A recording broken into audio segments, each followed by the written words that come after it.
Chapter 20. A Mouse for Tea.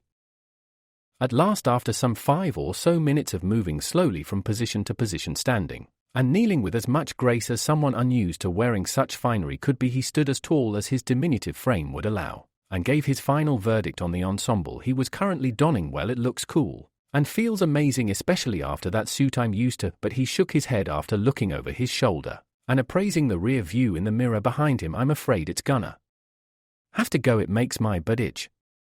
And out of all the rough and tumble little boys in this whole damn village. Once more Anko had a reason to roll her eyes heavenwards, and implore the divine to end her torment as the comment of her reunited student echoed around the shop, Naruto apparently unable to keep his voice down if his life depended on it. I have to end up mentoring the one who actually has some idea about taking his time over deciding what he wants to wear rather than grabbing the first thing off the shelf and making the best of it.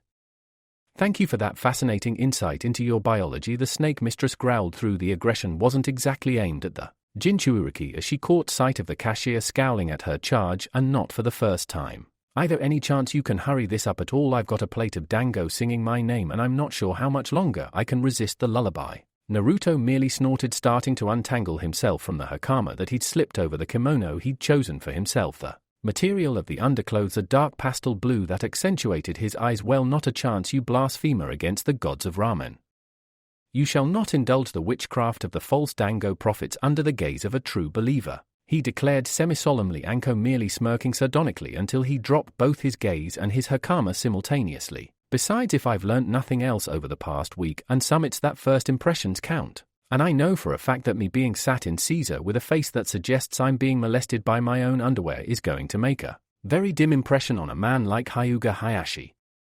At that image Anko did chuckle properly, only respect for the man who must have after all sacrificed a large amount of his personal pride to circumvent the normal protocols of his clan, stopping her, pointing out that if he were to show up wearing that particular garment, he'd be in good company, as the Hyuga clan head often sported an expression that suggested something unpleasant was making a concerted assault on his posterior. Instead, she merely turned towards the rack to the side of her, and swept up the next size up of the garment he was trying on, the shade of charcoal grey remaining the same as she dangled it forwards. Fair point though, hopefully I've drilled you enough to avoid getting cramps in your thighs. Or at least her grin became positively ghoulish as Naruto shivered, remembering vividly the rattan cane she used to belabor his aching legs every time he shifted position throughout the grueling 4-hour mock tea ceremony she'd been holding in his or her apartment whenever she had a spare minute to avoid acting on stretching them out. There's no place for impoliteness in a nod, least of all one as important as this. As you keep telling me over and over again, the Jinchuuriki groused, wrapping the new skirt of material around himself and tightening it. Okay, this ought to do it. Yep, he confirmed a few minutes later, having run through a few of the bows and more difficult movements of the tea ceremony he'd be a part of in few scant days from now. This is fine, just the right size, and floats well, doesn't clash with the socks either. There's very little grey doesn't go in men's fashion within my experience, Anko confirmed, casting a roving eye over the entire store for anything the two of them could have missed. So then I think that's everything. Thank the ancestors for small mercies. Now all you've got to do is stick your hand in your pocket and pay for it. What? But I thought. Wrong, Anko cut him off with a sing-song note in her voice. You'll need to own at least one set of formal wear when you're in the academy anyway. There are a few classes that deal with how to behave around the posh knobs and having the right kit to step in the right direction. If nothing else, overall it's cheaper to own a set than keep renting them all. Once again, as always seemed to be the way when the snake summoner used logic rather than violence to point out a solution to a problem, Naruto capitulated far more easily than he might have otherwise done. Not for the first time, the very recently promoted probationary special Jounin wondered if the boy was a closet masochist who liked to argue for argument's sake, or if he really was just that inured to pain that he found it easier to smash through a problem rather than use the brains. He obviously had to think of a way around it. She kept such thoughts to herself, however, as the Jinchuuriki finished disrobing his previous experiences within a house of the red lights, rendering him almost immune to embarrassment from being mostly undressed around women and reciprocally having women nearly naked or worse around him, and neatly folded the clothes he wished to buy, heading for the counter with Anko in his wake, and smiling at the now rapidly paling cashier. Just this lot please, Naruto said with a smile that wasn't recovered. though to his credit the smart-dressed man who was holding his position behind his trusty cash register resisted the urge to scowl, as he carefully folded up the equipment the Jinchuriki handed him with a wooden expression. However, such an expression bloomed into a picture of shock as the boy suddenly jerked his head to the side, and he finished his order with a drizzle of mocking venom in his voice. "And that Kanzashi over there as well too, while you're at it." There was no mistaking which Kanzashi the demon boy was referring to. Held in the shop window, the hairpin was obviously a prized piece of craftsmanship that any woman would have been proud to call her own. Tortoiseshell inlaid with gold leaf that spelt out almost invisible kanji, the meaning of which Naruto couldn't read at the distance. It tapered to a point fine enough for a skilled kunoichi to perform a bloodless assassination should she lance the correct pressure points, and was topped off with a large pearl, a true tear of the ocean set in gold at the large end of the pin. The store owner apparently gawked for a moment before recovering his composure. He regarded the child before him contemptuously. That Kanzashi was one of the last pieces made by Kurosa Degakato, one of Iron Country's famous masters, in his case a master of gold. "Do you know what that means, boy?" "No, should I?" "It means he wore a master's torque, and was counted as one of the foremost craftsmen of Tetsu." Naruto was seriously concerned for the older man's health by this point. Though about as far from being a doctor as he was from being Hokage at the minute, even he could tell that a face purpling that rapidly couldn't be normal, or conducive to a long life expectancy. Though his genius often went unremarked by those brutes they call samurai in the civilized world, his crafts are considered amongst the pinnacles of their kind. That Kanzashi, for example, a prime example of his skill in blending the gold leaf in the natural depressions of the shell, something that I am privileged to hold in my store. In the 5 years since I took over in my mother's stead, I could count the number of times I've even rented that Kanzashi on both hands with fingers to spare. "And you want to buy it?" "Yeah, that's what I said, already heartily sick of the half-ranted monologue." After having taken in the important from the frenzied speech, the Uzumaki twiddled a finger in his ear before going on. "So how much?" Apparently finally getting the message that his customer wasn't to be dissuaded, the middle-aged citizen of the leaf folded his arms and snorted gruffly. "Normally rented for 1,700 ryo a night, so to buy it no less than 30,000. Naruto whistled, prompting the man to look smug even as the Jinchuriki reached for his wallet. "Wow, really was made by a master then." So with that lot, he pointed to the neatly folded clothing on the side of the counter with one hand before reaching into his pocket with the other, more than ready to toss a kunai into the old bag of wind before him. "That'd be what, say 33,000 all told?" "Near enough," the cloth merchant answered, apparently ready to say something else before Naruto brought forth his little Gama wallet, clipped open the small mouth of the relatively slim toad, and slowly ran his thumb over the small strip of paper he'd glued along the back of the metal lips, channeling a small amount of chakra as he did so. It might just have been the unorthodox way he'd grown up and been introduced to the world of ninja, or it might have been the early setting and acceptance of the limitations of his technique, specifically those that related to his henge. But in his private moments, Uzumaki Naruto couldn't help but feel that the vast majority of ninja were often far too close-minded to really be anything but a combat shinobi. For example, bereft of chakra, he was under no illusion that a large number of ninja, even jounin, would be seriously compromised unless they specialized in taijutsu, because they were so used to thinking of things in terms of shinobi tactics. To them it was almost inconceivable that someone who wasn't a ninja could kill a ninja. The Jinchuriki, mostly by accident, but more recently on purpose, especially since Jiji had come seeking his services, had discovered several ways of doing such a thing and was very keen to discover more. But at the same time he was very much an advocate of using some of his ninja skills in surviving ordinary life without people realizing he was doing so. In this regard, his best friend was without a shadow of a doubt the humble but ubiquitous storage seal. It was a simple fact of life that very few people were likely to attempt to pull off a mugging in a village full of highly skilled assassins, who might well resent having their toes trodden on in the assault and battery departments. And even amongst the few jackals of the world that would stoop so low, they certainly wouldn't attack a mere child who didn't appear to have much more than the clothes on his back to his name, even if the vast majority of Konoha's populace would likely have turned a blind eye to such a crime. However, Naruto wasn't so trusting as to leave what little wealth he had in the world where just anyone could get at it. And he was also certain his apartment had been broken into on more than one occasion, so the first thing he'd done following Anko-sensei showing him the ceiling matrix was to place several small innocuous stores around his apartment, each one holding nothing more than a few thousand ryo in a safe location around his home. This dissemination of his cash reserve ensured about half of his money was safe at any one time, while the other half, as he carefully ruptured several of the storage seals just behind Gama-chan's metal lips, was with him should he find himself in a situation where he needed a handy cash reserve. He had originally intended this idea to save his bacon in the event of him being behind enemy lines in a henge, and needing to pay for transport back to the land of fire, but as he grinned up at the owner of the clothing store, and watched with amusement as the older man's face went from disgruntled to gobsmacked in the space of heartbeats, it was also a pretty neat party trick that knocked the wind out of an old blowhard sails. As several rolls of crisp Rio bills, the legacy of the reward money he'd been informed about by Danzo, when the badly bandaged mummy had been temporary hokage and granted to him in private by a very proud Sarutabi, following the old man returning for Kumo and making a house call on his favorite orphan flumped to the varnished wooden desk. The last Uzumaki made a show of carefully counting up the money before, satisfied, he started handing them over one at a time to the astounded merchant. "Well, tell you what, there's 35,000, he said conversationally, though his eyes betrayed the smug condescension. The older man had tried to belittle him with being reflected back to its sender with gratuitous interest. "So make sure you put a nice ribbon on that Kanzashi, Heiji-san." Some few moments later, it was a very self-satisfied Jinchuuriki that held the door open for his somewhat shocked sensei, as she sauntered out of the shop, Naruto following at her heels after sending a last wave towards the still stunned owner of the fine clothing store. It's been a good day, nothing quite like knocking a bigoted GIT down a few PE.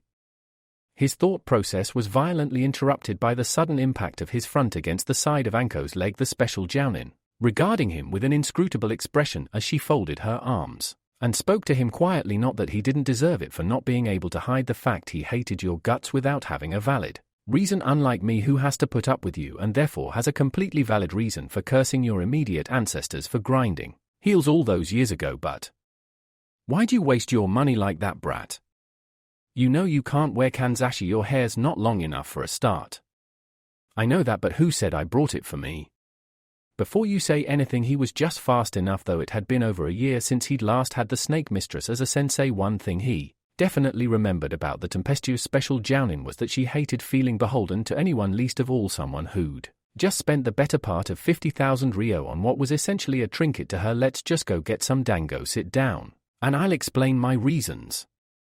Anko looked him up and down before, to his relief, nodding. "All right then, I'll hear you out, but believe me, Gaki," despite having faced down the Sandame rakeage on more than one occasion, albeit from under a face that wasn't his own, Naruto still fell back a pace and felt cold sweat on the back of his neck as his sensei glared and clenched a fist until her knuckles cracked. "If what I hear isn't completely on the level as I see it, then come hell or high water, I'm dragging your ass back here, trading back that Kanzashi and nailing the receipt to your forehead as a reminder not to be so downright stupid again. Now come on." Even a cobra wouldn't have seen her hand move as she grabbed her charge by the shoulder of his jumpsuit. "Dango-kun awaits." Luckily, a few plates of the sweet sticky buns were enough to take the edge of Anko's temper and hunger simultaneously, though. After a quarter of an hour or so within the eatery, her eyes glanced across the table and Naruto knew in no uncertain terms that his grace period had just expired. "All right, 3 reasons. He held up 3 fingers obligingly. "First off, as you said, he insulted me continually throughout the whole damn time we were in there. I'd be willing to bet everything still left in Gama-chan that if you hadn't been there, I'd have been turfed out his shop before I even got a chance to admire a pair of tabi. For stopping that happening, I'm grateful. Can you imagine what would happen if I had to show up to this event with nothing but my jumpsuit on? You wouldn't.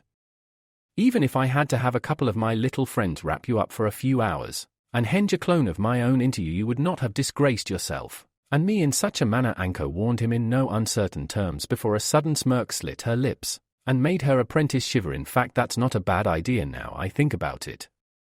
Best you impress me when we get back to mine, brat, or I might well be leaving you at home come 3 days' time.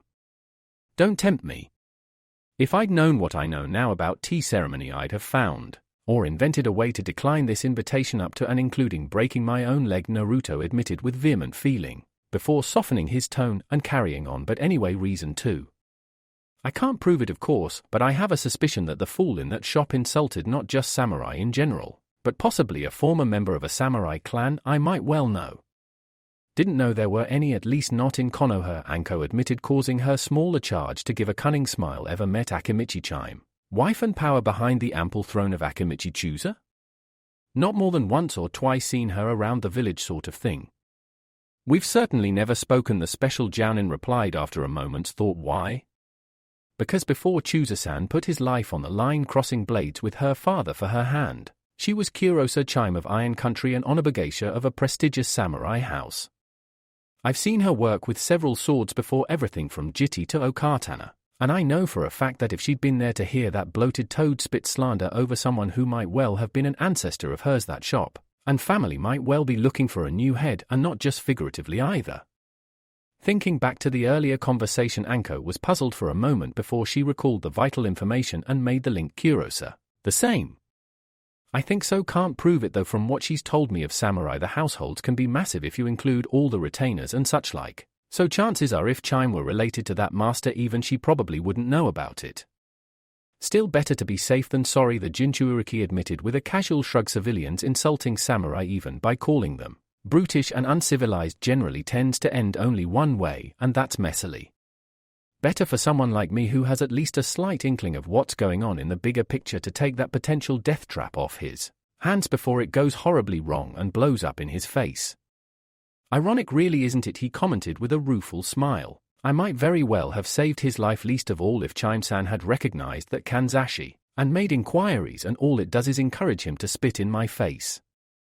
Anko mulled this over for a minute, absent-mindedly finishing off another skewer of sweet succulent dango with a couple of well-practiced motions before giving a short ugly sort of laugh, and commiserating with someone who was, despite their vast differences in personality and outlook on life, something of a kindred spirit to her. My advice, harsh as it might sound, would be to get used to it. As Naruto looked across the table at her askance, she explained rule number 1 of the ninja is that the client's always right unless his or your life is in danger, right?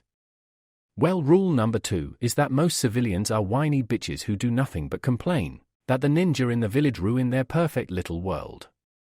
Take it from me on this one, I've seen it happen and still see it happen.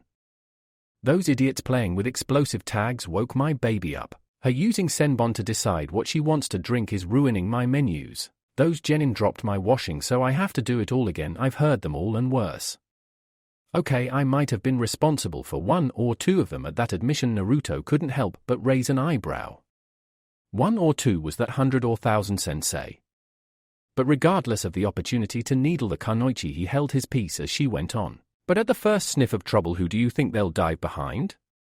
It's for that reason I sure as hell don't envy Sarutobi-sama, and I'd advise you against trying to settle your flaccid buttocks on the hot seat when he leaves. It is the big title and fancy hat really worth listening to the civilian council moaning at you all the hours Kami sends. Not as of yet, but you never know, might come as a welcome change of pace when I've been out in the field a few years, Naruto pointed out before shrugging. Besides me, as Hokage is going to be years in the future at the very least. I found out recently that one of the challenges to take the title is to hold your own against the current incumbent in a fight, and I'm pretty sure Gigi could flatten me with both hands tied behind his back and his hat over his eyes. Anko snickered. Don't let that get you down. He could probably do that to most people in the village, Chunin or under. Anyway, what was your last reason? You said 3. Oh, that one's easy, Naruto chirped happily, sunny smile back on his face where it belonged. He kept glaring at you. That Anko hadn't noticed immediately, having assumed all the evil intent in the store was aimed solely at the container of the demon fox. But as Naruto went on with his explanation, the entire thing seemed to make a little more sense. Give him credit, he was trying to be subtle about it, but I saw the looks he was giving the back of your head in the mirror while I was getting changed. For someone who's been such a loyal customer, he sure doesn't go out his way to make you feel loved. I hadn't noticed, Anko admitted more to herself than him as once again a glare or harsh comment bounced off the thick layer of skin. Or should that be scales? She'd been forced to grow rapidly following her sensei's defection, and the immediate aftermath, so taking that pin off his hands was your way of sticking a couple of fingers up at him. Yep, as far as I'm concerned, snobbery as bad as hypocrisy, Naruto freely commented before smirking and holding up his 3 fingers. Again, so consider the pin a thanks for making sure I got the kit I need. A spit in the face of someone who hates us. Besides, his casual shrug couldn't disguise his wicked glee as he smirked across the table at her and lowered his last finger. What kind of scene would I be if I didn't treat my favorite uke every once in a while? Ouch.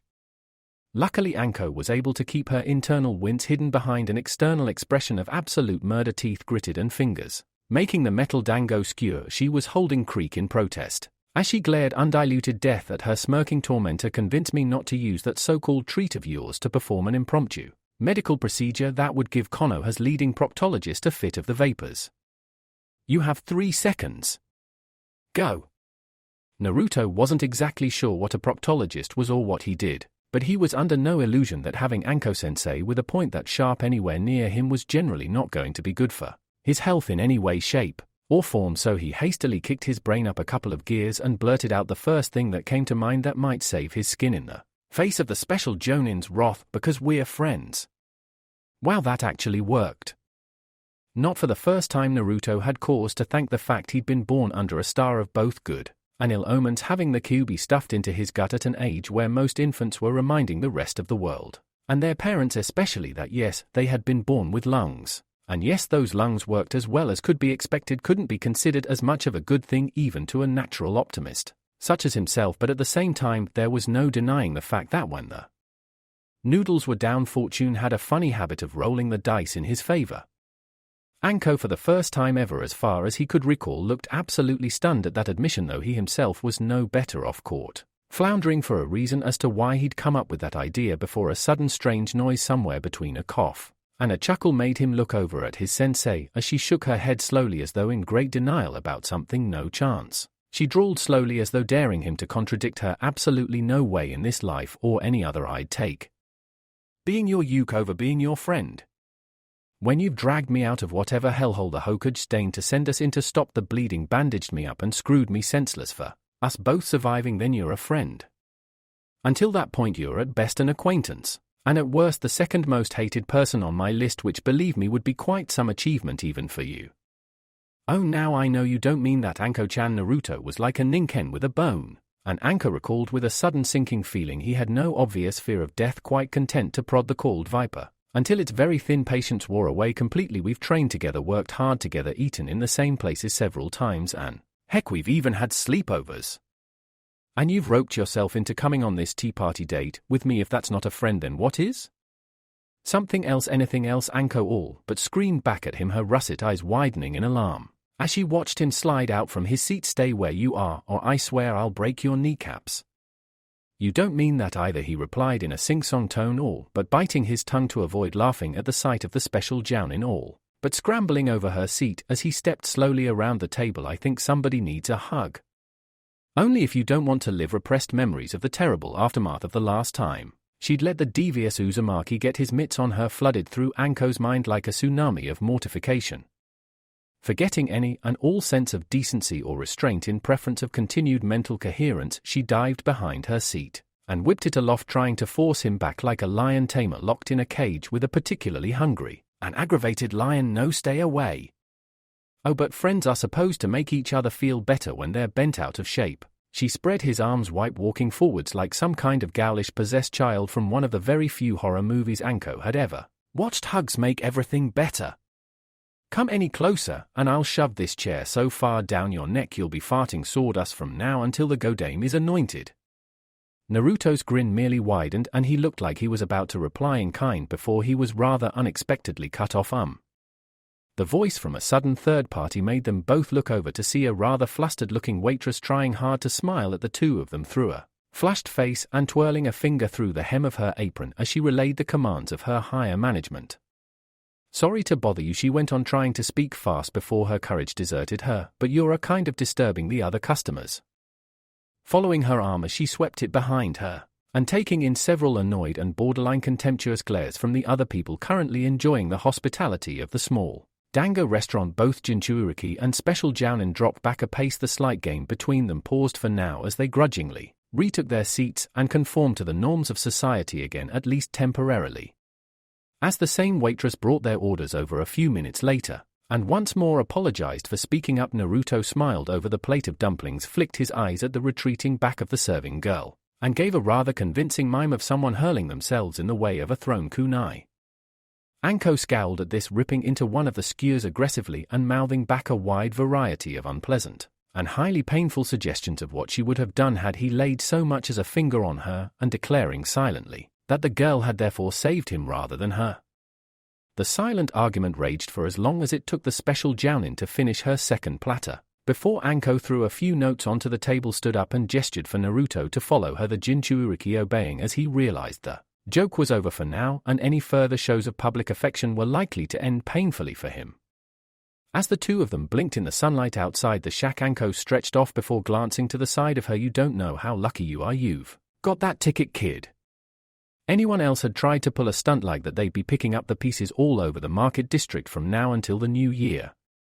True, but then again I've always healed up faster than the average, the Uzumaki pointed out before hefting his bag of new purchases and glancing towards home. So then better go get these hung properly. Not before I've had a proper look at them, Anko told him sternly, flicking her fingers towards another part of town, where Naruto realized with a slight start her apartment was located. We've got at best a few days to go, so firstly you need to do as much cramming as you can, and secondly I want to check that cloth trader didn't try to sneak anything unpleasant onto or into those clothes you brought. Really? Now why didn't I think of that? Once more Naruto felt himself fall into the trap of being a little too trusting to the goodwill of his fellow man, relying on the presence of the older Kunoichi to dissuade the population from attempting to dampen his day, only to find himself reminded yet again that even Anko-sensei wasn't a foolproof guarantee of seamless compliance. Think he'd even try with you glowering at him? Wouldn't be the first time. Technically civilians are protected from ninja attack by the fire daimyo, unless there's a specific contract out on them, so officially I couldn't do anything to him. Unofficially, however, now there was the smile he knew and remembered, a chilling expression about as foreboding as kissing a black mamba. For ninja everything's legal as long as you don't get caught. Naruto shivered. And in your case, legal's a word in a dictionary at the best of times, the Uzumaki muttered to himself, Anko smiling wickedly as she overheard. Other boy learns. So then check them out and work on making sure I can get them put on properly. You don't know how grateful I am I was born a boy. At least my kimono has only 5 sections to it, while yours has 16? Or more depending on the style, and if you class the hair as part of the dress, though that depends on the season. And I should be able to get away with a minimalist style this time of year, the special Jounin admitted with a careless shrug before grinning down at her charge. So then you've got your kit now. Know what that means, minion? I know what it should mean, but he held up a finger and talked fast to avoid Anko asking awkward questions. Or worse still, pouting that he didn't want to be around his favorite teacher anymore. I have a business tonight that I really can't miss. I thought it had been a bit quiet recently. Hey, about the first fortnight or so of peace the ninja of this village have had since you got hired by the old monkey. Actually, that's a thought. Never one to let her opportunity slip away, Anko devoted the attention of the most devious portions of her brain to examining the facts for a method to get ahead, while the rest was occupied with dodging pedestrians and conversing with her student.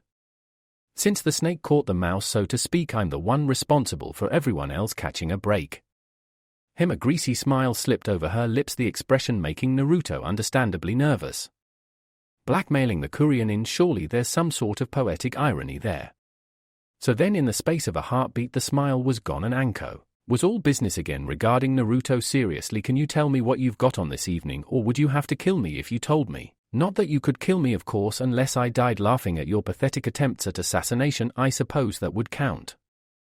Naruto shot her an irked glare before shaking his head. Nothing much really, he admitted evasively, as he swung the bag containing his new kimono around his knees, idly not wanting the countenance the idea of the special Jounin finding out about the little green flyer on his kitchen table, or even worse, what particular hobby that little flyer had gotten him into, and how because of that hobby he was pulling the wool over the eyes of a kunoichi. He knew the snake mistress was at least slightly friendly.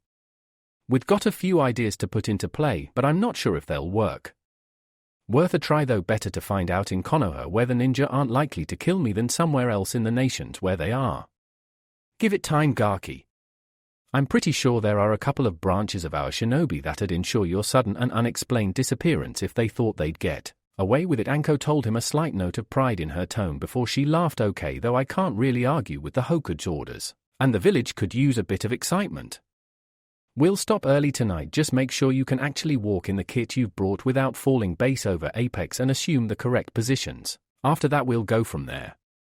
To the Teonoko Isutaban, Naruto cut in, an impish grin on his face as the taller woman knifed him with a vicious look. Don't flash those eyes at me, Anko-sensei, you were the one who left that cupboard under your television open. Now you can't ever complain that Kaminari Nico's is just for kids. You're as bad as Tension and I for watching cartoons. Yes, but unlike you and your little girlfriend, she riposted, thinly amused at the sight of Naruto, all but reduced to gabbling furious denials at her insinuations. Experienced as he might be around the feminine body, he was not so well guarded against accusations of affection for the owner of said body. The cartoons I watch have a plot, a meaning, and some decent animation, unlike yours, which seem to revolve around an over-muscled meathead using an extendable sword and a flashlight to compensate for his own inadequacies. Besides, she shook her head dismissively. Not like I get a chance to watch them much these days. Not only do I have a full-time career to consider, every time I get a minute to breathe I somehow end up with you latched onto my trench coat tails. Though Anko sounded nothing but serious as she gave her reasons, like all good ninja, she held back at least some of the truth, while not being caught out in a lie. Naruto had no reason to know that one of the main reasons she'd kept the old video collection was that it, together with copious amounts of dango that had been the start of a lifelong infatuation, had been virtually all that had sustained her at the lowest ebb of her life. Alone and scorned by virtually the entire village, a situation the Jinchuuriki wasn't unfamiliar with following the betrayal of her sensei, and her recovery from the land of sea by the Huntonin sent to bring the rogue Sannin to heal her. Then teenage Anko had introverted herself to such an extent that only by being virtually dragged from her bed by the scarred man who would later become her idol and superior officer had she even bothered to turn up to her compulsory psychiatric sessions, where failure to attend could easily have resulted in her being judged irredeemably unstable and executed. She didn't like to remember such a time now, though in her heart of hearts she couldn't help but remember with fondness the series and character she felt most kinship with at the time, and to that end had kept half an eye out for videos of the now old series, though they were few and far between due to the age of the cartoon and the relative novelty of recording media. She'd had a few isolated successes though, and unfortunately on virtually the first time she'd been forced to invite her student to her new apartment, the door to the cupboard under the television had been left ajar and the bounty within exposed. Fortunately, Naruto had been at least semi-respectful following the discovery, as he was smart enough to realize Anko was his only chance of getting the training he needed to make at least a lukewarm impression on arguably the most imposing and demanding man in the village in a formal setting, and the two of them had watched an episode or two following the rigor of a false tea ceremony. And it looks like this afternoon will probably go the same way. Still not like I've got much on, and he did buy me a present. That acknowledgement still made her stomach clench uncomfortably, but she bore it for now. It wouldn't take her long to figure out a way to even the score with the brat. I could do with a lazy day for a change. Fair enough, sensei. I accept the gist of your arguments, but not your words. Kaminara Nico's is not that bad a cartoon, Naruto spoke, deciding not to argue to toss with her criticisms of him due to the fact a clip around the ears often hurt, even as he shot her a sidelong glance, and smirking insinuatingly. In fact, if that meathead was to come knocking at your door, I'd bet you wouldn't find him inadequate, and it wouldn't be his sword you were interested in either. Fortunately for him, Anko merely laughed at his comment. I don't know what's more disturbing. The fact you fantasize about an imaginary man's loincloth so much, or the fact you're ignoring your girlfriend to do it. She might be a bit skinny at the minute, but even I can tell that Tenten's going to be a knockout when she's older, least of all if she lets her hair down. She's a knockout now, Naruto assured the snake mistress, Anko whipping her head down to look at him agog before she realized he was fingering his jaw. A wrong kind of knockout hair as far as I can see. That makes her pretty much a perfect girl. Mean right cross she's got if she gets wound up. Besides, I've known Panda-chan for years, even before she became a Hasawada. I'm no expert, but I'm pretty sure that's put us well into friend territory. Anko laughed again. Friend territory? How old are you? You've been hanging out with the awesome foursome too much, you know that? Them and someone close to one of them, speaking of which, tonight's the night we get reacquainted. Yeah, well, I had to find out the guard shift patterns for some of the places in Konoha, somehow, the infiltrator admitted before chuckling quietly. Besides, how was I supposed to know Aoba-san hated gravy? At that reminder, there was no hope for the snake mistress, and the rest of their walk back to the special Jonin's apartment was punctuated by her muffled snorts of badly choked mirth as somewhere on the other side of town a recently promoted Chunin in dark glasses wondered why he was struck with a sudden shiver and premonition that some kind of shinigami of misery and humiliation was hovering just behind his shoulder. The invite said midday, and because of that decree at 10 in the morning of the fatal day, two nondescript individuals carrying a bundle of clothes announced themselves to the gate guardians of the Hyuga, and after a minute or so of quiet conversation were admitted into the walled compound, As soon as the doors swung shut behind them, the two henges dispelled and Naruto, wafting away the smoke, glanced up at his teacher. Right, 2 hours. To get this, he lifted the bulky bag containing his kimono ensemble, as Anko swung her rucksack-like design off her shoulders in a state fit for inspection by Hyuga Hayashi. Can it be done? I'd guess so if their expressions were anything to go by, the snake mistress replied, Naruto turning at her nod to see a small collection of white-robed Hyuga approaching them, led by a woman he recognized, and waved to Hyuria-san. How's the niece? Much better since her parents stopped worrying about every little cough and sniffle. Thank you for asking, Uzumaki-san, the elder branch member greeted before her expression hardened a little, and she looked from teacher to student. Mitarashi-san, I know you have experience in tea ceremony, so with your permission I'll take responsibility to get Uzumaki-san presentable and leave you to change in peace. The special Jounin chortled before nodding peace. Finally Naruto was sent stumbling forwards with a squawk of protest, following a shove on his back, turning to glare at the taller woman as she granted him a mocking wave. I'd almost forgotten what that was while he was around.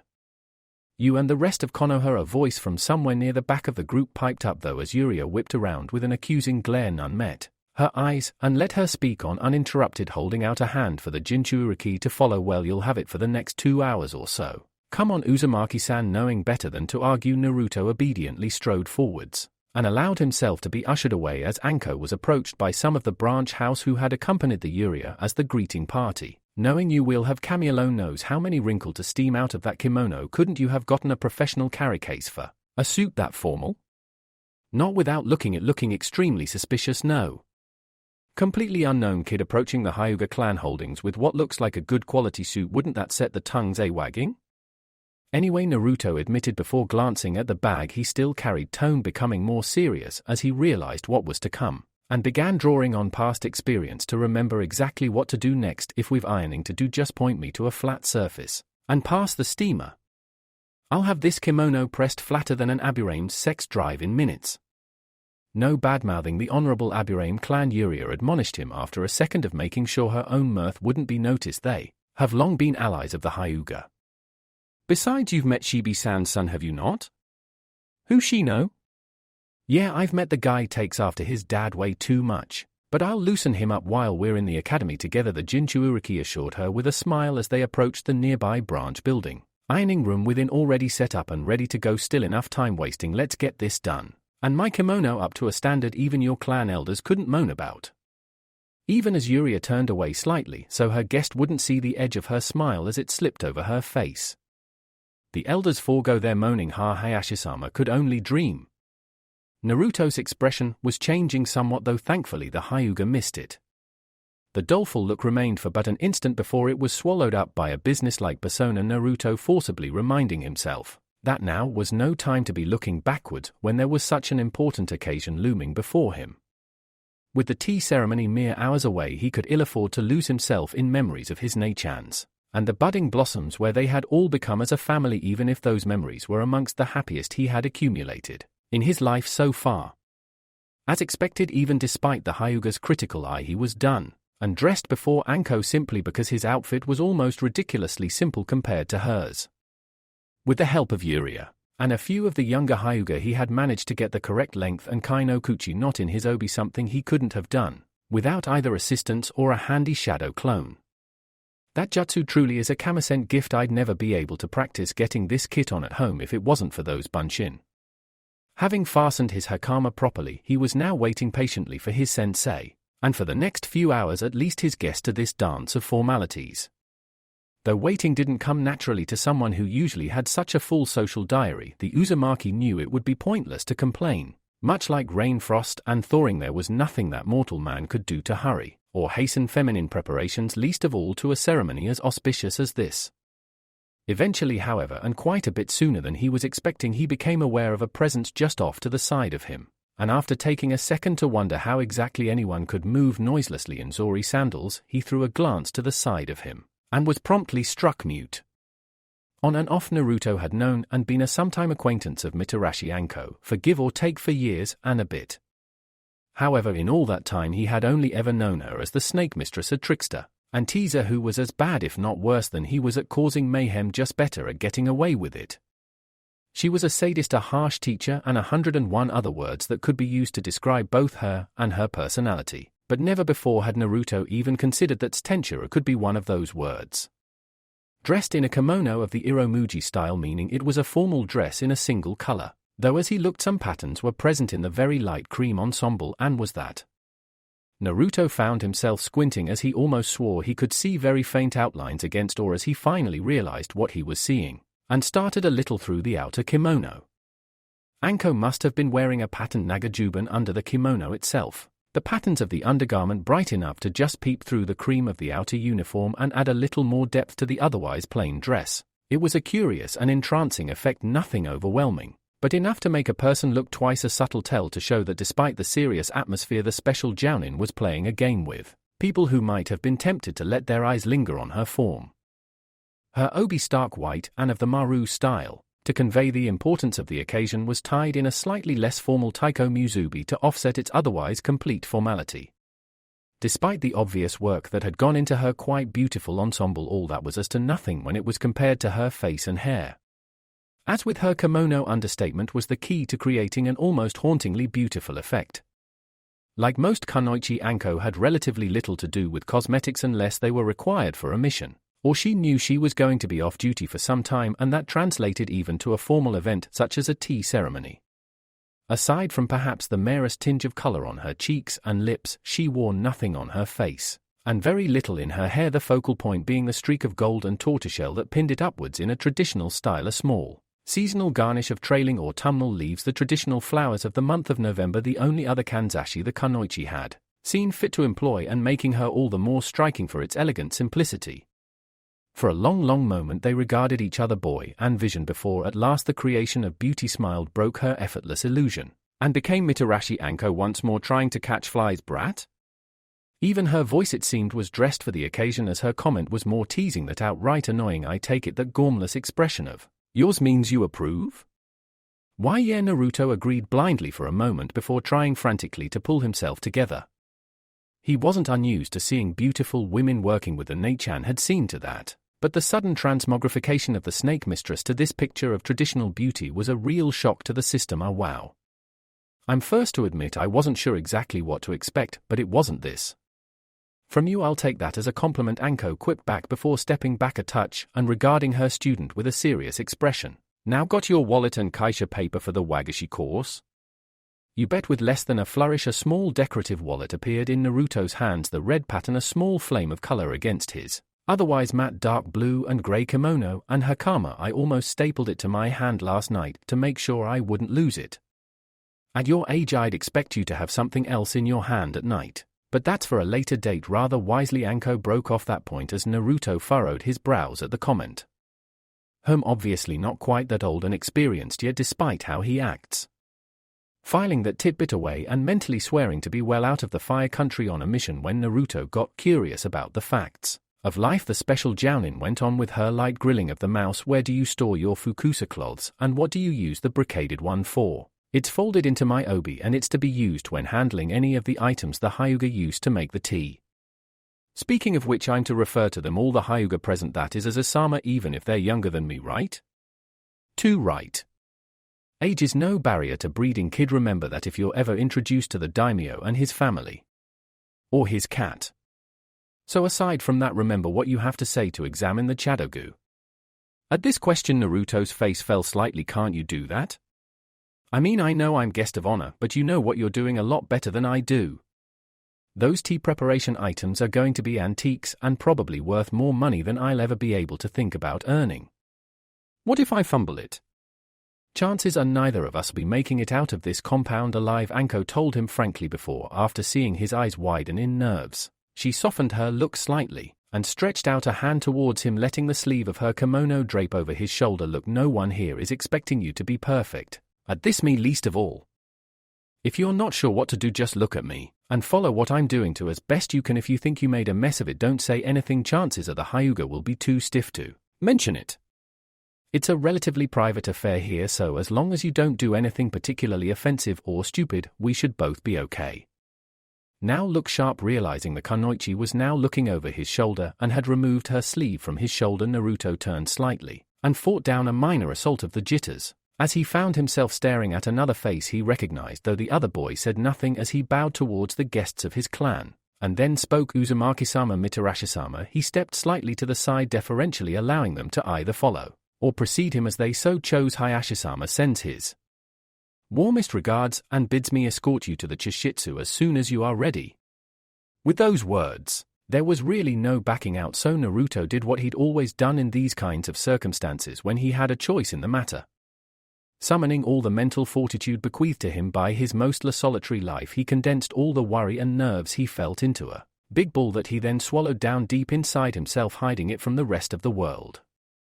With this done and nothing but natural confidence and slight charm on his face, the Jinchuuriki stepped forwards, bowed politely to the escort he just couldn't quite put a name to, and asked him to lead on. As she is admiring the neat, perfectly trimmed verge that made up the path of the Roji or tea garden, Anko pricked her ears and cocked her head almost imperceptibly to show she was listening to the whisper that was hissed from around the level of her obi. Anko-sensei, I thought a nod meant we'd be drinking outside.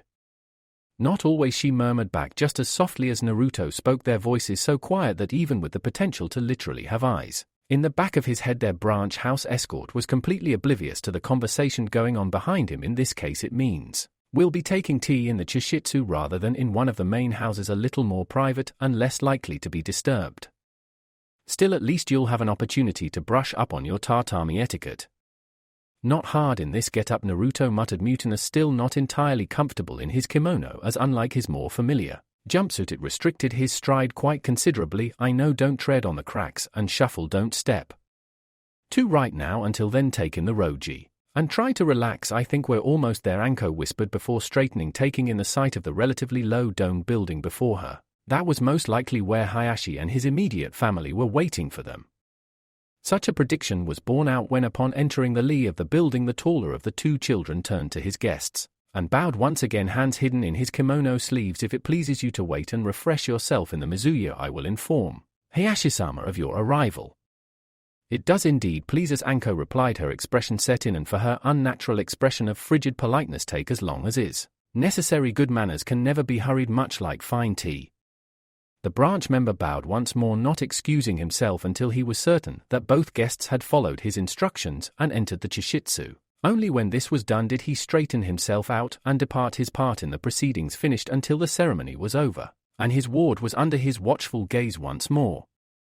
Hyuga Hayashi, after all, was not a man who let such matters as important guests arriving slip unseen past his all-seeing gaze. Unlike the outside air, which Naruto found rather biting due to the relative lack of insulation from his kimono compared to his normal wear, the inside of the Mizuya waiting area was warm but at the same time not stuffy or stifling in any way, something he was grateful for as he carefully removed his Zori sandals and started reaching down to pull down his tabi socks, ready for the change required before he stepped into the Chishitsu proper.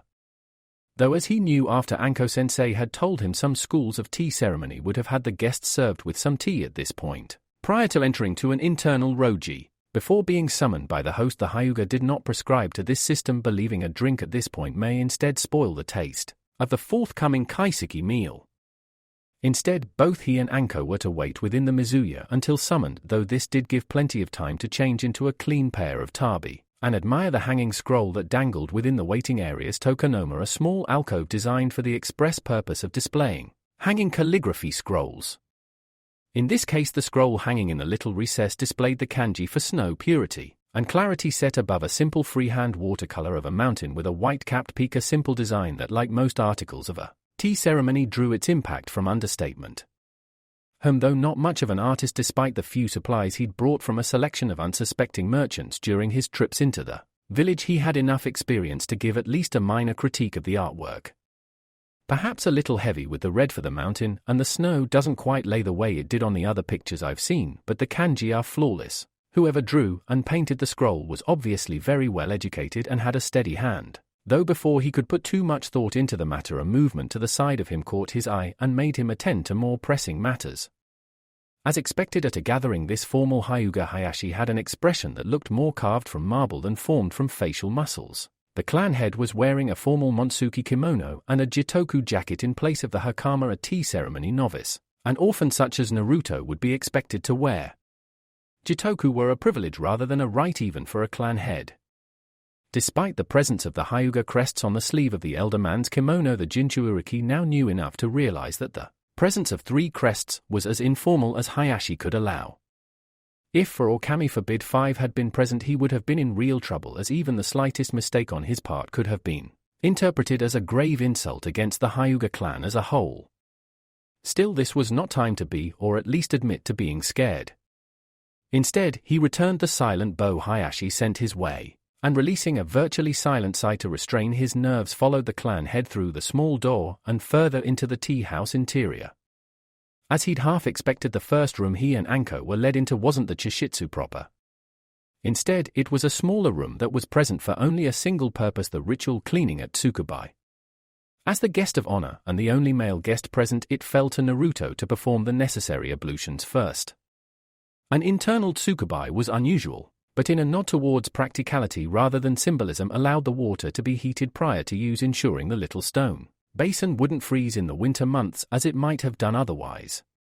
Taking the small bamboo ladle, he rinsed his mouth and washed his hands exactly as Anko had shown him. Then Jinchuuriki waited until Anko was finished, and had given him a slight nudge in the back before squaring up to the entrance to the Chishitsu, the small door known as the Nijiraguchi, and eventually stepping inside. The first thing that he noticed was the presence of the tatami, and immediately he altered his stride into a shuffling walk necessary to maintain correct posture, as much as to avoid falling base over apex due to the lack of grip between the mats and his tabi. Shuffling over, and being careful to avoid stepping on the joints between the tatami, the guest was able to take in other details of the tea ceremony at the same time as remind himself not to step on the central mat where some of the implements for making the tea were laid out. As Hayashi assumed the standard Caesar position, Naruto was able to see the small hearth sunken into the floor, ready to be laid with charcoal, and lit to boil the water for the tea, a second scroll set in the true tokonoma of the tea room, and as he too set himself in the correct kneeling position, and heard Anko behind him close the Nijiraguchi door with an audible thump, wondered for a brief moment that, if Hayashi was already in the Chishitsu, who was supposed to be entering as the host to greet the guests. He had never expected Hayashi himself to make or serve tea, of course. Though the presence of the Jitoku, the clan head, war signified he was a master of the formal tea ceremony, it would be beneath him to act as a servant for pretty much anyone other than the Hokuge or the daimyo himself. The question, however, was very quickly answered by the opening of a second Nijiraguchi, and the entrance of someone Naruto had heard much about but never actually met in person within the Hyuga clan. A girl he assumed was Hayashi's eldest child and the heir to the noble clan Hyuga, Hinata. His first impression of the form that shuffled her way across the tatami to the side of her father was one of seamless grace, an effortless formality, though, as the smaller girl turned to the kneeling form of his sensei, seated first in order of prestige due to her greater experience both as a ninja and student of the Chado, or way of tea, and bowed. Naruto thought he recognized something in her demeanor as a whole. Before he could confirm it, however, he found himself having to return his own bow and greeting from the heir of the noble clan. "Welcome to our home, noble Uzumaki-sama. Many thanks for allowing me into your home, noble Hyuga-sama." Naruto spoke the platitudes with half a mind, rather more relieved to see evidence very well hidden but still present nevertheless of intense concentration in his peer's virtually perfect facade.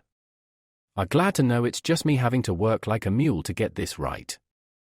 Noble Hyuga-sama, after Hinata had taken her seat beside her father Anko, was the one who spoke, taking advantage of the small window of opportunity before the Chaji truly began to ask a question. "Are the scrolls your work?"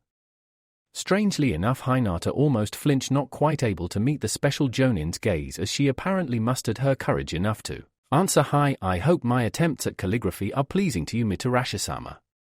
Glancing at the scroll, Naruto had just enough time to make out the single kanji for the welcome, dominating the stark white parchment, before he heard his sensei answer with a note of reassurance in her usually sarcastic tone, "You have an artist's hands, Hyuga-sama." Oh. Despite himself and the severity of the situation he was now in, Naruto couldn't help but smile somewhat as the blue-haired girl blushed very slightly at the compliment. "She's cute when she's flustered."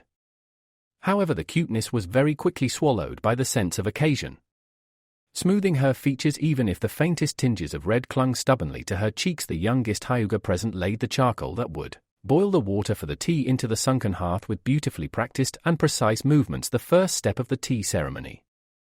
Naruto remained all but motionless throughout this, merely observing the motion soundlessly, and marveling at the Hyuga's mastery of movement upon the tatami mats, least of all from the Caesar position. Though he could knuckle along well enough, he still left rucks in the mat, and couldn't for the life of him negotiate a junction without ruffling the join between adjacent tatami. Hinata moved seamlessly and soundlessly without even using her hands. Either she truly was inherently gifted, or she was using some kind of chakra control to cushion herself off the floor, though due to formality he didn't ask as the aroma of freshly cooked food began emanating from behind the Nijiriguchi Hinata had entered through. It had struck the Jinchuuriki as odd, and he had voiced as much to Anko when he'd had a chance, that the Chakaseki made up the majority of the formal portion of the tea ceremony as opposed to the actual tea itself. Still, he was never one to say no to a free meal, and as Hinata set down his lacquered tray and he bowed in gratitude, he could instinctively tell that this was a meal that the chef had spent a lot of time preparing. Long sessions within the Akimichi kitchens had imparted several hard-taught lessons, one of which being that the actual presentation of a dish was as if not more important than the actual taste. He could tell that the meal was following the traditional dishes, with a miso soup served with a selection of side dishes, including what looked like a nice sashimi set in the mukozuke position on the tray. Despite his slight hunger, Naruto was restrained enough to hold himself in check until the correct stage before digging in with gusto, but correct manners, one eye on Anko at all times to ensure he could keep the correct pace throughout the meal. The Chakaseki was set up in several rounds that should have been served with sake. However, due to the youth of the children present, there was no alcohol served. Instead, rounds of cold water were used instead.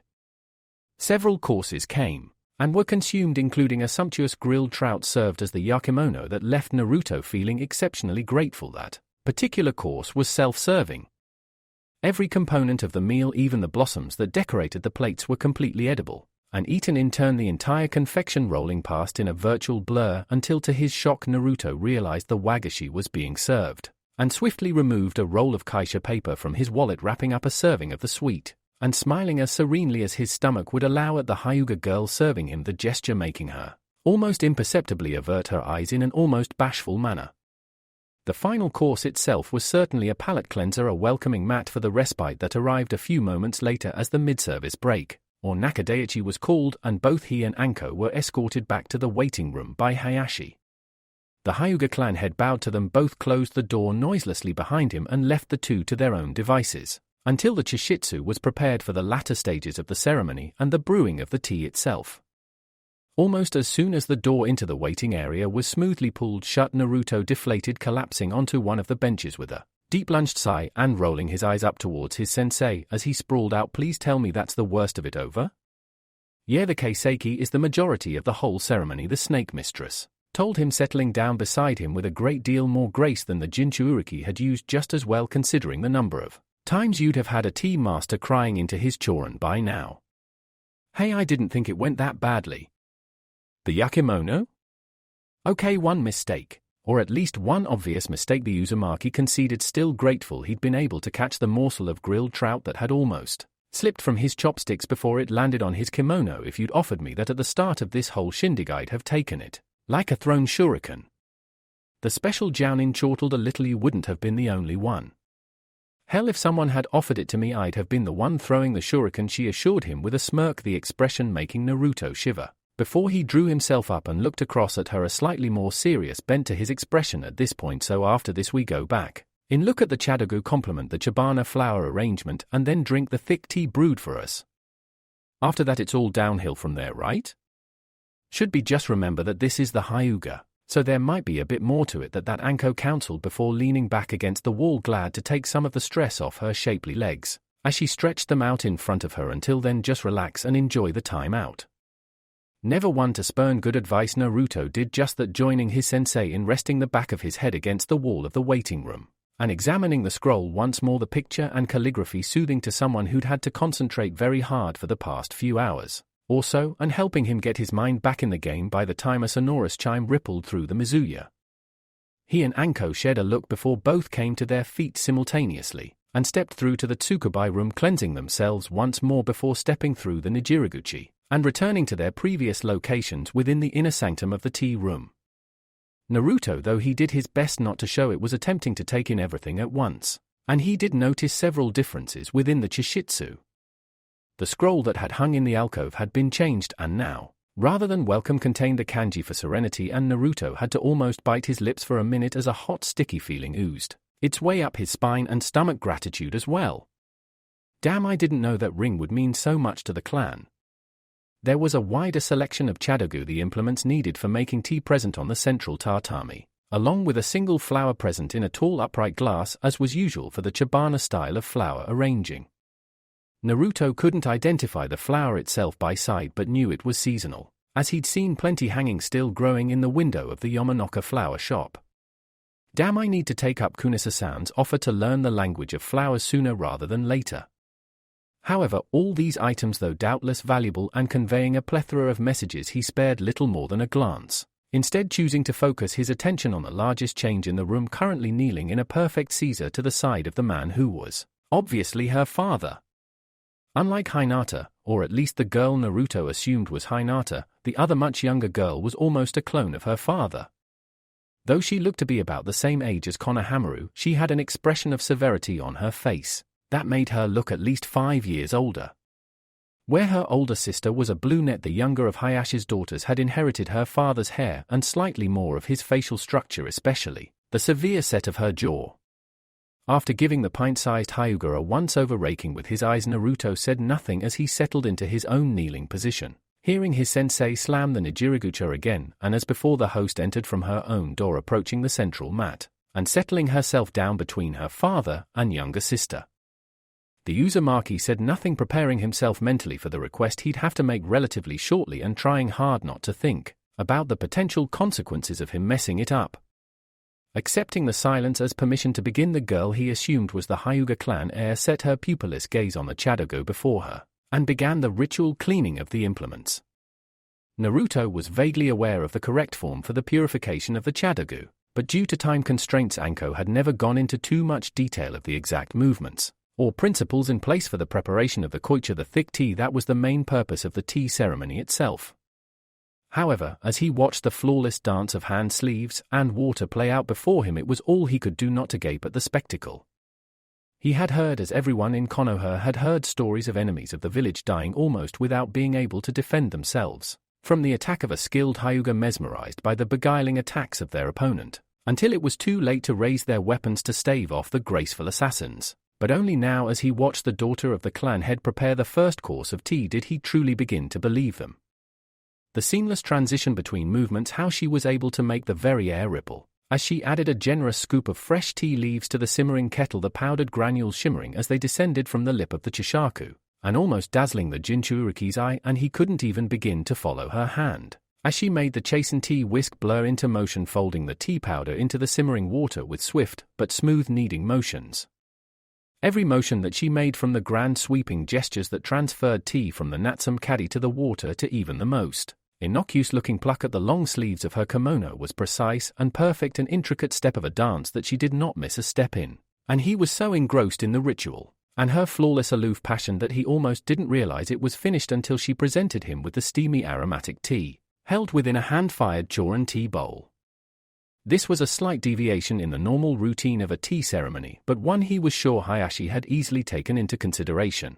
Though officially he was the guest of honor, he had all but forced Anko to take the position of the senior guest simply because she was a lot less likely to make a mistake than he was, and the last thing he wanted to do was cause offense to a clan head in the presence of his daughters. Therefore, in this case, the host offered the Chorin to him first rather than the more senior Anko. Luckily, Naruto was just switched on enough not to look too surprised by this, instead exchanging bows with the girl he assumed was Hinata, and then Anko, before raising the tea bowl in appreciation of not just Hinata but Hayashi as well. Not for the first time. As he raised the bowl to his lips, he was grateful that he'd sought his old sensei for advice in the aftermath of Hyuga Zurashi appearing on his front doorstep. Had he been less well-schooled over the past fortnight, he might have been slightly offended that the tea had been served to him in a defective bowl. Under Anko's steely guidance, however, he now knew much better. For some reason, Chorin with obvious defects were highly prized and respected as such, the imperfections often set to act as the front of the utensil. For this Naruto was grateful, as the slight bulge just under the lip gave him something to grip onto as he carefully twisted the fired clay pot, and took a sip of the koicha within. It was hot, not scalding, but certainly warm and thick, a flavor he couldn't place as he had very rarely drunk or been able to afford tea, but certainly not one that immediately offended him. He certified his original findings with another sip. Very unusual and very good. I reckon I could be on to a winner here if I could find a way to get noodles and salt into this brew. This is excellent tea, Hyuga-sama, he commended, as he lowered the bowl, smiling as gently as his exuberant manner could manage as Hinata averted her eyes, though whether this was out of manners or bashfulness he couldn't quite tell. Your skill in chado is surpassed only by your grace in following the temi. I didn't think that was too much. Once more the Hyuga air flashed slightly darker than before, leading Naruto to do a little thinking as Anko played her part in the ceremony, taking the tea bowl and few sips of her own after Naruto had finished wiping it with one of the fukusa cloths tucked into his obi. Maybe she's just shy. He put it from his mind for the moment, instead choosing to ready himself for his big moment, as he watched his sensei hand the bowl back to the tea maker with a commendation of her own. Once more there followed an intricate performance from the future leader of the August Hyuga clan, Hinata, taking each implement of the chadago and making it her partner for a brief while an integral part of the dance she was choreographing with her hands, fingers and kimono sleeves, as she ritually purified the chadago. Once she was finally done cleaning the implement, she bowed to her guests and stood up perfectly, leaving the tea room with such delicacy that she appeared to hover over rather than step upon the tatami under her feet. And thank the kami. As he saw the smaller Hyuga return with a tray containing higoshi confectionery and a few small bundles of extra charcoal, it was all Naruto could do to avoid sighing in relief. That's the official beer mostly out of the way. Well, he corrected himself as he watched Hinata restock the fire of the sunken hearth, and marveled at the way she performed such a task without so much as dirtying her kimono.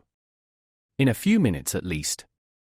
Though the preparation shift from koicha to yusucha signified the end of the most formal portions of the ceremony, Naruto wasn't so incautious as to open his mouth without seeing someone else do it first, and after about 10 minutes or so of watching his peer complete another sumptuous routine, the movements for making the thinner tea completely different, but still as captivating as those she had used previously, his patience was rewarded as after Anko and Hinata exchanged a few formal pleasantries, and he bowed to accept his cup of thin tea, he was able to speak again as Hayashi's eyes sought him out. I am most grateful for your accepting my invitation, Uzumaki-sama, the elder Hyuga spoke, shifting almost imperceptibly on the tatami before indicating the girls on either side of him. May I introduce my eldest child and heir, Hyuga Hinata. The girl who had been serving the tea bowed low, not daring to meet his eyes, and my youngest daughter, Hyuga Hanabi.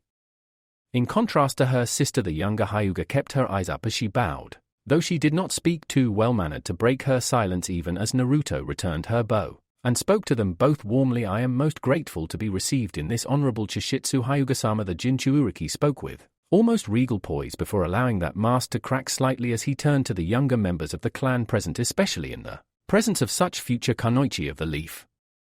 Hinata-sama, Hanabi-sama, Uzumaki, Naruto is forever at your service.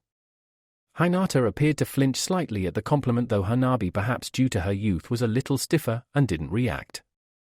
Conversation continued in this vein for a little while, each of the assembled present making idle small talk with the exception of Hanabi, who was a little too young to speak in a gathering such as this due to her tender age of about 3 years, until all the higoshi were eaten and Hinata had cleansed the chadagu for the last time. This was Naruto's big moment, one that as the guest of honor he couldn't afford to botch, so as the host placed down the last implement, in this case the whisk, Naruto swallowed down something to wet his dry throat, took his life in his hands, and bit the fatal kunai. Honorable Hinata-sama, now that her father had officially introduced her, it was acceptable for him to address the Hyuga heir by her first rather than her clan name. Would it be possible for this unworthy one to examine the venerable chadagu of the ancient Hyuga house? It would be our honor, Naruto-sama. It was the first time he had ever heard her speak, and her voice was so soft he almost didn't hear her at all. Such was the softness of Hinata's tone, the gentle bubbling of the water in the tea urn would have drowned her out. Please look upon them for as long as you would like to. In all honesty, Naruto wanted to handle them as little as possible, because the longer her held them, the greater the chance of something going wrong. However, for reasons of politeness, he couldn't exactly say that. Instead, with great ceremony and almost exaggerated care, he unfurled a specially folded and brocaded cloth from the inside of his obi, allowing it to act as a shield between his fingers and the instruments he was handling. In prescribed order, he looked over each item of the Chadogu in turn, before handing them over to Anko the snake mistress, passing each back with a pertinent question or comment that either Hinata or occasionally her father answered effortlessly. When it came to the Chishaku, however, something in the grain of the bamboo caught Naruto's eyes. At first he thought it merely an imperfection that was therefore looked upon favorably by the clan, but as he looked again, he distinctly saw, or thought he saw, a definite pattern in running along the length of the wooden tea scoop.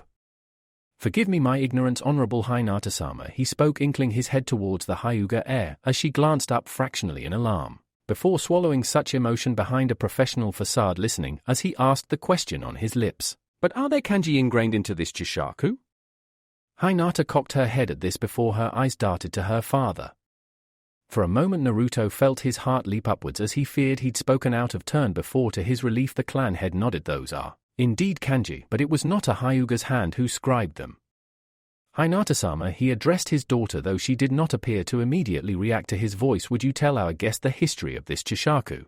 "Hi Shishi-yui," she said quietly, facing her inquisitive guest more straight on as she began to speak. "That tea scoop was a gift to my great-grandfather and former clan leader of the Hyuga from the Shodaime Hokage of Konoha. Senju Hashirama-sama himself grew the wood it was carved from using his Mokuton jutsu. It is imbued with his chakra even now. Those kanji he formed within the living wood itself, and to the Byakugan they read as, 'A good friend is comparable to good health, both being overlooked until they are missed.' It is an important reminder of the friendship the Hyuga still hold with the Senju clan, and the role we had in laying the foundations that support the village of the Leaf even now." Wow! Naruto wasn't quite sure what was more impressive, the fact he was holding a living piece of Konoha's history in his hand, or the fact the Hyuga had been able to recall all that information so effortlessly. Hard to believe this little thing could mean so much, or that they're letting me hold it for that matter.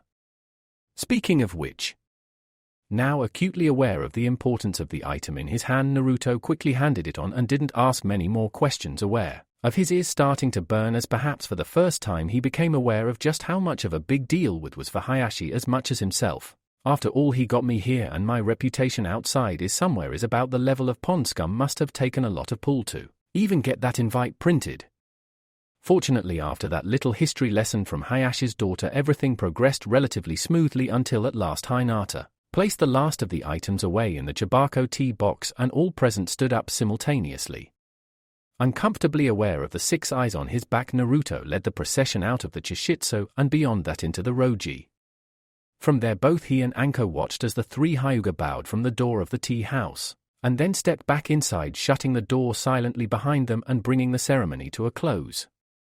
Almost before they had disappeared, Naruto sagged tired, despite the fact he'd done virtually nothing but kneel down for most of the afternoon. Still, Jiji always said studying too hard can make your brain exhausted, or something like that. Anyway, whatever it is, I'm glad it's over now, and I'm out of here. However, almost as though reading his mind, the hand of his teacher descended from on high and landed with deceptive softness on his shoulder. "No chance," Yushi smiled, reveling at his stricken expression for an instant before diverting the killing blow. "Take a seat, we're waiting out. Hayashi said he wanted to talk to me, and I assume you." "What? When was this? I never heard him say a word." "And you wouldn't. Kimono sleeves are excellent places to hide hand signal, brat. Remember that in the future," Anko advised, settling herself down on one of the benches of the Roji. "If I were you, though, I'd settle down." No idea how long he's going to be. The answer to that question, however, was nowhere near as long as the special Jounin had expected or feared. After no more than about 10 minutes of kicking their heels, Anko gently nudged her charged shoulder, and looking around, Naruto saw the sight of 4 Hyuga approaching them: Hayashi, his 2 daughters, and the branch house member who'd escorted the 2 of them to the Chishitsu what felt like half a lifetime ago. Naruto rocked to his feet alongside his sensei as the clan leader drew level with them in his own stately way. Before, to his less than well-hidden relief, he smiled and inclined his head gently towards them both. "Uzumaki-san, now the tea ceremony was over, there was no need for such strict formalities, at least from Hayashi. I would like to speak with Mitarashi-san, if I may." "May I invite you to explore the Roji with my daughters and their watcher?" Recognizing a polite dismissal when he heard one, Naruto immediately nodded. and after exchanging pleasantries with the 3 younger clan members allowed himself to be led away from the 2 adults. It was a fascinating thing to see and appreciate. Hinata would admit to herself in later years just how easily Uzumaki Naruto was able to change his skin as adroitly as any chameleon, an idea she would have, politely, dismissed as impossible had she not seen it with her own eyes. During that first meeting away from other influences the Hyuga heir fancied, she could almost see the formality sloughing away from for her peer as the quiet foursome slowly removed themselves from the zone of influence exerted by the adults who had moved off together. Finally, when her father and his erstwhile guest were completely lost to sight, Naruto had stood up, stretched off, and become someone a world away from the somewhat uncomfortably stiff figure she had served tea to not a half hour before. "Thank Kamisama, that's over," he spoke semi-aloud, though mostly to himself, picking and pulling at his kimono to try and make the garment more comfortable for himself. "Nothing against your clan and your eyes, but I'm never completely comfortable around here, always feel like I'd being watched." Such an admission the Uzumaki noticed from the corner of his eye had a different effect on each of the 3 Hyuga present. Hinata didn't seem exactly sure how to react and therefore merely regarded him curiously. The branch member he recognized, but couldn't name, glanced away as though to hide a slight smile, whilst Hanabi took it upon herself to defend her clan's honor, folding her arms and taking a step forwards to look up at him with a frown on her small face. "As you should," she demanded, her tone lacking any of the mispronunciation expected in most children her age. "The Byakugan sees all." "Oh, does it now?" Naruto would normally have chomped down on a leading statement like that like a shoal of ravenous piranha on prey, but taking Hanabi's age into consideration decided to let the officious-sounding Hyuga off lightly this time. True enough, true enough. But remember, just because you can see something doesn't mean you can always do anything about it, Hanabi-chan. The girl's eyes, already slightly larger than average due to her bloodline, widened considerably, and her arms fell slack to her sides, mouth falling open slightly as though she literally couldn't believe what she was hearing. "How dare you? I am a chibi." Naruto finished for her, leaving the little Hyuga gaping again, as she sought to try and keep pace with both his logic and his lightning tongue, as he met her gaze squarely with his own. "You are, however much you might try to disguise it, a child, and therefore it would be unseemly for me to refer to you without the appropriate title outside of a formal event, now wouldn't it, Hanabi-chan?" He could have twisted the knife a little further, but seeing as the pompous little brat was dropping her eyes and conceding defeat with her body language, Naruto decided to be merciful and end it there, moving from the younger heir to the elder, and smiling much more benevolently as he spoke in a gentler tone. "And you, Hinata-san, what can I say about you? You were..." He paused, somewhat confused by her apparent sudden fascination with her fingers before realizing she wasn't able to meet his eyes the same way her rather more bellicose little sister had, and reconciling this with what he'd seen in the tea room, he managed to make a deduction about what was happening. "Ah, so she's a bit shy, is she? Ah, well, nothing a bit of the old Uzumaki charm can't fix as long as I try and handle it right. Well, actually, before I say what you were, could you please stop tapping your fingers together?" As he'd half expected, the clan heir didn't immediately cotton on to what he was asking, and actually had to glance at her own hands to realize what she was doing. Her cheeks instantly immolated themselves as she thrust her hands to her side, scrutinizing the floor as she internally castigated herself for such a stupid thing to do. Now she'd undone any good work she might have made in the tea ceremony. He was sure to think she was a stuttering, shambling wreck. "Now, Gomen, no need to apologize, Hinata-san. Hell, I used to do a lot worse without realizing it." "Hey." It wasn't usual for Hinata to hear someone brushing off her failings so quickly, and she glanced up immediately only to fall helplessly headlong into the endless depths of blue that were Uzumaki Naruto's eyes, not able to break away as she had no choice but to listen to the rest of his words anyway. "You were amazing in the Chishitsu. How on this earth or any other do you move on those tatami? I swore you were hovering rather than shuffling over them. You'll have to teach me how you do it sometime. And the way you handled those Chadogu." He swiftly glanced her up and down, Hinata feeling her blush start to burn again as she almost felt his eyes roam over her, especially the sleeves and arms of her kimono, an iromuji similar to Anko's, though like her sister it was an even starker white, and no hint of a pattern existed upon its flawless silk, not even a speck of dust on you. "You've got a real talent there, Hinata-san. It's no wonder people would gnaw their own arms off to get an invite to a Hyuga Chado if they know they're going to be served by someone like you." Amazing, he thought I was. She didn't finish that thought. She didn't dare. Not only had Uzumaki Naruto, her family's honored guest for the day, not thought she was blundering, stuttering, or cripplingly shy, he thought she did well. That she hadn't made a mistake at all even if she knew she could and should have done better? Her handling of the tea scoop had been slightly off, and when laying out the chadogu the whisk had been placed slightly too near the caddy. But he either didn't mind or was too polite to point out such deficiencies, and for that Hinata was grateful. "You are very kind, Naruto-san." She began once more, mentally cursing her own tongue as it tripped her up and made her stammer. "I am honored that you thought so highly of me." For the second time in a minute Hinata found herself cut off, and not merely by words this time.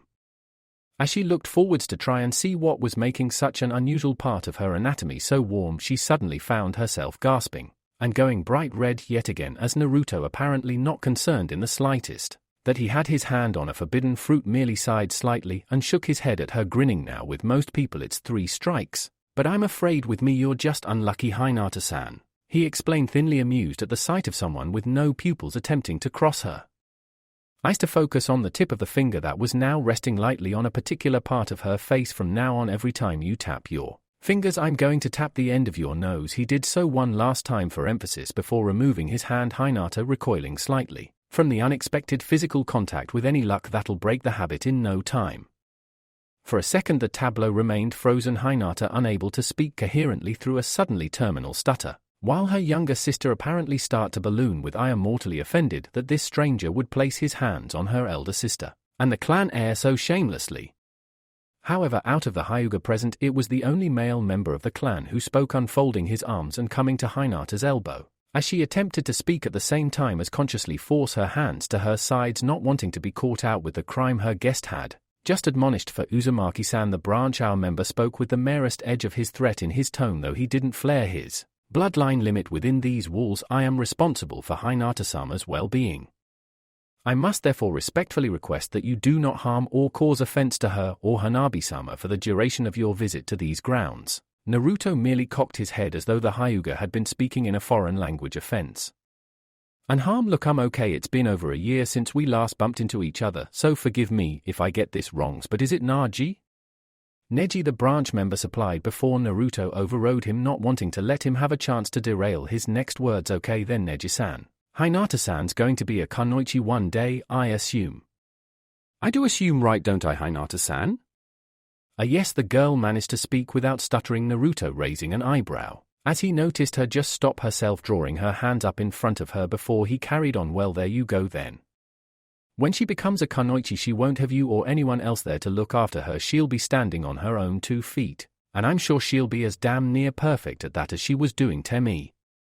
Besides, he gave a careless shrug, trying to decide if he was pitching his words right to get it through to not just Neji but Hinata as well, that offense and harm to both others and themselves was pretty much mandatory in the world of ninja. If you thought that was offense, you really don't know your born. I've heard and seen worse from the academy playground every day. I think that went rather well overall. Certainly Neji appeared to be regarding him a little less hotly than he had a few moments ago, though given the apparently unbreakable Hyuga mask of neutrality, it was a little more difficult for him to tell than usual. "And at least Hinata-chan starting to warm up to me a bit. I know I need to call her Sama or San until we're out of this place and in the academy together at least, but for now just letting her know I really appreciated what she did in that tea ceremony seems to be breaking down a couple of her walls." It was a start at least, and Konoha hadn't been built in a day. But as the eldest child present turned his pale eyes upon him once more, he felt he could hear almost a glimmer of respect lacing his otherwise colorless tone. "Indeed. I must admit that yes, do often hear and see worse in the academy playground," though he smiled slightly, a somewhat sinister expression, as it never reached his eyes. "I have yet to hear someone insult the heritage and honor of the Hyuga house twice while within my earshot." Taking a moment to compute this, Naruto teased the most important point of the older boy's sentence out after a short pause, and glanced up at Neji in sudden realization. "You're in the academy already?" "I am indeed." "Which year?" "This is still my first year. Mostly because Hayashizama wouldn't sign the paperwork that would allow me to advance." That thought still rankled in Neji's mind, though considering the boons his uncle had recently granted him, perhaps it was for the best that he heed the clan head's words about forging bonds with students his own age rather than attempting to race up the rankings as quickly as possible. Though why escapes me. I believe it is that while Hayashizama wishes for honor and prestige for the Hyuga clan, he would prefer it is such honor was won by the main rather than the branch house. That was his personal opinion on the matter. The memory of his denied promotion still jarring even now, though he was ill-qualified to make statements on how the mind of arguably one of the finest leaders the Hyuga clan had ever known worked, or considered the world, least of all when it was taking most of his mental prowess to keep up with the rapid-fire questions of Hayashi-sama's latest guest. Really, first year. Awesome. You might know a friend of mine in there, Hasuwada 1010. The name didn't appear to ring any immediate bells, so Naruto added a brief description. Tallish girl, hairs usually in a pair of buns on top of her head, wears trousers and a shirt most of the time instead of a kimono. Yes, that last tidbit appeared to be the tipping point. As Neji nodded, I do know her, Suwada-san, though we've not really spoken all that much in class. Well, if I were you, I'd do myself a favor and get into her good books. Sharpish, Naruto chuckled, running a finger along his jaw. Take it from me, she might look all sweetness and light, but anyone who knows her would tell you old Panda-chan's going to be the kunoichi who puts her idol Senjutsu to shame. Damn it.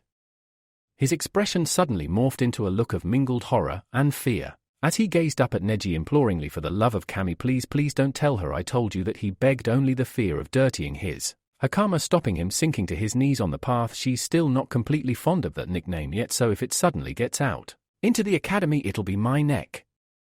Amused but hiding it, and filing the reference away for future blackmail use should he require it from the Uzumaki sometime in the future. Neji ducked his head obligingly for the moment, and carried on as though nothing untoward had been spoken. I have very rarely exchanged words with Hasuwada-san, though with such an astute reference I will endeavor to correct such an oversight. Naruto's eyes crossed slightly for a moment before he managed to decipher the older boy's words. When he did so, however, he shook his head and sighed. Man, someone really needs to write a dictionary for people to translate what you guys are saying when you open your mouths. Anyway, aside from that, none of the Hyuga present had time to pull the Uzumaki up on his slight slur on their manners before he was off again. The three relatives of the clan leader almost dragged along in his slipstream. As he moved around the Roji, there were still a few questions about that. Not 8. Whose was the Chibana? That was mine, Uzumaki-sama. It's San now, Hanabi-chan. We're not in the Chishitsu now. Still, that was a rare old bloom you had there. Does it grow here in the Roji? Hi, all flowers used in such ceremonies are cultivated here, Hanabi answered brusquely, only the slightest hitch in her pronunciation betraying her youth and tripping up the elocution lessons installed in her by her elders within the Hyuga clan. Even at such a young age, Hinata-sama tends many of the gardens within the clan grounds. Once more those twin cerulean searchlights were placed on her, but this time she was able to keep both her hands by her sides, and her cheeks their normal pale color, as Naruto did his best to give an encouraging smile rather than his usual massive grin. A graceful gardener as well as a perfect student in the way of tea. A young lady of many talents. Remind me to introduce you to Aino-chan when we're in the academy. She'd love to talk to someone else about flowers. So then, Hanabi-chan, where did you find that flower in particular? You must think me a terribly cruel man to spring such a surprise on one who had no idea what he was getting into. The question wasn't so much loaded as buckling at the knees, and true to form, Mitarashi Anko dispensed with powdery words, an elaborate language in favor of kicking the door in and tendering the meat of the issue without further delay. It wasn't a million leagues from my mind, the kunoichi admitted, fanning herself with a small hand fan she'd drawn from the back of her obi, and glancing sidelong at the man who'd asked her, knowing that lying to the Hyuga head would likely be a wasted effort even if his bloodline limit was currently inactive. But I'm sure you had your reasons. And anyway, if you really wanted to throw him to the wolves, you'd have called for a full ceremony with your entire elder council. A fate I wouldn't wish on my worst enemy. Mostly due to the fact he's already dead. The memory of old Sarutobi stating the death of his Kumo counterpart was still enough to send warm honey trickling through Hayashi's veins, though the knowledge of the two gifts the old warhorse had gifted to his clan, and more specifically the most aggrieved member of his clan, tempered his glee enough to let bygones be bygones, and wish the third rakeage peace in the afterlife. But strange as this may sound, I trusted Naruto to do acquit himself well to anything. He is, or will be, should I say, Konoha's #1 surprising ninja after all, will he not? Seeing the trace of a smile on the older man's face, Anko likewise smiled somewhat ruefully, the expression as hidden behind her fan as the memories of the few times she'd fallen for his almost inexplicable methods of making things work for him were behind her answering expression and semi-wooden tone. He will be assuming he makes it through the academy without one of the teachers snapping like a dry rice cracker and attempting to massacre him and the rest of his class. Oh come on, if anyone could do it, it'd be him. Very true, the Hyuga acknowledged, easily keeping pace with his guest, as they meandered around the Roji, occasional pulses of his Byakugan ensuring they wouldn't cross paths with the other small party before time had been given a chance to start the work he was hoping the academy would finish. But as I said, I trusted him to acquit himself well, and by seeking and inviting you he succeeded perhaps better than anyone even I could have hoped. Thanks. Anko had never really been one for flowery language, but at the same time, she was never one to shoot down a compliment, least of all one from the clan head of the Hyuga himself. Speaking of which, how well did he do overall? With a little more practice he could about pass as the third son of a minor noble. First the heir, second the officer, third the spare, huh? Anko mused, remembering the foibles of the noble classes and how their children would be schooled almost from birth for their future roles in life. Probably the reason we shinobi are kept so well in employment outside of war. Better than I was expecting overall, not that he needs to know it, no need to make his little head swell more than it already does. Hayashi, however, rather than agreeing with her as she was expecting, apparently seemed to stand behind the absent Uzumaki, backing him up a little as he answered the special jounin with a slight note of reproach in his voice for what he has done. I believe him due a little praise. As well as that, the change in tone from affront to regret was what made Anko look over more than the words themselves. Should he succeed in the task I would engage him with, he would be worth far more than a mere 4 hours in a tea ceremony.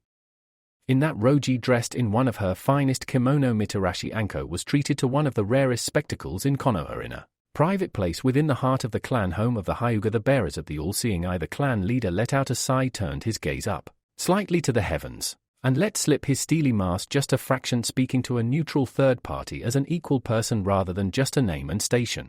Hinata-chan has, by the will of the heavens and not my own, had a much more unstable start in her life than most Hyuga will ever know, least of all myself. The attempted theft of our bloodline by Kumo shattered her nerves when she was little more than a baby, and she has lived every day since then with the thought that her uncle died because she was too weak. Hayashi's eyes hardened as he almost spat the words bandied about liberally in the elder council surrounding his firstborn child, though undoubtedly wise age had hardened the older generation's attitudes and rendered them blind to Hinata's undoubted strengths. They could no longer see underneath where she was concerned to stop herself from being taken.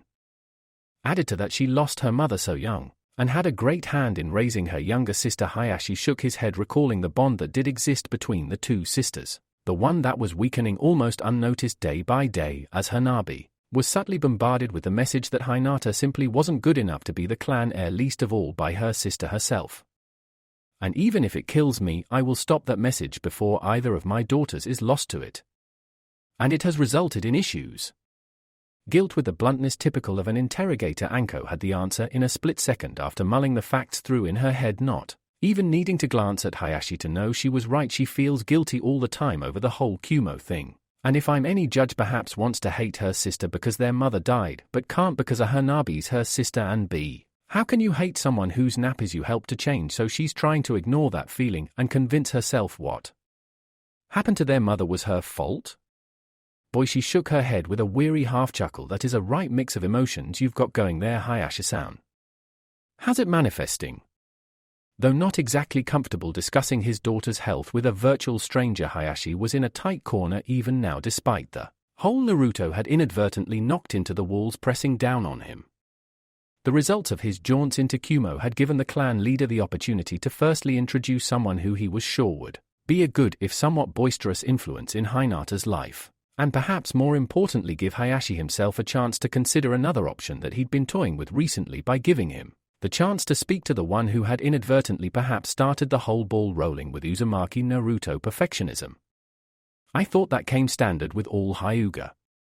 My apologies. Even if he tried to hide it, she could see the annoyance and hurt in the glance Hayashi flashed her way that was in the poorest of taste. The slightest of nods indicated his letting the insult slide before he continued. It was, but it is not completely without merit. Anko guessed that was about as close as any Hyuga would ever come to admitting the clan as a whole had an issue with its ego. However, returning to the matter at hand, Hinata's feelings on the matters you raised earlier are all but crippling her. Though I am far from an expert in such matters, from my own observations, I am inclined to believe that my daughter thinks that because everything that has happened was her fault, only if she has no flaws whatsoever will nothing terrible ever happen again. She is setting herself impossible standards and quite naturally failing to attain them. This is feeding a vicious cycle that is rapidly consuming her self-confidence. The harder she tries to attain the perfection she believes she needs, the more conscious she becomes of her own mistakes, and the more difficult it becomes for her. Already she has trouble binding or opening up to people for fear any of her mistakes causing them discomfort. The branch house know, and have confided to me that she works almost harder than any of them, shouldering more of the burden of household tasks than is good for one of her age. And fate has not been kind to her either. Hayashi massaged his eyes with his forefinger and thumb, an expression of almost human frailty that almost caused Anko to drop her fan. Wow, I never thought I'd see the day a Hyuga would look so tired, least of all to a clan outsider, and least of all the clan leader. There are some elements within the clan that look upon her shyness as weakness unfit in a possible future clan leader, and more than that, the traditional Jukan is not suited to one such as my Hinata-chan.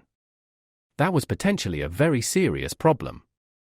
Though she knew about as much as the next person about the inner workings of one of Konoha's noble clans, Anko did know that a Hyuga without the gentle fist would be considered as much of an aberration as an Ucha would have been without the Sharingan. Accepted perhaps, but never acclaimed within the clan. It would have been awkward at best for a lay member of the clan to be so ostracized, but for a potential leader it was little more than a delayed death sentence, so as much to fill the silence and stop herself dwelling on the matter than anything else. The snake mistress spoke. What can you do? I mean, I doubt finding out that her clan style doesn't fit her is going to do much for your little girl's peace of mind. Hayashi nodded grimly but with an air of potential hope about him. The situation is not so hopeless as to be unsalvageable. Her mother also had difficulty with the traditional Jukan, but with practice overcome such problems. In doing so, she also developed a separate school of the gentle fist, one unique to herself. Hinata-chan may yet have the power to make the same discoveries, but with her own mind holding her back, such a thing can never be. I will not lie to you, Anko-san, there is no point. The main reason I invited Uzumaki Naruto to a private nodate had little to do with the business with Kumo, and everything to do with him meeting my daughter, in fact both my daughters. Because she won't be able to wall up around him, he won't let her. Anko could join the rest of the dots on her own. You're looking at him to help bring her out of her shell? And to see that being perfect is not necessary to keep everyone you love safe, Hayashi admitted with a slight nod. Naruto-san is, by his own admission, far from ideal, but even so I would wager far from even money on him becoming one of the outstanding ninja of his generation, even claiming the mantle of Hokage if favored by fortune.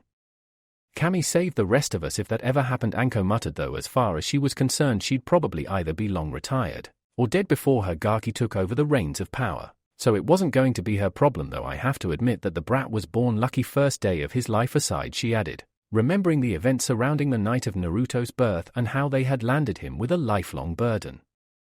A conclusions I would be forced to agree with, Hayashi admitted at length before he paused in his slow pacing and faced the special Jounin directly. Though aside from his aid in Hinata's cause, I was also most interested to determine the worth of any he brought with him to such a gathering. Anko froze in her tracks, fan snapping closed as she span on her heel and faced the Hyuga leader square on.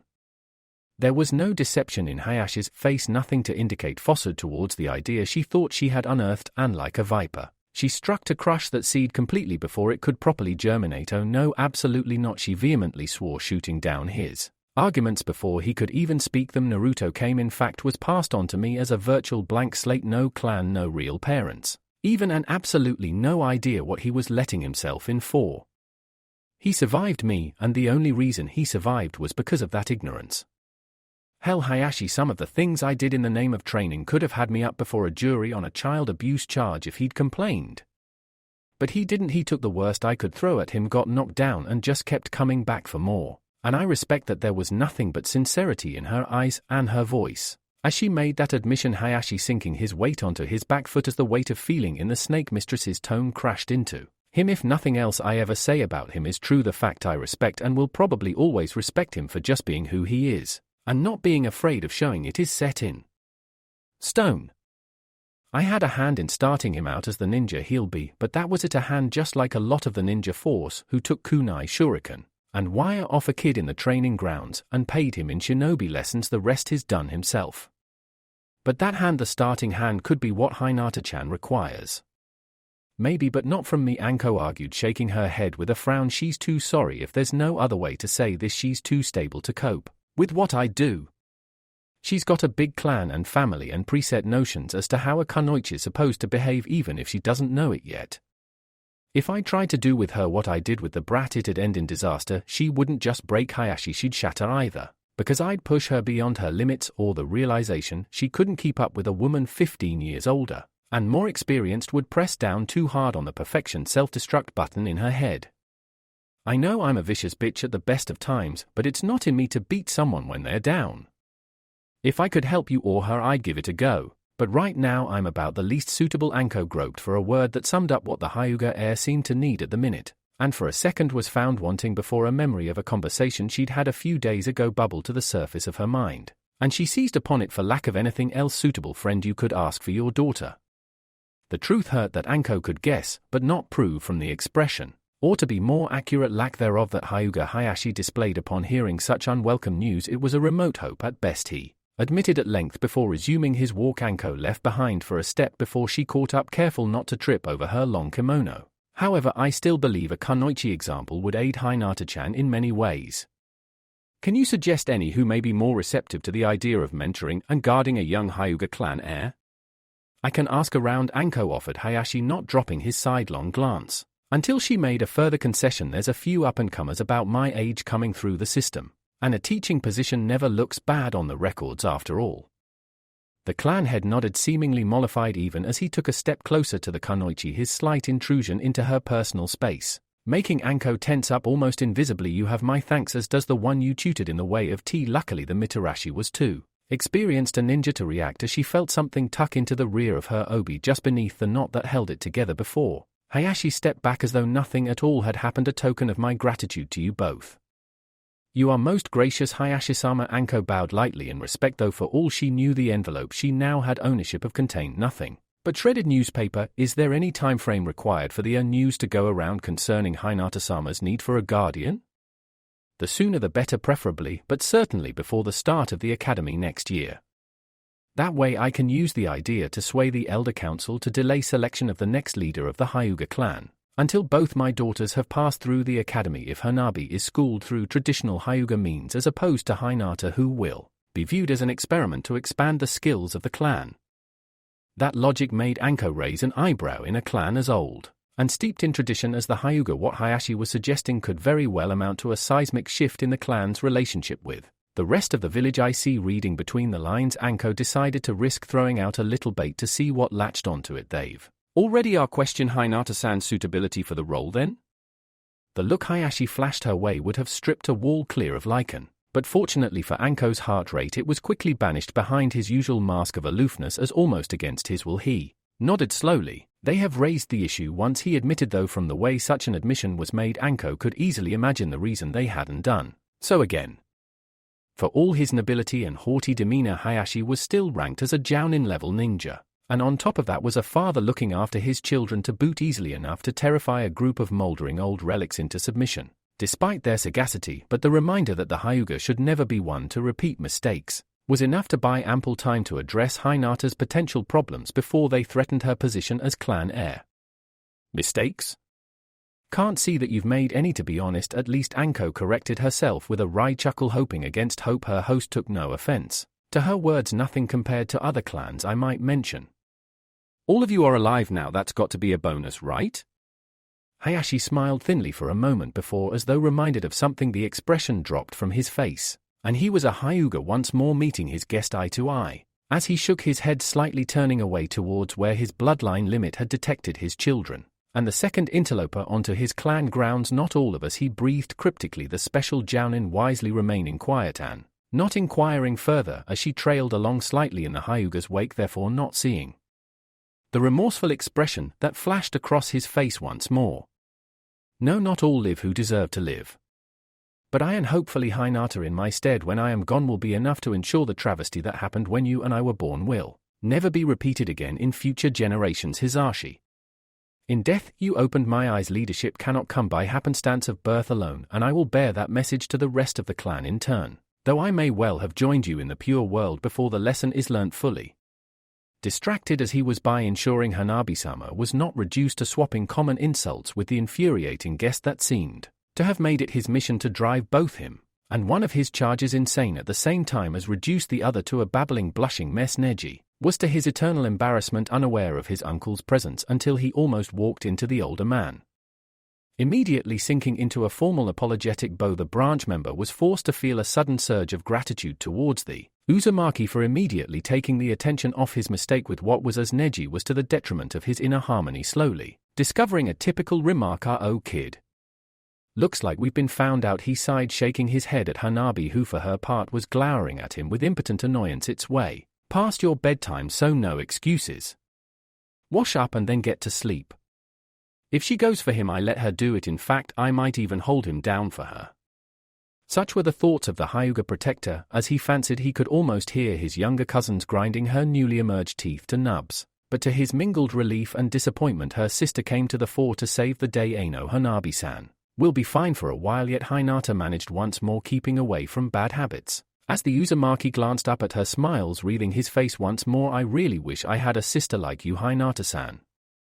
You're way too nice. Hope you realize how lucky you are, Chibi." Hanabi's temper, much to the apparent amusement of the woman who had been the Uzumaki's escort, Neji noticed, snapped with an almost audible ping. "I not Chibi," she shouted, all but stamping her foot in a tantrum as her father closed his eyes in either embarrassment or amusement as the sight of his youngest foregoing all her elocution lessons and setting up a screaming match with one of the village orphans. Naruto, however, didn't seem to notice, instead merely darting his hand forwards to pat her on the head while speaking with her sister Hinata, completely unsure how to handle someone so completely different from what she would consider to be normal until she entered the academy. "Just as I learned more on my first day there than hours of practice within the clan dojo could have taught me. Isn't she precious?" Naruto's voice all but oozed patronizing charm as Neji was forced to wrap his arm around Hanabi's shoulders to stop her springing at the guest and potentially bringing shame upon the clan. "However, though normally I have nothing but admiration for the standards of you Hyuga craftsmen, I believe this particular model might have a slight defect in her temper gear. Is she battery-powered or clockwork?" Caught completely off guard by such an oblique comment, Hinata had no idea what she should say in response, and yet again she was forced to feel her inside squirm as she realized that her father had to step in and cover for her inadequacies. "I assure you, Uzumaki-san, my youngest daughter is not a doll. I was there when she was born after all. Not to mention when she was made." Naruto seemed to muse at this, glancing at the grimacing Hanabi at the same time as putting his finger on his chin in an expression of deep thought. "You sure about that, Hayashi-sama? She seems a bit easy to wind up."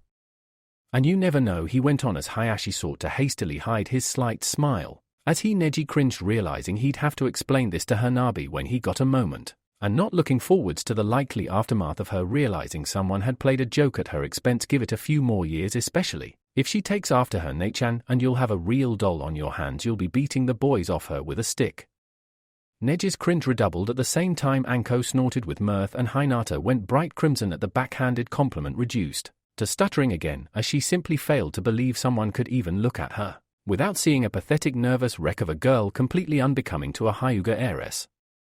She was given little time in this introspection, however, as not for the first time a finger relocated itself on the end of her nose, and looking beyond it she could have wept to see Naruto shaking his head and sighing at her.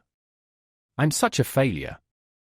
And you were doing so well, Hinata-san. That was a whole half hour," he lamented, gently removing his finger and gently tapping both of the girls as they were placed in front of her. "Neji-san, Hanabi-chan, I'm looking at you too to make sure Hinata-san breaks that habit. There's no reason for someone as good as her to be so shy."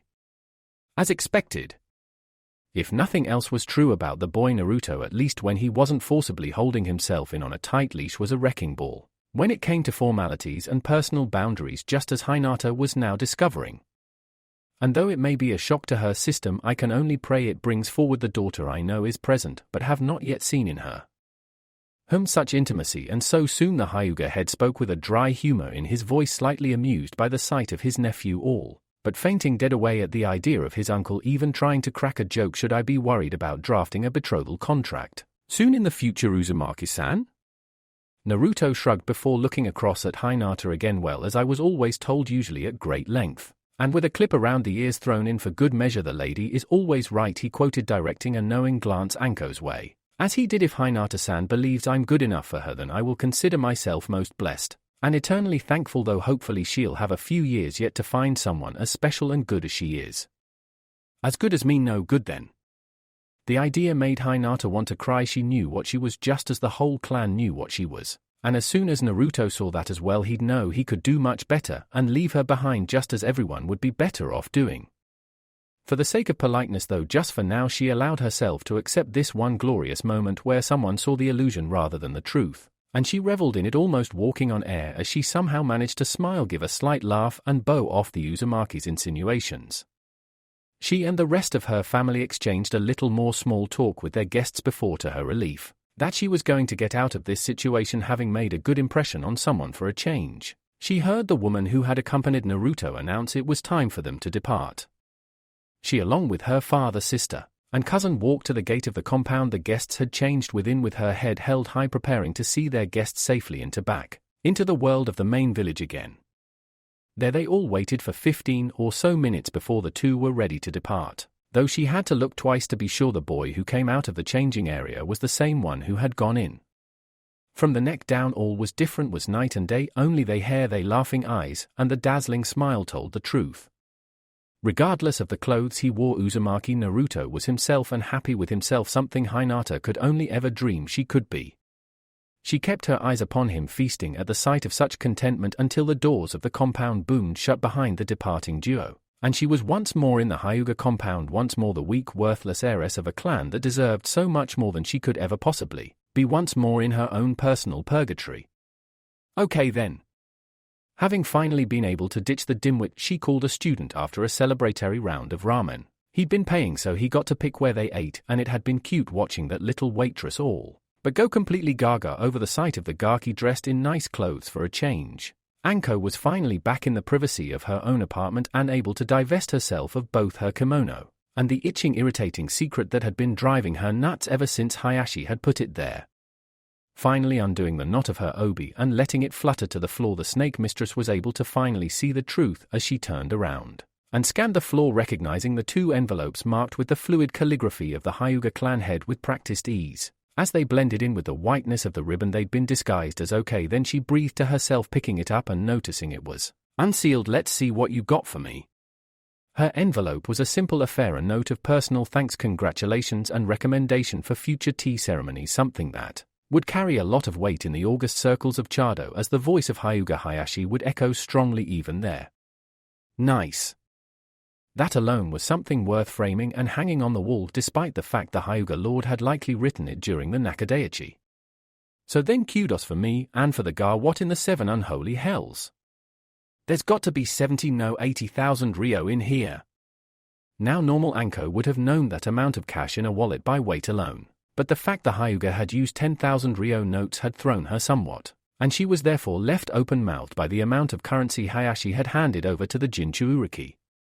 Mind completely blown by this, Anko plucked the small slip of paper at the front of the envelope out and unfurled it, reading with a mounting sense of disbelief as she went on. Naruto-san, you have the gratitude of the Hyuga clan and the personal thanks of both its leader and its council of elders of the service you have performed for us all and the ghosts you have helped lay to rest. Should you ever have need of our eyes, you need merely to ask. Well, ain't that a kick in the head? Not only was Naruto now a rich little bugger, he was a rich little bugger with the Hyuga clan. Watching his back slowly whistling as she replaced the note within the envelope, Anko felt the need for a little sit down. Slouching into her bedroom and slumping down on the bed, the special Jounin blew out a sigh as she mulled this new information over in her mind. Damn, he is starting to pull a lot of influential strings. And he got me talking with Hyuga Hayashi, a note of recommendation from the big man himself, and possibly a new mission to help his little girl. Damn it. She snarled softly once more, hating the burning sensation that ate its way into her guts. Now I owe him again. Well, if that's your plan, Gaki, it's not going to work. Standing up tall, Anko felt her inner fire rekindle as she slid off her kimono, leaving her stood in just her undergarment as she smirked to herself, already cycling through her mind for a way of knocking the aggravating mouse off her back before he could nibble his way in too far. I've got just the thing to dig me out of this hole. All I need is a pen, some paper, and a second when you're not awake due to that little planning session. Naruto was greeted next morning by something very unusual. A letter slipped under his apartment door. After gingerly sending in a clone to examine it in case it was explosive, and shouting down a mouthful of vociferous abuse from the clone that was unhappy about given a potential suicide mission, and not afraid to let its feelings on the matter show. The Jinchuuriki was left whistling as he beheld the contents, and immediately sent his clone off to write up a storage seal for the new money as he read the slips involved. Hayashi's note was not only heartfelt, it was potentially a lot more important than that. While the one from Anko Gaki, okay, listen up. For the Kanzashi and the ceremony you got these, consider us square. They're only D and E ranked, but they help get me through the academy. Don't get caught practicing, and don't mention my name if you do. Anko PS. If you're ever in the mood to treat your uke again, just remember it is an absolute impossibility for a girl to own too much lingerie. All right, sensei, the blonde shouted aloud as his clone, having been disturbed by the commotion, and come back into the kitchen to read the note over his shoulder, ran into the lounge and started hollering in celebration, "You're the best. There's gotta be 6 no 7 jutsus here." Right, new plan. Having not had much of a plan to start with, it was easy enough to scrap his ideas for the day and start again. No need to shop, but I do need to check out the library. That new comic should be out now. Time for old Otoko-san to make a comeback and enjoy an hour or so with that librarian girl, assuming she's still in there.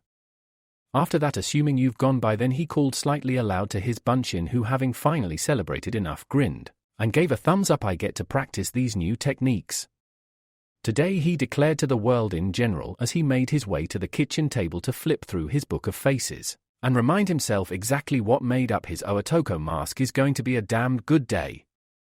It was strange what teammates would admit to each other over time, though at first she'd have sworn she would have been happy had the three of them never shared a word until they reached Chunin. Hana quickly realized exactly how stupid and shallow that way of thinking was. Had it not been for her teammates and sensei, she wasn't even sure she would have been able to carry on being a kunoichi during the time one of her partners had been stolen. Kotetsu and Izumo were both annoying and immature brats, but they, along with her, were Tain Sensei's annoying and immature little brats, and they were growing into ninja he would be proud to serve alongside rather than merely teach. Despite that, however, there were a few things they disagreed on, one such instance being the brothers' idea of a take-back, the ability they'd both like to have to be able to undo something they had done in the past. For example, Kotetsu had admitted he would forever love to take back the time he neglected to watch where he was going in the family brewery, ended up slipping over some damp flooring and cartwheeling head over heels into a heap of old hops. According to Izumo, the smell had hung around him for weeks. Hana had considered this idea, but overall rejected it. She was an Inuzuka, and everything that had happened to her in the past had made her what she was today. Cutting out a part of that, no matter how small, wasn't something she would have felt comfortable doing. Unlike in the past where the three of them would have quickly squabbled and fallen out over this, the threesome now simply shrugged, agreed to disagree, and moved on, Hana in particular giving the idea no further thought. Until that was right now, right at the point where she would have quite happily cut off her own arm to be able to take back the last few seconds of life, the seconds where, having stumbled into one of the main meeting areas of her clan on the hunt for some dinner, and been questioned about what had happened to rough her up so much, she had pointed to one of her clan brothers and exclaimed in a loud, exhausted voice, "He's an animal. Why, oh why wouldn't Tain Sensei teach us any suicide jutsu?" Face down on the table, she'd slumped in front of cheeks so red it wasn't possible to see where tattoo ended and flesh began. Hana was reduced to wishing for the ground to split asunder and swallow her whole, and as usual that wish wasn't being granted. The entire clan, or at least to her what sounded like the entire clan, had been absolutely devastated by her accidental double entendre ninja, and Ninkeen alike falling about howling with laughter. And to put the cherry of chastisement right on top of this perfect mixture of mortification, her mother had of course just walked in at the exact second she'd made such a pronouncement, and was now in no fit state to quell the quasi-riot, being too busy gasping for more air to laugh with. In fact, about the only person completely unaffected by her remark was the person she'd actually singled out, and to her horror he merely grinned, threw his arms up and behind his head at the same time as dumping a shed load of oil on the fire. Well, I don't mean to boast, but Hana felt like trying to throttle herself. Without further thought, she buried her head as far into her arms as she could manage. Bad enough that she humiliated herself by being reduced to lusting after and almost bedding the last Uzumaki. Following the reunion with her lost partner, now she was making it sound like she'd actually done just that anyway. "I have a mouth with a death wish." The Inuzuka Scion mourned, daring to peep out the crook of her elbow, and immediately wishing she hadn't bothered. The sight of Kiba sprawled on the floor, dry heaving for oxygen with a face almost as red as hers a red-hot thorn in her side before there was a sudden rush of blackness in her vision as someone slumped against her and almost knocked her sprawling off her seat. Was the pack binding not enough for you, girl? Someone older than she was all but shouted in her ear, quivering against her as they tried to straighten up after tripping over her brother. One of my old kimono should fit. A quick change, a sip of sake, and he's all yours forever. Just make sure he gives you plenty of pups before you end up old and toothless like your mother. Death wish granted. Even now, however, Hannah simply couldn't catch a break. Even as she tried to glance along the table of something with a sharp edge to end the misery with a sudden heave the weight was pulled off her side, and straight into the face of a fire-breathing Inuzuka clan head. Her you calling old? Tsume demanded, glaring concentrated death through the clan member who'd badmouthed her until the younger girl, one of Hannah's older cousins, cowered and whimpered for mercy. Dispensing pack justice with a rough shove that sent the other girl flying into a nearby wall, Tsume drew herself up, grabbed Hannah by the arm, and as she hauled her eldest child out of the seat she'd sought refuge in, turned to the other semi-guilty party and barked a quick order, grab him and meet us in there. Seeing the clan head slitted eyes dart towards a door he didn't recognize, Naruto nevertheless nodded to show his understanding, and reached down to tug at Kiba's closest arm. Come on, Kibble, he demanded, heaving the taller boy upright at the same time as checking he wasn't going to tread on Akamaru accidentally, the little puppy currently sniffing around his partner and wondering if the Inuzuka was ill from something that was making his face magenta and preventing him from breathing properly. Damn it, move, or the next sparring lesson we'll be getting will come from your mother. That at last seemed to sober the Inuzuka up. Something rapid. Hastily shuffling along in his friend's wake, Kiba quickly followed Naruto towards the door. He'd seen the leader of the Inuzuka pull her daughter into the Jinchuriki, pushing the door to behind them both and taking a look at the surroundings before licking his lips. Tasty. His eyes lingered on a long section of salted meat impaled on a hook set into the roof of the little larder Tsume had led them into. Though I'm guessing we're not here to check on the menu, right?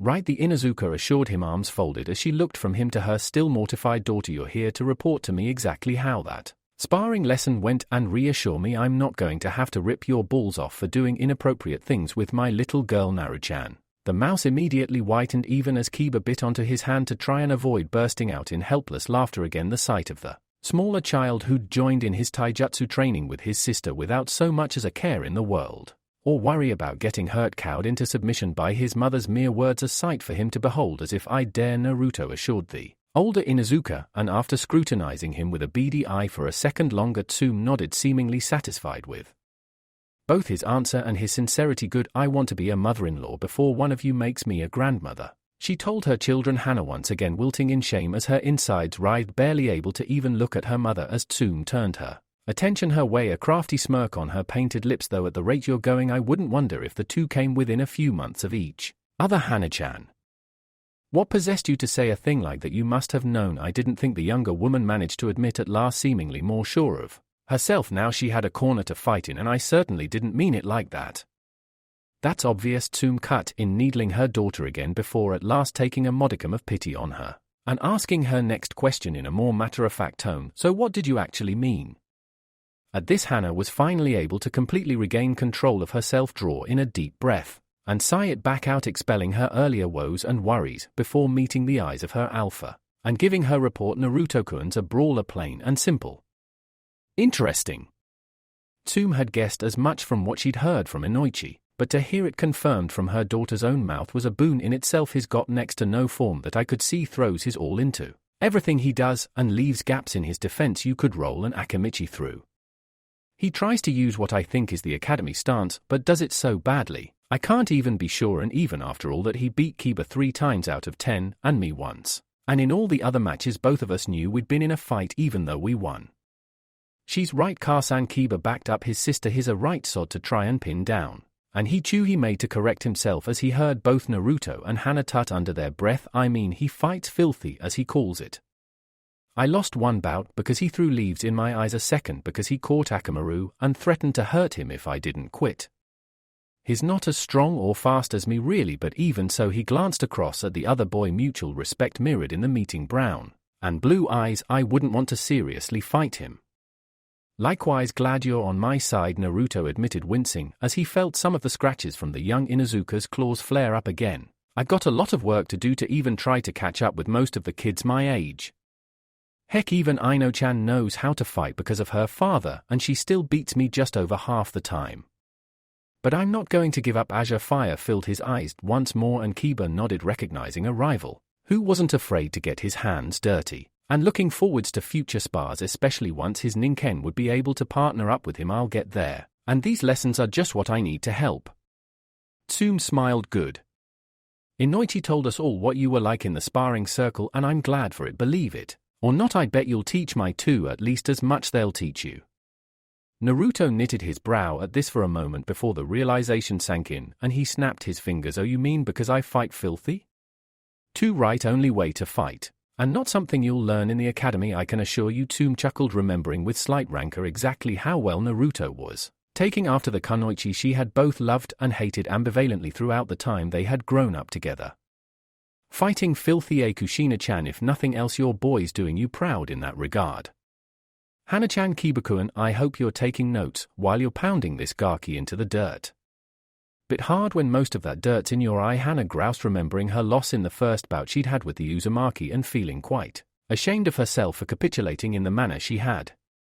I underestimated him, thought I couldn't lose, and he made me pay for it. Oh, if the Zokyo duo get wind of the fact I got schooled by pre-academy student, my life is over. More to relieve the thought of such future humiliation than anything else, Hana carried on with her words. But yeah, he'll be an absolute beast when we're done with him. If nothing else, his reflexes and speed will go through the roof. Or the floor, the Uzumaki muttered under his breath, one of his ears throbbing as he recalled the sensation of having the older Inuzuka girl stomping on the side of his head before he could tap out and end the bout. But anyway, about the stances and other things, I try to learn them, I really do, but they just don't feel right. I can never remember what I'm supposed to do or how to throw a particular block and counter until it's too late. By that point, I'm already flat on my back and seeing stars. I guess that's one of the reasons I needed training with most of the clans, he admitted, ruefully shrugging as Tsume raised an eyebrow, and both her children listened in. They had been told that the Inuzuka were not the only ones responsible for their pack brothers' training, but had yet to see too many other potential moves in his arsenal. As of yet, I can't find a set of moves that fit me, so I'll have to beg, borrow, and steal what I can until I come up with something that works. I wouldn't worry too much about it, Naruto-kun, Tsume reassured him with a careless shrug. Truth be told, we as a clan don't have much of a traditional style ourselves. Outside of our combination techniques with the Ninken, we rely more on speed and reflexes, just like you seem to. Still, she turned a sly smirk his way, the wait for you to actually do something even remotely normal as far as ninja training is concerned still goes on, it seems. Naruto merely puffed out his chest and nodded. Too right. Normality is overrated anyway. Besides, even if I did manage it, I doubt half of you would believe me. I still don't think half of you clan heads really believe I'll actually be in the academy later this year. I mean, come on. Name one thing that I've ever done by the book. Apart from my sister? Kiba would forever blame the influence of his blonde friend for that first time he opened mouth and inserted foot without having a clue as to how he was supposed to get away from the aggrieved party in the aftermath. However, though it took him an hour-long shower to rinse the last of the residues from his hair, following an infuriated Hana hefting him bodily off the floor and unceremoniously dunking him headfirst in a nearby barrel of flour, before stalking off to try and cool down, Kiba would also forever remember the sound of his mother and pack brother folding up in helpless hysterics at his words, and privately agree that, to quote Naruto, it had been totally worth it. Shino-kun ensuring the last of his Kikaichu had returned to their hives in his subcutaneous tissues. The Aburame heir glanced over his former sparring partner as the last Uzumaki stretched off his arms. Much as I love how your clan enjoys its whole mystical and mysterious thing, the next time I hear one of you guys claiming you have no recognized taijutsu style or other talents in the ninja arts, I'm going to hurt them. As usual, blank as a slate of cut shale. Try as he might, Naruto had as of yet been unable to bait much of a rise out of the stoic Aburame, but overall this wasn't necessarily a bad thing. Shino, like much of the Aburame, did have a sense of humor about him, albeit one as dry as Suna, but then again, such a subtle, almost unnoticed manner was a sly, tricky beast to both notice and counter, much like the Aburame themselves. That would be most disagreeable, Naruto-san, that at least he could claim as a victory of sorts. It had taken the better part of a year and a bit, but at last he'd finally worn the taller boy down to the point where he would at least refer to him by his first rather than clan name, though I Would advise improving your abilities in hand-to-hand combat before attempting such retribution. Yeah, laugh it up, Naruto groused after a second of translating the Aburame's abnormal speech and rubbing his aching forearms. Just 'cause you've got arms like anvils doesn't mean mine won't toughen up over time. That is true, Shino admitted, taking a small drink of water from a small bottle placed at the side of the sparring ring before offering it to the guest of his clan. Though the presence of the Kikaichu nests beneath the dermis of my limbs does grant me a natural advantage. Naruto glanced at his friend's long sleeves as he took a sip of water himself before shrugging. So? You've got an advantage, big deal. Life's not fair for ninja, so you survive, adapt, and overcome. That's my motto, he explained before checking his sleeves again. Sure you got them all off? Unseen behind his tall collar, Shino did smile ever so slightly at this question. Naruto had at first been mildly disconcerted at the fact that due to the nature of both the Aburame's symbiotic partners, their entire taijutsu style was based around a close-quarter boxed-in fighting style that allowed a large amount of physical contact with their opponents, ensuring they could seed their beetles onto an enemy and start draining their chakra away. Of course, Naruto represented nothing less than a feast on two legs for a Kikaichu swarm, and therefore had been on the receiving end of a dose of his own medicine during his first attempt to spar with an Aburame. The sight and sensation of having his forearm suddenly swarmed by living, writhing beetles, one that had driven him to shrieking and forfeiting the match in an attempt to desperately brush them off and stop them getting under his jumpsuit and onto his skin, a sly trick played on the master of fighting in the gutter that had earned Shino the somewhat dubious honor of the Jinchuriki's respect as a sparring partner. In the months since then, the Uzumaki had become somewhat more resilient to the sensation, as he was well aware Shino couldn't actively stop his partners reacting to a food source within such close proximity, and had simply learned to put up with them sucking up minuscule amounts of his chakra while he was dueling with their living hive. Though that doesn't mean I have to put up with the idea of them hitching a ride back to my apartment with me if I get a swarm of these bugs nesting in my apartment. I doubt an entire Aburame clan working together would be enough to get them shifted. All my partners are accounted for, Naruto-san. Good, the smaller boy said flippantly after looking down his sleeves. Though I'll warn you now, if I find any on me when I get home, they're ending their days as scorpion chow. Speaking of which, father has your regular order prepared. Follow me. Not even trying to suppress a hiss of triumph, the Jinchuriki followed in his host's footsteps, casually adopting a henge as he did so to avoid causing upset in the clan house. Though most of the older members of the Aburame could control their Kikaichu if he walked past, the same couldn't be said for the children of the clan, and as the sudden sensation of their partners abandoning them would be for them akin to him seeing his entire supply of ramen cups growing legs and hightailing it out his front door, he didn't have the heart to simply walk around in a state that would result in the youngsters undergoing such distress. Dogging Shino's heels and nodding politely to the other Aburame, the two of them passed. He came at last to one of the inner chambers of the clan's insect housing facilities, one where prodigious numbers of insects, in this case large juicy crickets, were bred in industrial quantities. As always, Shino alerted his father to his presence by gently lowering the tip of a finger into a water basin set in the wall of the honeycomb-shaped structure, and a moment later the leader of the clan emerged from the depths within, adjusting his sunglasses as he beheld his child son. Father Shino inclined his head before stepping to the side slightly and indicating Naruto with a sweep of his arm. Naruto-san, and I have completed our taijutsu practice and he requires his usual order. As expected, Shibi intoned in his standard monotone, a small cloud of jet black beetles being disgorged from under one of his sleeves, and retreating into the darkness he'd emerged from it will be retrieved momentarily. Thanks, Naruto nodded with sincerity, glad that one of his food stocks weren't going to go hungry and be forced to resort to cannibalism to survive for a while yet. Ever since he discovered that it was the Aburame who supply the majority of the pet shops in Konoha with prey insects for the more exotic species of insect or arachnid pets kept within the village, the first thing he'd done was ensure a steady supply of nutritious crickets, grasshoppers, and mealworms for the colony of scorpions he kept at home as an easily accessible garnish for his cup ramen. Though truth be told, add a handful of crickets to a stir-fry and you get quite a tasty dish. Not to mention a crunchy one. Disguising his thoughts of dinner, he gratefully reached forwards to accept the small box suspended forwards by the cloud of Shibi's Kikaichu, feeling one of two of the insects alight on his fingers before ascending to the air and retreating to their hive once more, bellies no doubt full of his chakra. Hearing the shuffling noises from within, Naruto gave a satisfied nod, and glanced over at both Aburame present. You know, if ever you wanted a few of my scorpions just in case you wanted to try and breed them into your strains or something, all you have to do is ask. I know their poison isn't particularly strong, but it's got to be better than nothing, right?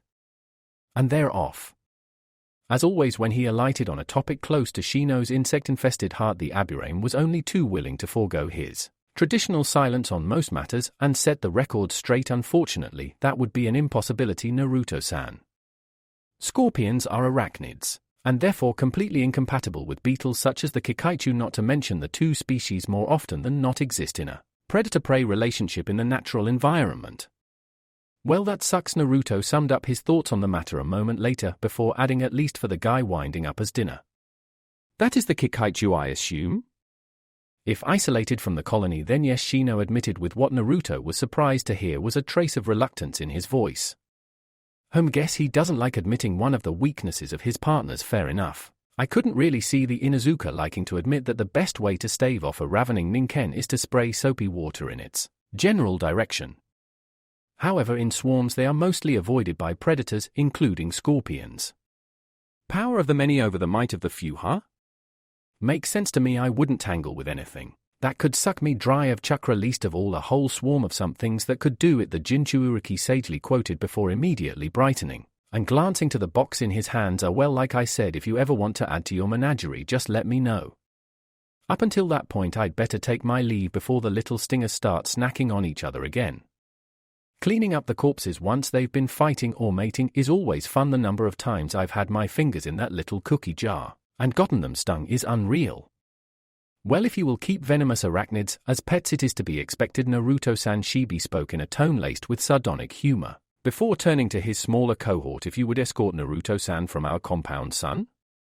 Of course, father. And without another word, Shino made to move away, Naruto following in his footsteps and doing his best to keep the box in his hands from being jostled too much from his movements, the crickets within making their displeasure at such discomfort known by the sudden vibration of their cardboard prison increasing as they began hopping around.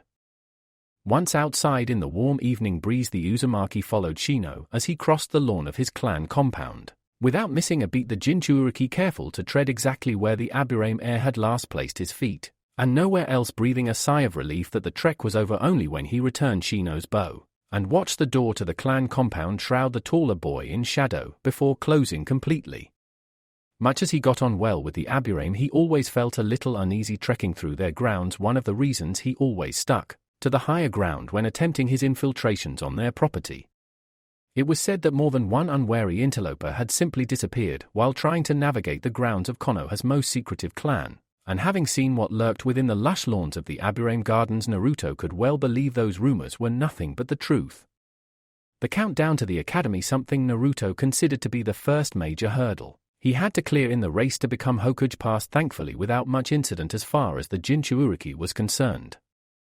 He carried on in his line of work, claiming both his successes and failures, the latter of which became thankfully much more frequent over time, as the infrastructure of Konoha altered significantly to try and thwart his efforts to be the result of the Nezumi, though who or what that was the Sandaime in his infinite wisdom had left Naruto in the dark about. Aside from such prank-acts of state-sponsored espionage, the Jinchuuriki's diary was well taken up by a full social schedule of training with several of the clan heirs, and 1010 infiltrating the village in general via a succession of minute masks, and most importantly drafting up a second long-term false face to replace the late and much-lamented Mamoru, the Kai Arabankeo, gone forever but not forgotten in the minds where he had mattered most. In fact, throughout the remaining 6 months or so between the start of a new year and the actual academy test that would allow the Jinchuuriki entry into the shinobi training program, only 2 actual revelations of note really stood out in Naruto's mind. The first of these came just as the spring was maturing into summer and the blossoms were just starting to peep open as the cold retreated. Having attempted to infiltrate the Yamanaka clan buildings and been stopped in short order by a combination of an ill-timed cough and an observant Yamanaka Ninota, Naruto had filled out his prerequisite card explaining how he'd gotten over the clan's main wall, and was looking forwards to taking on Ino again when, to his equal parts disappointment and shock, he found an unusual kink rumpling up his normal routine. What she's were? At a sleepover with a friend from her school, Naruko-and Inoichi explained with a quirky smile on his face, grateful for the unwitting assistance of the Haruno family, and his own forethought to engineer this opportunity to tackle a potentially very thorny area of conversation with the younger blonde. Believe it or not, she actually does have friends other than you. Though sparring partners not so much. I don't find that so hard to believe. Naruto changed tack halfway through his statement, grinning up at Inoichi, as he did. If Ino-chan says she's going to be friends with you, you've got two options. Smile and say yes, or listen to her yak your ears off until you eventually give in and say yes. Inoichi snickered slightly at the reminder of his daughter and how forthright she could be at times. One of the reasons I think you and she get on so well, Naruto. Before he ironed out his expression and regarded the boy levelly, that may be Naruto-kun. But what I'm about to say now certainly isn't a maybe. He began, Naruto likewise removing himself from his former jokey mode, as he noticed the somber note in the older man's voice. I'm sorry it's taken so long, but I was being as thorough as I could in the matter. Any mistake when it comes to you could be fatal for not just any member of my clan, but for you and beyond that Konoha as well. I have scoured as many records as are kept by my clan regarding the Biju and how our techniques interact with their hosts, and having done so I needed a chance to speak to you regarding your tenant. In all honesty, it hadn't been the last thing in Naruto's mind after Ninota had told him her uncle wanted to speak to him, but it was a shock nevertheless.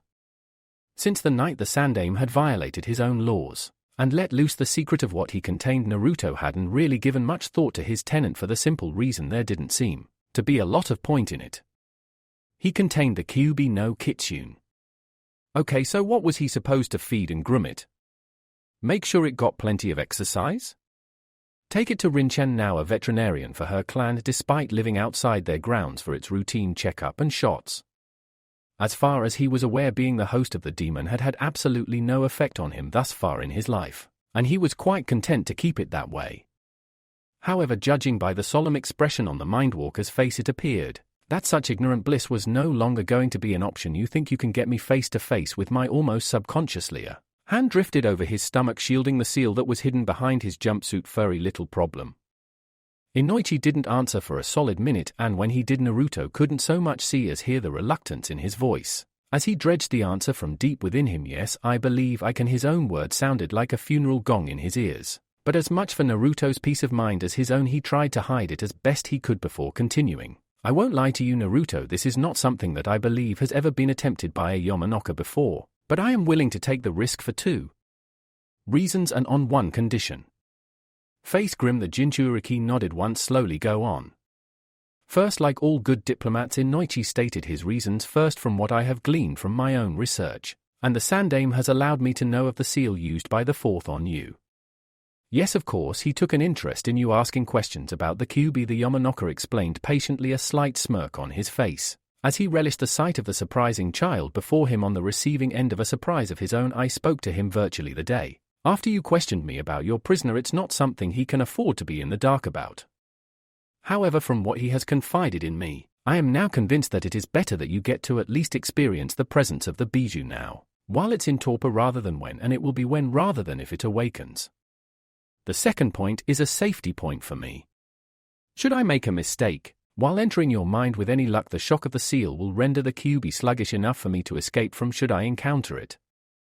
Naruto nodded at this, not wanting to countenance the idea of Ino's dad being torn asunder by a force of nature in the course of simply trying to help him. Sounds fair enough.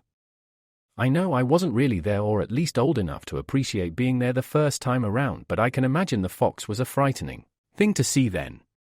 I'm grateful you're willing to risk seeing it now. So what was the condition you spoke about? Luckily, Naruto's voice was enough to bring him back, though even for a mind as prodigious and experienced as his, it was a challenge to disengage from those memories. All Yamanaka, even those who never stepped onto the bloody path that was a shinobi's way of life, were highly empathic, and as much as that could be a boon, there were times such as the dreadful night 9 years ago, when a heightened sense of emotion could be a curse of the highest order. Though Inoichi had been able to selectively edit in effect his own emotional memories to buffer down the effects of the Kyuubi's presence, not all in the clan had been so lucky. Many Yamanaka had been driven so completely into basic fight or flight responses by the sheer overwhelming terror the enraged Biju had represented that their minds and very sanity had shattered, resulting in individual suicidal sallies to attack the source of their fear, or worse still, complete mental collapse into incurable catatonia.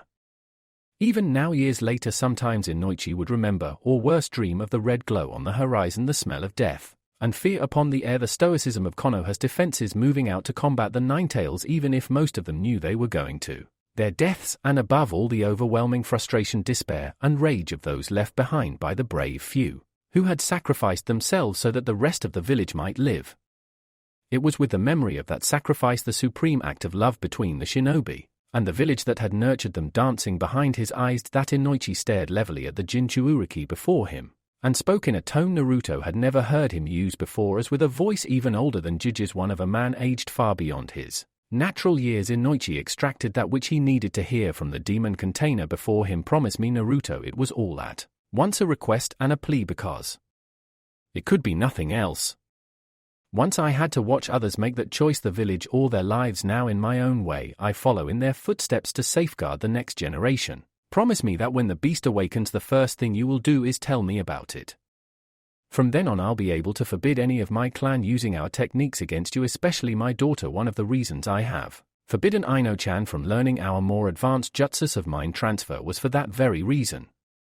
Were she to target you and transfer her mind without any knowledge of what was awaiting her, don't. Naruto cut the older man off, not able to meet his eye, as almost for the first time he cursed his own father in his head. The Yondaime had left him a great power, yes, but could the price of such power be the risk to one of his friends from the horror in his head should she attempt to fight him as her clan were taught to fight? I understand, Inoichi. You have my word as Uzumaki Naruto, not a future Hokage or anything as foolish as that, though usually he was the last person to call his own dreams foolish. Naruto could recognize this was not a time to trivialize the clan head's fears with his usual flippancy. As soon as it happens, you'll be the first to know. Just please don't tell Ino-chan about the fox. The Yamanaka for his part seemed to gather a second wind at that knowledge, using an old relaxation technique his ancestors had developed to master his own emotional state, damp down his fear, and face the world as it was rather than as his emotions colored it for him. Once more the lord of his own psyche, Inoichi, met the uncertain gaze of his guest, and smiled as best he could. Thank you, Naruto, that means more than you know. I believe I know what concerns you with my daughter, but rest assured by the time all this should become an issue, Ino-chan will not be so shallow as to cast away a friend for something he had no control over, he admitted and assured his soon-to-be subject before standing to his full height and nodding. In that case, come with me. This is likely the best chance we'll have to see this done. What? Cold sweat immediately broke out on the back of the Uzumaki's neck as his tongue seemed to suddenly engorge itself with fear now. Yes, Ino-chan is away, and her mother knows she is not to disturb me until you are gone. This is likely to be our best chance at this before you start the academy, and though I'm no expert, I'm of the opinion that the more physical side of training you'll find there might awaken the fox more easily than the life you lead now. So then, Naruto realized with a sensation in his gut not unlike that of a man who'd just swallowed a brick of solid lead. This is it, time to literally face the demon. He was nervous, there was no shame in admitting that fact, least of all when he could easily see that even a shinobi as experienced and dangerous as Inoichi was distinctly uncomfortable even mentioning the Biyu's name, but at the same time he was determined. Kushina, as far as he knew, had been accepted and even loved by her peers without them being any the wiser as to the burden she bore within her belly, and though he lacked the secrecy his mother had been blessed with, his father had sealed the Kyuubi within him because he was his mother's son. It was up to him to at least imprison and at best control and eventually maybe even master the fox's power. Because of that knowledge and his indomitable will to meet the challenge laid down to him head-on and with the hand of history and his own parents upon his shoulders, Naruto said nothing but merely met Inoichi's eye with a steely glint in his own, and nodded just once, following in the Mindwalker's footsteps as the taller man returned the nod and beckoned him to follow his footsteps down the corridor behind them both.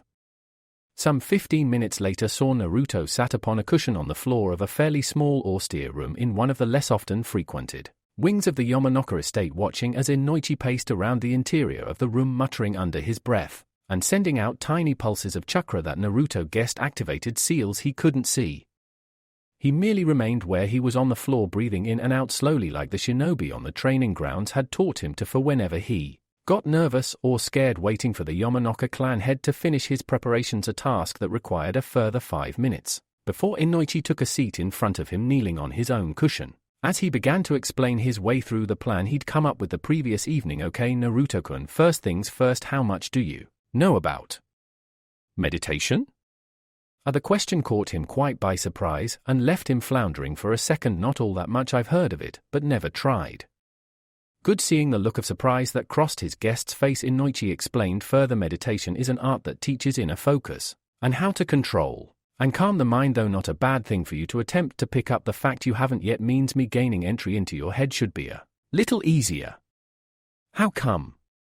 People with greater aptitudes and understanding of their own inner spaces are much more difficult for our clan techniques to work on. The elder Yamanaka explained. Monks of the fire temple, for example, are highly resistant to our jutsus. In fact, I believe the elders of the temple and those who have achieved enlightenment are often able to overpower any of my clan who invade their minds. However, that's getting off topic.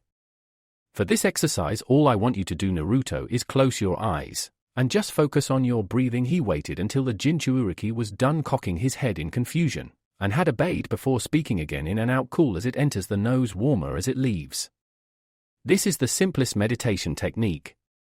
If any other thought enters your mind, don't follow it, let it go. Inoichi had fortunately had practice in observing this kind of meditation with his own daughter, and therefore easily recognized when Naruto's breathing shifted in a slow, steady rhythm, indicating he was starting to draw back into himself slightly. Seeing this, the Yamanaka moved and placed his hand on the child's forehead, speaking all the time as he did so. Forget my hand and its warmth, just your breathing is all that matters. The other thoughts are merely like bubbles in water. They are fleeting and immaterial, only your breathing matters. Even as his tongue worked to convince the Jinchuuriki not to break his own tenuous peace, Inoichi moved his chakra as fast as he dared, feathering the very lightest of touches on the outermost regions of Naruto's psyche. If he could manifest his spirit form there, he would most likely be as far away from where Kyuubi was likely to dwell as possible. Slowly, with motions akin to a swimmer entering the water, a toe and a fingertip at a time, Inoichi slid more and more of his influence into the boy's mind before, with a metaphorical deep breath and holding his nose, he closed his eyes and let himself discorporate entirely. No, nothing here, or at least nothing I didn't want to see. His first instinct upon being in an unfamiliar mind was to check for danger, but seeing no immediate danger, he allowed himself to breathe slightly more easily and perform a better assessment of his surroundings. No two minds were ever the same. An assumption many of the younger members of his clan often made and later regretted. So a few seconds hard observation at the start of a mind walk may well be the difference between a successful interrogation and the loss of priceless information. Inoichi's personal observation skills, coupled with his deftness in the art of manipulating the mind, was the reason he was Konoha's top interrogator, and now as ever those skills served him well. He was safe in an area that was likely to be as safe as it was going to get within the Jinchuuriki's inner space, and because of that he had no hesitation in reaching out with his mind, and once he had hold of some, starting to draw the threads of Naruto's consciousness towards him. More than any clan in Konoha, except perhaps the late Uchiha, the Yamanaka were often accused of being obstructive or obfuscatory regarding how the actual physical mechanisms behind their unique jutsus and how those jutsus actually worked. Inoichi himself had had this argument with more than one of his friends more than once, and his answer to such accusations was the same now as it had been then. He wasn't trying to be shifty in any way, it was just very difficult indeed to explain how a human mind worked to someone who didn't instinctively know how it worked in the way his clan did. One of his older aunts had likened the experience of trying to explain how Yamanaka techniques worked to non-Yamanaka as being like trying to explain a kaleidoscope to a blind man. An eloquent quote he often repeated when defending his views on the subject. Once inside a mind, there was little the brute use of chakra could reasonably achieve save shredding someone's higher functions. Manipulation of a mind required equal parts instinctive understanding of how a mind worked, coupled with very delicate experimentations that allowed the mindwalker to fine-tune his strategy to unlock the mind he was attempting to gain full entry to. Each mind walk, therefore, was akin to trying to pick a unique and uniquely fiendish lock, and luckily over the course of his ninja career Inoichi had accrued quite a collection of mental skeleton keys, little techniques that he would hopefully pass on to his daughter one day, that allowed him to quickly adapt his technique to accommodate the individual mind he was inside. In this case he barely had to use them. Naruto was someone who had allowed him entry, and therefore had very little mental shielding present other than what a Yamanaka would consider instinctive defenses against the intrusion of a foreign chakra source. And it appears his natural defense is a little lower than normal. Realizing this, Inoichi pursed his lips slightly. That may mean resisting genjutsu might become an issue. I may have to raise that news with Hokuji-sama. I can't remember Kushina's natural resistance to genjutsu off the top of my head. Like all things, inherent resistance to the effects of genjutsu was determined a little by genetics and a lot by luck. Inoichi had heard and served with many ninja who had been able to shrug off genjutsu up to C rank while others fell apart in E rank illusions, until they were trained in what to look out for and how to break the hold of alien chakra in their brain. There were rumors of ninja who were completely immune to that branch of the ninja art, but as with all rumors, Inoichi thought it unlikely. At that level of inherent mental defense, the person whose mind it was would be having trouble hearing his own thoughts, let alone anyone else's, making for a particularly slow-minded fighting type of shinobi. Or as we like to call them in these parts, an nin. He smiled at his own old joke for a moment before having mapped out as much of Naruto's natural psyche as he felt he needed to. He threw his entire mind behind the process of forming the Jinchuriki's mental avatar. This was one of those processes that couldn't truly be explained to anyone who hadn't experienced it, but basically Inoichi was using his own mind to gather up the threads that made up Naruto's conscious mind, and knot them up within the mindscape he delved into, allowing the Jinchuriki to actually perceive his own inner space. It was a tedious and time-consuming process, one of the reasons it was rarely bothered with under normal circumstances, but not for the first time Naruto was able to show just what an unusual case he was when barely half a minute after he'd started searching for the thoughts that indicated Naruto's higher mental functions, he watched on in astonishment as with a shiver of orange and blonde a smaller form coalesced in front of him, and began glancing around in bemusement that was fast. At his muttered comment, the mental avatar of the smaller blonde stopped glancing around him, and focused on Inoichi with a typical smirk of his face. Should I be offended by that? Well, the next thing I was going to do was check you were actually you and not anything else that might be hitching a ride in your head. But having heard that I doubt it'd be anyone else, the Mindwalker admitted after hiding his smile. Now first thing to do is find out where exactly we are. You mean you don't know? It's your head, Inoichi pointed out reasonably. Every mind is different, but as you're quite young, I'd wager this is somewhere you know quite well, probably even in the village. No, it's just outside it. Naruto had been looking around for something and had cut Inoichi off with a sudden start and jump of excitement. As he explained, this is one of the training grounds, you can tell because of the smooth patches of the branches up there. He pointed to above their heads, and to his surprise the Yamanaka noticed that indeed some of the bark on the upper branches had indeed been worn smooth by ninja, using them as convenient traveling aids. So we're here, that means if I'm right. He tailed off, wandering away on a path he seemed to know well enough as Inoichi trailed in his wake. He really must know these training grounds well to have a little fact like that so firmly ingrained in his mind. Though he had been away from them for a fair few months now, the memories of years, least of all childhood years, were not something forgotten so easily. Musing on this, the taller blonde came back to himself in time to hear Naruto's exclamation of triumph as he nodded in satisfaction, and pointed at something cut into one of the trees at the edge of the training field. Yep, this is definitely field 17. I remember this branch well, because one of the ninja hung me off of it by my collar for a joke when I was 5. Lesson in remembering to take the environment into account when fighting, he said with a slightly self-satisfied air before that faded away, and he glanced up at Inoichi pensively. So what now? Where do we go from here? And if this is Konoha, then where the hell's the fox we came to see? And now, as he'd known was coming, Inoichi drew in a mental deep breath and prepared himself. The same speech I gave my little princess when I brought her into her mindscape for the first time, with a few alterations for the situation, of course. Naruto-kun, listen to me a minute, he said firmly but not unkindly, continuing only when he was sure the Jinchuriki was paying close attention. Some people say the mind is a shinobi's most powerful weapon. I happen to believe they're right.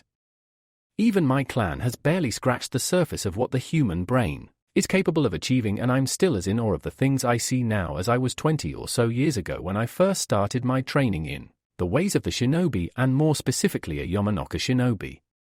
Our techniques are never simple, Naruto. Even the slightest mistake in our focus or control could be dangerous, not only for us but for the ones we are trying to either help or interrogate as well. It's because of that reason that I trusted no one in my clan but me to enter your mind. Now as to where we are in a place you are familiar with, but one that I could sense as I penetrated your consciousness was not close to the epicenter of your mind where I thought the Kyuubi was most likely to be imprisoned. If I'm going to meet that demon again, I'll do so on foot rather than run the risk of landing square in his lap. Thank you very much. Naruto snickered. Not that I'd blame you.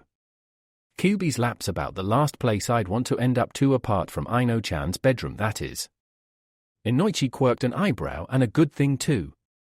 She promised me she'd chuck you out the window if she found you in there again, and I'm getting a bit too old to attempt diving catches in the garden these days. Still, that aside, the serious note returned to his voice. As you've guessed, we're in or somewhere close to what your mind perceives Konoha to be. This is something very important for you to understand, Naruto. Where we are now is not like the real Konoha. A lot of things will be the same, but others may be very different, these differences being your mind's way of expressing your memories, dreams, ideas, fears, and 101 other things. For example, he nodded down to the side of him. Much as I've heard tales of the scrap you harvested from Konoha's training grounds, I doubt very much you found kunai growing out the ground like that one there is. Eh? Understandable. Somewhat confused by this, Naruto followed Inoichi's gaze and gawked as sure enough, he saw the unmistakable metal silhouette of a ninja knife slowly pushing its way handle first through the soft loam of the soil. Utterly amazed by this, Naruto tottered towards the impossible phenomenon and squatted down in front of it, fascinated as the kunai continued to lever its way free of the earth as though someone was underneath it, pushing upwards from the tip. That, I imagine, would be how your mind interpreted your scrap finding. In your head you were quite literally harvesting old weapons the same way I would harvest a crop from our greenhouses, Inoichi said from over his shoulder, Naruto glancing around to regard the older man as he nodded again. Touch it, Naruto-kun. I'm sure this memory, or dream if that's what it is something positive, so better you find out about this from a nice source than a nasty one. Not quite sure where the former Jounin was going with this, Naruto nevertheless trusted him enough to accept that Inoichi knew what he was talking about, and therefore after rolling up his jumpsuit sleeve he gingerly reached forwards and after a split second's hesitation let his fingers close around the pommel of the kunai, and it was now his.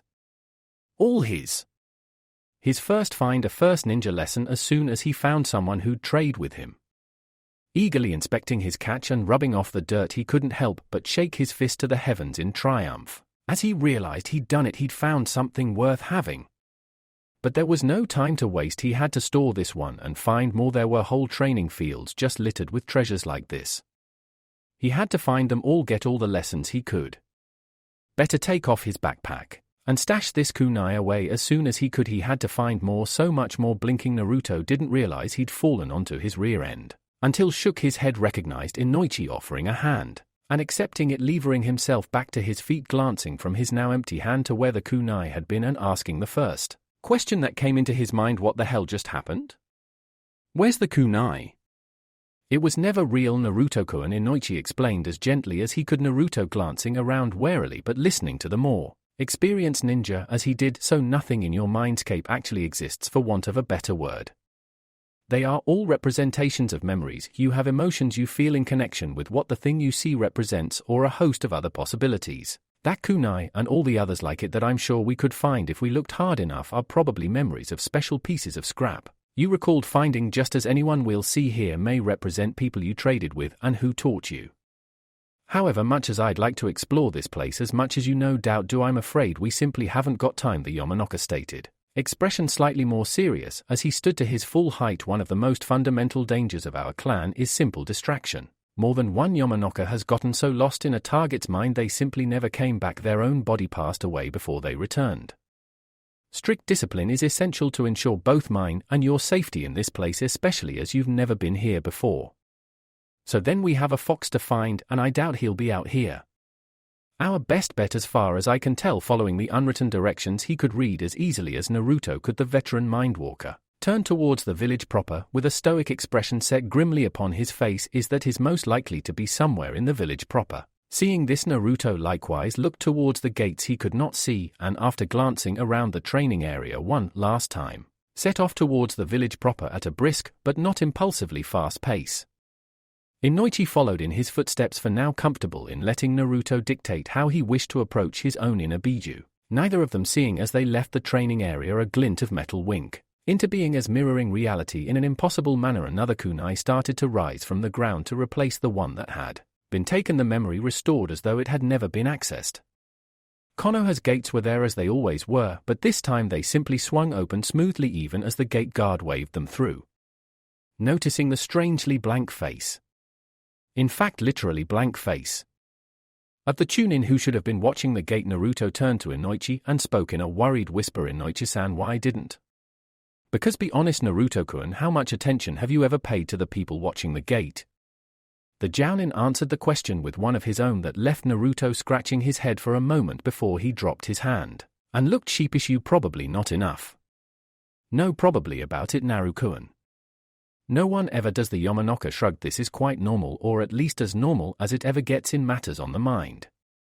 For people you know of or have met once or twice, acquaintances, if you will, what your brain can't remember, your imagination will fill in the gaps. For instance, I could see very clearly that you remembered the Chunin's vest, forehead protector, and the common places for his weapons to be stored. But for more intricate details, which you simply didn't take in, your imagination simply stepped in with nothing more than shadow and blank space. I don't doubt we'll see other evidence of this as we go through the village. Places you don't remember well are more likely to appear fantastical as opposed to other places such as your own apartment or the clan grounds, which will probably be fairly set in your mind.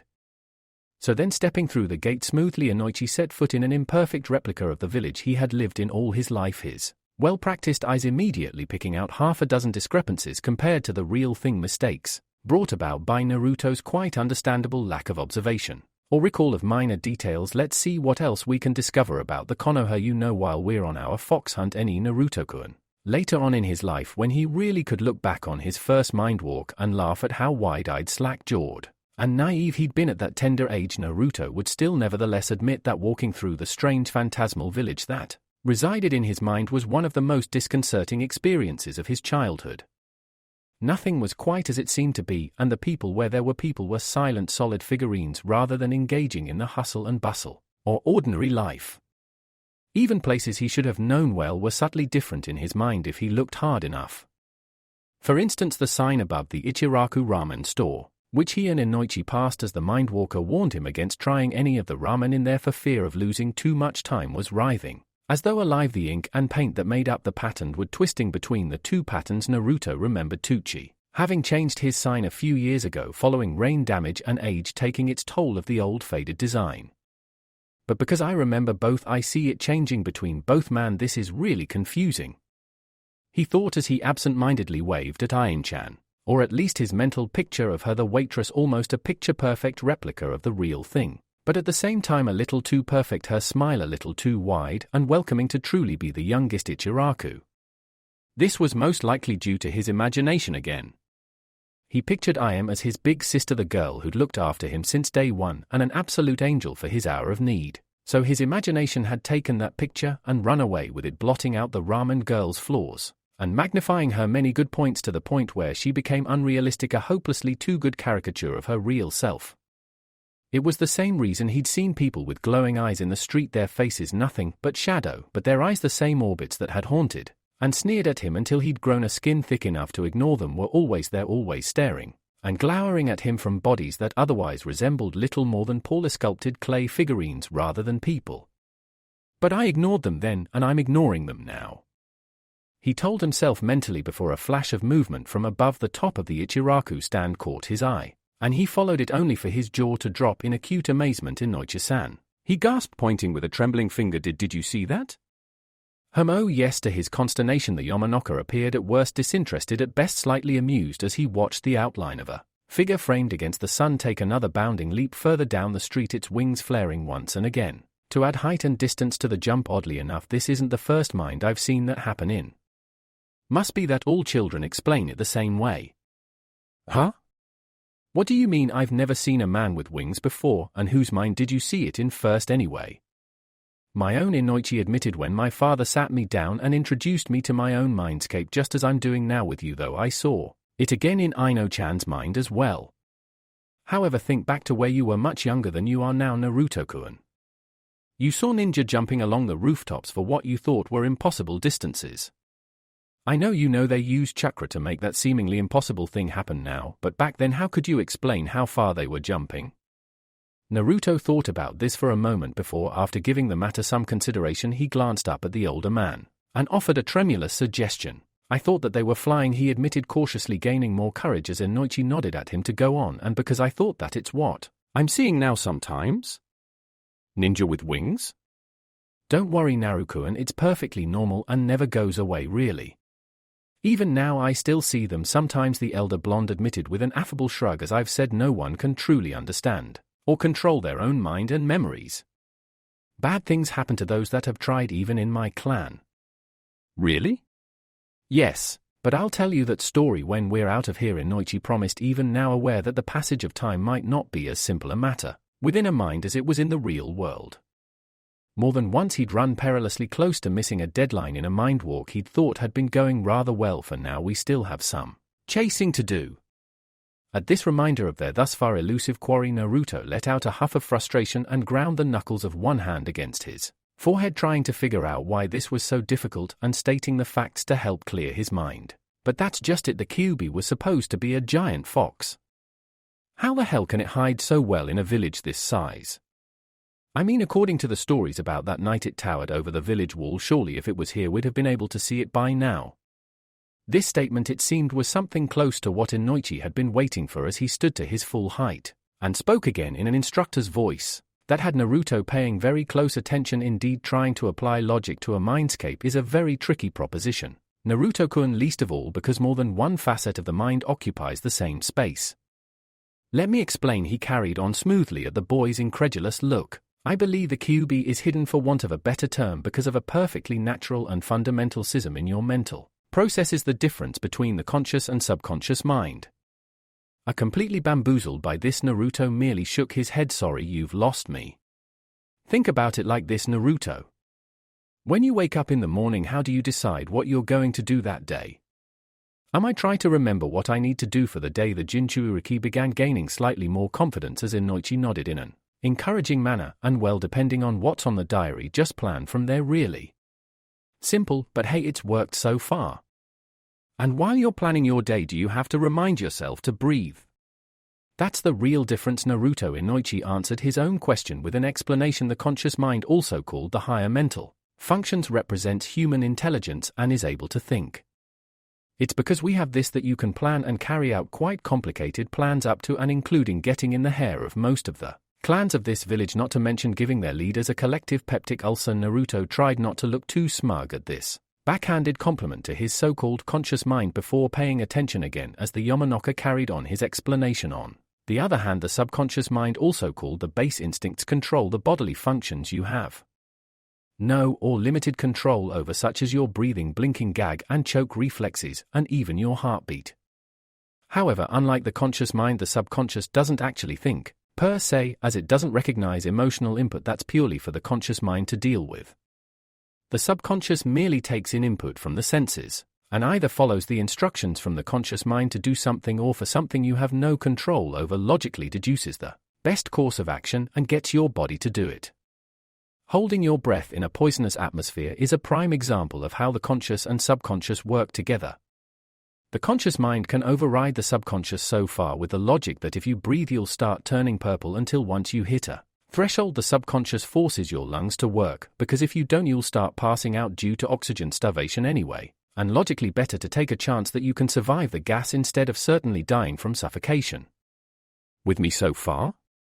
I think so. I can see that I don't have to think about everything, which is good, because knowing me I'd probably forget something important and croak because of it. But how does that explain my furry problem pulling a disappearing act? You think he's doing something to my subconscious mind? Inoichi shook his head. No, in fact I'd probably guess the opposite. A person's subconscious mind is far more aware, if you like, than most people ever give it credit for. It's the subconscious mind that often provides warnings to the body before your conscious mind can react to and think up a plan to avoid any danger. It's the subconscious that makes you throw up the poison you just swallowed, makes you tense up to roll with or tough out a punch you didn't see coming, and makes the hair on the back of your neck stand up to warn of a threat nearby. Everyone is far, far more observant than they even know they are. Every time you see something, your conscious mind sees only a very limited picture, but the subconscious sees a lot more, and most importantly assumes it to be automatically true. Because of this and the fact your mind actually operates on two separate levels, I would stake virtually my entire clan finances that you on a subconscious level have known about the presence of the Kyuubi almost since you were a few hours old, just enough to understand and act upon your base instincts. That was not something that reacted well with Naruto's emotional health, or as a consequence the state of his mindscape. From beneath them both a thick grey smog began to billow into being, threatening to choke off the vision of both mental avatars, and render them blind to each other. Even as he tried to fight his way clear of the smog, Naruto was brought up short by Inoichi's sudden command, the Yamanaka exerting a little of his own mental influence to stop the sudden rebellion of Naruto's subconscious mind against the conclusion it had been shown, and was now reacting against, resulting in this manifestation of fear in the mindscape. Remember to breathe, Naruto-kun, Inoichi reminded him in and out slowly and surely. Everything else is merely fleeting and forgettable. What, but I'm awake, how can I know? Wait, I am still meditating, or at least my body is. We're both in my head. Even as his conscious mind was fed data from these new stimuli, the fog began to thin, Naruto's instinctive fear dying away as his rational thought trumped his instinctive reaction to run, and he therefore mastered his fear. So I control pretty much whatever happens here. It got foggy because for some reason I wanted it to get foggy and dark. That's stupid. Even as Inoichi became perfectly visible again and the last vestiges of the grayness faded away, Naruto finished his other thought. Wonder why I wanted to turn out the light.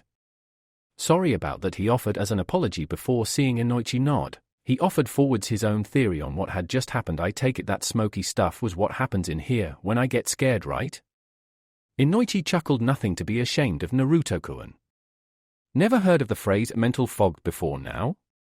It's very common even in ninja, but it can be resisted and eventually completely negated with experience. Good thing too, as the last thing anyone wants to do is freeze up in a life or death situation. Really? How do you stop that happening then? Subconscious reactions can be most easily trained, if you like, by repetition. It's because of that kind of mental training that most ninja are awake up and with a kunai in their hand before a civilian could even yawn. Training these good habits into a subconscious is difficult, but it can be done. However, that's not what we're here for. Interesting as it was to speak a little about his subject of expertise, Inoichi forced himself back to the main matter at hand. What had happened in your case is quite a rare but not unheard of issue. Your subconscious mind has been aware of a fact that you have only just realized with your conscious mind. This is usually a case with repressed or buried memories. You consciously forget a particular event ever happened, but the subconscious never forgets, it simply can't. It's the reason people, not just ninja, seem to react strangely and differently to sudden shocks. Their subconscious merely locks the bad news as it were away in a mental cupboard, so the conscious mind isn't bothered with it again. I've seen men fight on and win against impossible odds, after having limbs shattered driven by the power of their subconscious, only to fall over unconscious once the battle was over, when the conscious mind has a chance to catch up and then realize, hey, this actually hurts. Even now I'm surprised at how good a human mind is at blocking out things too messed up for it to deal with at short notice. The subconscious acts as a defense mechanism for the higher functions, a quite beautiful and complex work of art for someone who deals with the human psyche as my clan does. Having heard all this, the Jinchuriki did his best to compute exactly what Inoichi had told him, and correlate this to why they were here in his head and how it directly or indirectly affected him. But right now Naruto extrapolated the theory he was being offered cautiously after a moment's thought on the matter. I need to open the cupboard to see what the monster in my mind actually looks like and figure out what I'm going to do with him. I heard Gigi and you as well. He's going to wake up, and when that happens I'd rather have at least an idea of what I'm dealing with instead of going in completely blind. So if what you're saying is right and you're by far and away the expert here, the fox hasn't hidden himself, my subconscious mind has actually hidden him from me, or at least the conscious thinking part of me. Though he was mostly grasping at straws in this new and confusing world, Naruto was able to determine at least that he was on the right track with that answer. Inoichi appeared to be rather impressed with his leap of logic before he recollected himself, and moved to build upon the groundwork he'd laid down. That'd be my way of thinking about things, Naruto-kun. Though what has happened since Hokage-sama told you about your burden is that your conscious became aware of something that your subconscious has always been aware of. The Yamanaka held up two separate fists, looking from one to the other as an example of his next words. When that happened, a link or bridge was made between your conscious mind that's only just discovered the fox exists and your subconscious, which has always been aware of it, but never been guided about what to do with the biju. Slowly pressing his fists together for emphasis, the experienced mindwalker forced his point through Naruto's mind. So if we find that link, we find the fox. Naruto finished for him, looking around the area for a while before seeming to realize something and giving up his search in favor of regarding Inoichi again. Though I'm going to assume we're not looking for a real bridge here, are we? It's not going to be that simple, is it? Unfortunately, it never is. And I can't help in the search as much as I usually could because just as you were unaware of the QB, there's a chance the QB might not be aware of me here yet. Any action I took runs the risk of tipping him off and making the whole face-to-face part of this journey even more unpleasant, Inoichi agreed affably before painting a silver lining onto the black cloud he'd generated so far. I can however give some idea of the best places to search. Naruto chuckled fatalistically, folding his arms as of right now I'm all ears. I haven't got much of a clue. Okay then, first of all, how did you feel when the Honorable Sandaime told you about the QB, the fact he is imprisoned within you? Naruto hadn't exactly been expecting that question, but as it was asked and a glimpse of Inoichi's face convinced the boy it was being asked in a serious vein, he closed his eyes and tried to think back to that night, what felt like a long time ago, unaware of the subtle alterations of his mindscape as unbidden the memories of his emotions rose up from his memory and warped the malleable world around him. I was shocked at first. That I can believe. Inoichi kept that thought to himself as he watched the color drain from the false buildings around him, a common experience in the mindscapes of those who had experienced shock as the mind lost focus on itself in favor of digesting the unpalatable news it had received. And well, I was scared, won't deny it, but also I was a bit angry as well. The glow from the phantom eyes around them grew brighter, shadows lengthening in response to his slight stab of ire as Inoichi nodded, fully expecting this kind of reaction, but mostly I was confused, just scared and confused really. Opening his eyes as he finished his recollection, Naruto shrugged, perhaps a little embarrassed that he couldn't remember anything more concrete about that night other than the information he was forbidden to reveal. Does that help? Inoichi pondered for a second before tentatively nodding. It might. Fear is a completely understandable reaction to a being as powerful as the nine-tailed fox. Naruto never be ashamed of feeling that. The Yamanaka warned before returning to the matter at hand. However, right now we need to think about this as your subconscious mind would like. A completely logical and methodical machine. Or a root member. Praise the ancestors, they're not around anymore these days.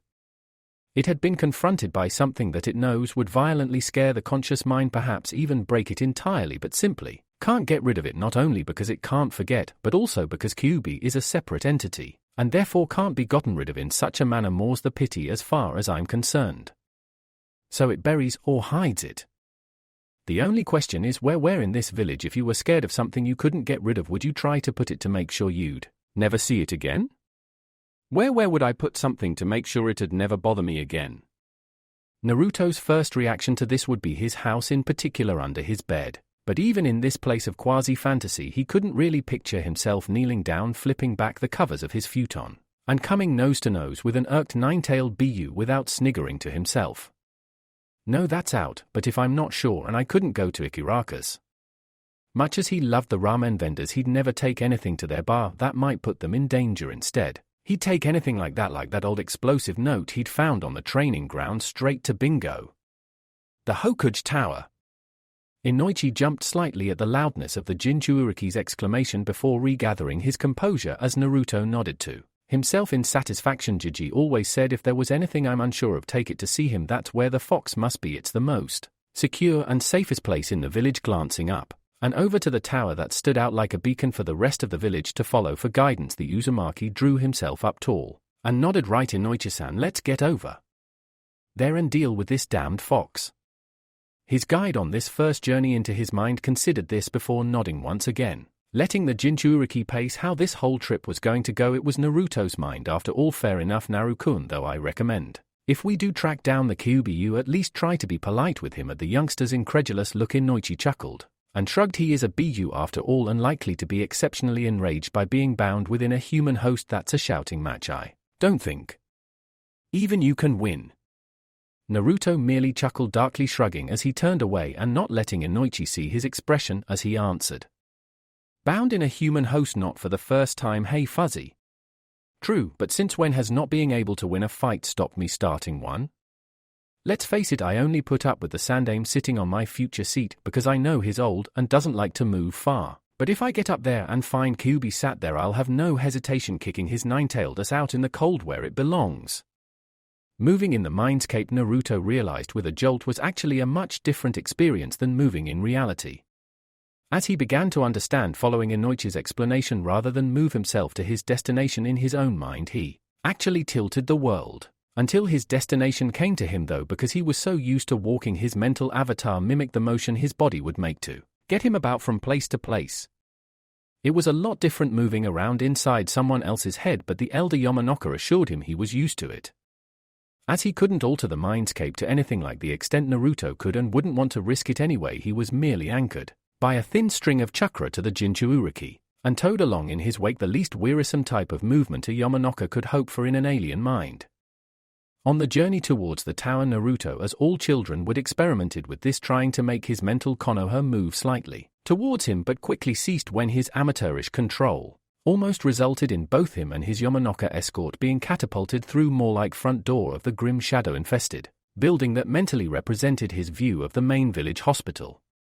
He'd never liked that place, and in here it showed, much to Inoichi's evident amusement. Suitably chastised by the chastening experience and Inoichi's mirth, the duo soon arrived at the doors of the Hokage Tower, which easily swung open before them, a rush of air that smelt of people parchment and ink rushing out to greet them both. Ascending the small flight of steps and noticing with equal parts curiosity and glee that the chalk drawings he'd once doodled all over the heavy granite steps, whilst waiting for Jiji to treat him to ramen, were still here in his mind despite the Hokage secretary washing them away with a Suetun jutsu several years ago. Naruto drew up a plan of searching. You said about a bridge, is that exactly what we're looking for here? Could it be anything else? Very easily, Inoichi answered as he stepped over the threshold and glanced around. However, as a new link between the two halves of your mind, the pathway to the Biju is likely to be relatively small and possibly looking a little out of place because it's so recent. So we're looking for something new then? Possibly, yes. And judging by your tone of voice, I reckon you might well have seen it. Inoichi said nothing, but as he followed the finger Naruto slowly extended, he felt with a slight thrill of fear himself that his own guess had most certainly been exactly right. Well, in that case, the Jinchuuriki admitted with a leaden tone, unless there had some very recent renovation done, I don't remember there being a door like that behind the main reception desk. As soon as Inoichi glanced over, he realized Naruto was certainly right. No such door existed in the real world, and even if it had, the Sandaime would have ensured it fitted its surroundings much more seamlessly than the jarring sight Naruto had noticed. The cut of the wood was far too new, the staining of the wooden portal was completely out of sorts with the stone that surrounded it. It was as clear a sight of a recent mental link as Inoichi had ever seen, and he immediately forced his mind to propel him forwards, moving slightly between the door and where Naruto had started towards it with intent writ large upon his features. Naruto, the sharpness of his tone brought the boy up short. You did well to find this so fast. But before we open this door, I have to give you some words of warning now. He held the Jinchuuriki's attention at the mention of potential danger. The Mind Walker lowered his tone a fraction and spoke on now. As well as the fox, when we pass through here, will most likely be moving into your subconscious mind. This will most likely be a much different place to your conscious mind because, as I said earlier, it doesn't directly think.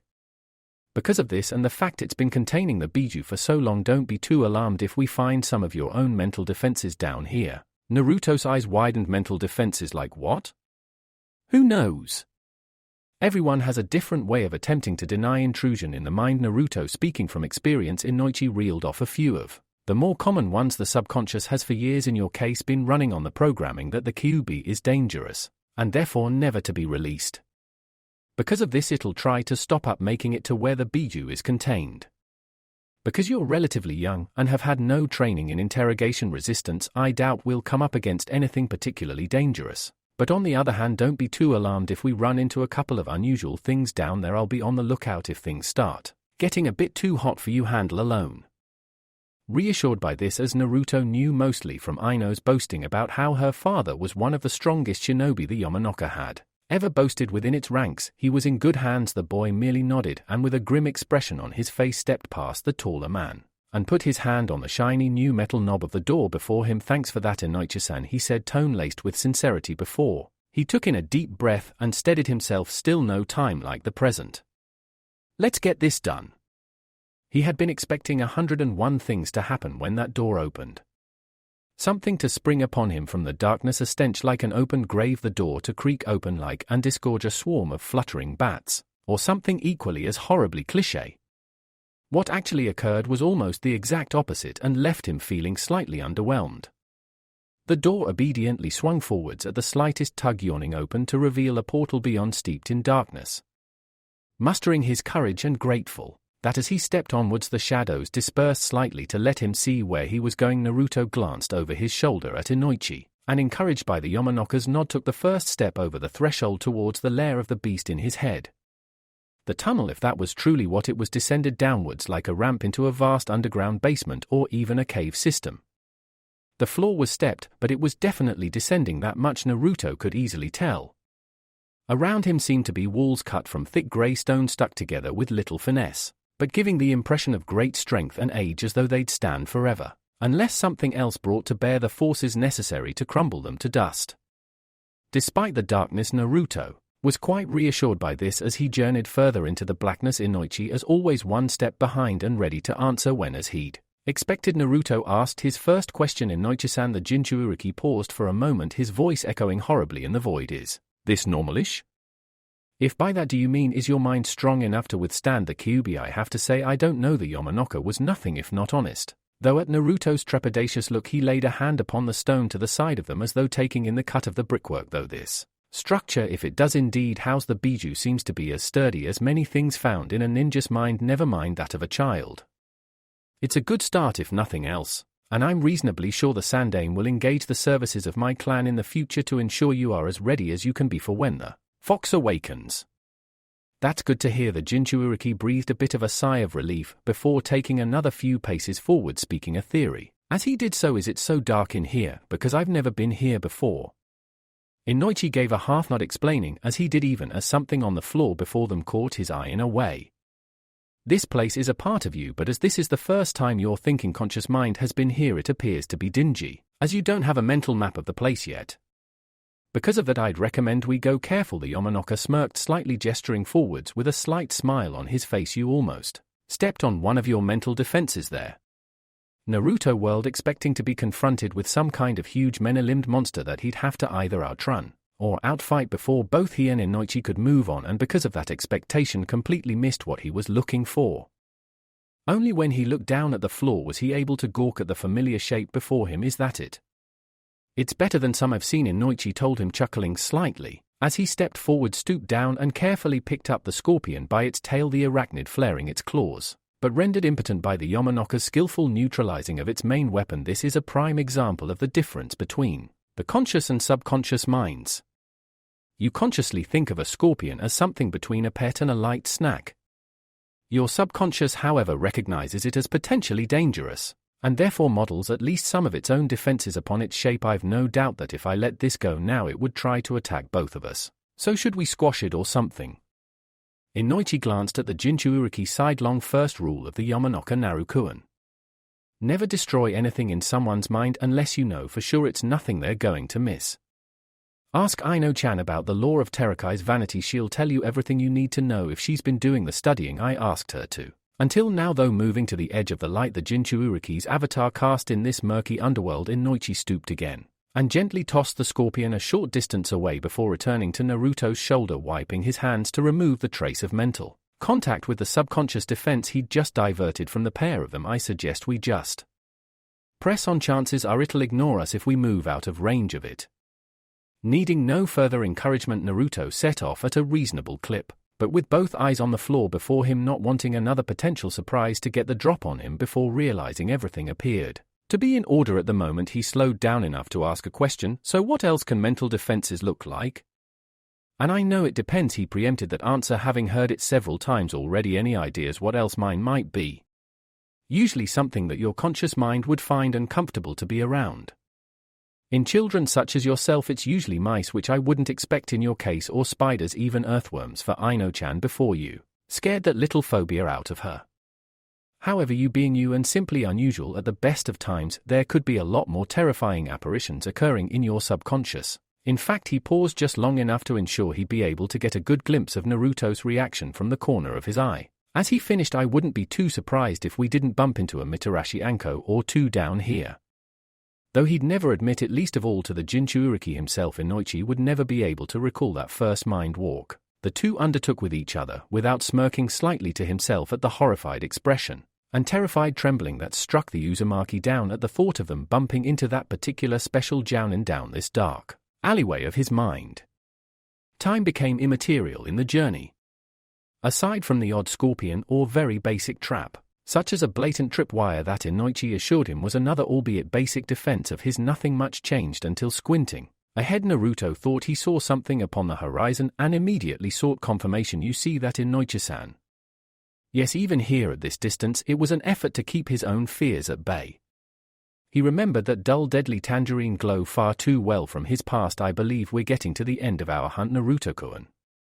Be careful, it's likely that your last mental defenses around the Kyuubi will be the strongest, as they've been there for the longest time. Naruto said nothing to this, but nodded resolutely, setting off towards the dim glow on the horizon with a single-minded purpose. Inoichi stayed where he was for a moment, recomposing himself, until a sudden splashing noise and a frightened curse from Naruto brought him running. Regardless of the cost to himself, he could not run the risk of Naruto's conscious mind being damaged and made susceptible to any trickery the Kyuubi may try to use against him. Naruto, what was it? Don't worry, I'm fine. At that, Inoichi breathed a sigh of relief, such an emotion only emphasized by the sight of the Jinchuuriki standing with one foot in the air and trying to squeeze water from his now damp sandal. Stupid subconscious. Who'd put a puddle just there?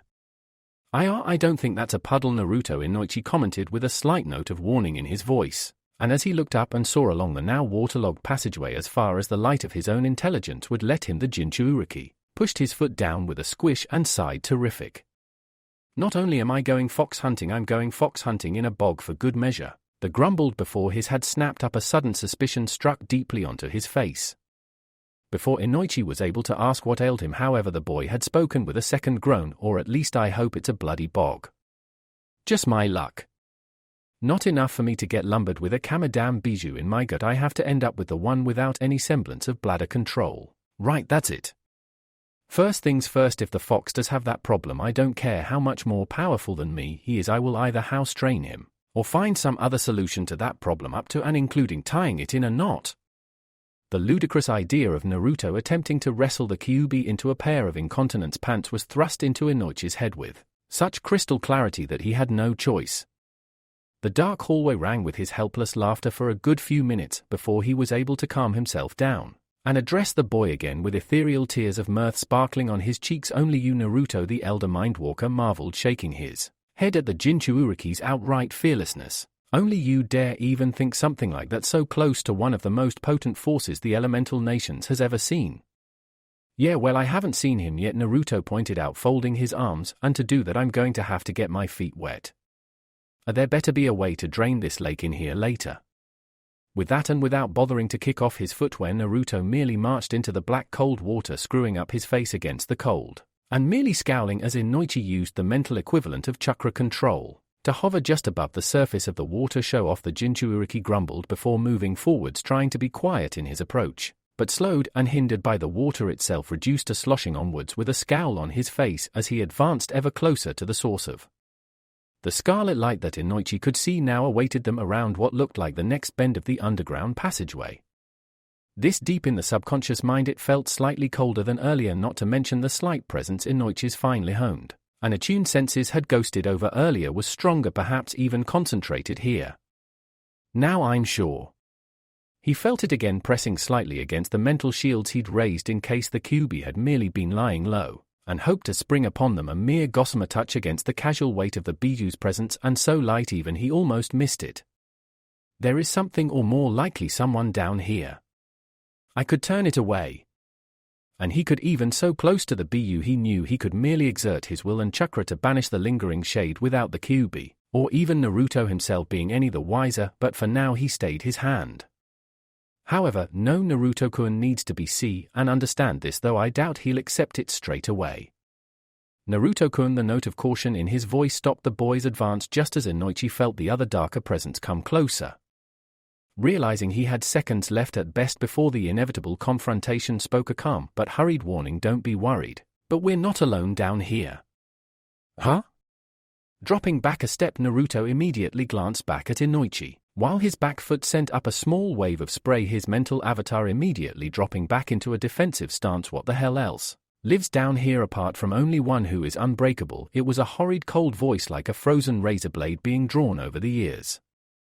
Teeth set on edge by the grating rattling drone, Naruto could barely bring himself to look forwards as with a blast of cold wind. An unmistakable air of casual malice, the interloper that had dogged their footsteps since they crossed the threshold of Naruto's conscious mind, and stepped into its lair, prowled into the circle of light its conscious mind counterpart cast and allowed itself to be seen for the first time, finishing its introduction with a ghastly rattling sigh. Only I could possibly survive here. One unlike you who will always be fragile and weak. As the face-off continued, Inoichi subtly wafted himself over to the side, but in front of Naruto, ready to intervene should things turn violent. Though he had no doubt the avatar of Naruto's conscious mind was stronger than the emaciated gangrel apparition before him, he didn't want to run the risk of the Jinchuuriki damaging something that might be an essential feature of his unconscious mind. The silence snailed by in seconds, broken only by the faint sounds of the slight waves made by Naruto's progress through the lake so far had made breaking against the nearby shore, until, not taking his eyes from the unblinking ebon stare before him, Naruto inquired slowly, "Is this some kind of mental defense as well?" "Not exactly," Inoichi answered, careful with his words, as he didn't want to be the one to throw a match into this tinderbox and have the two separate avatars going to war with each other, least of all considering where they both were in relation to the Biju. "This is, I believe, another aspect of yourself, one that has been quite a bit less fortunate than you." "You got that right," Naruto muttered, taking in the withered ugly thing before him with a curled lip. "It looks the wrong side of half dead now." "Hey you," his voice rose slightly, and if he could possibly judge by the way those blank black spaces where I should have been moved towards his voice, it caught the specter's attention. "Two questions. Are you me, and if so, what the hell happened to make you as ugly as that?"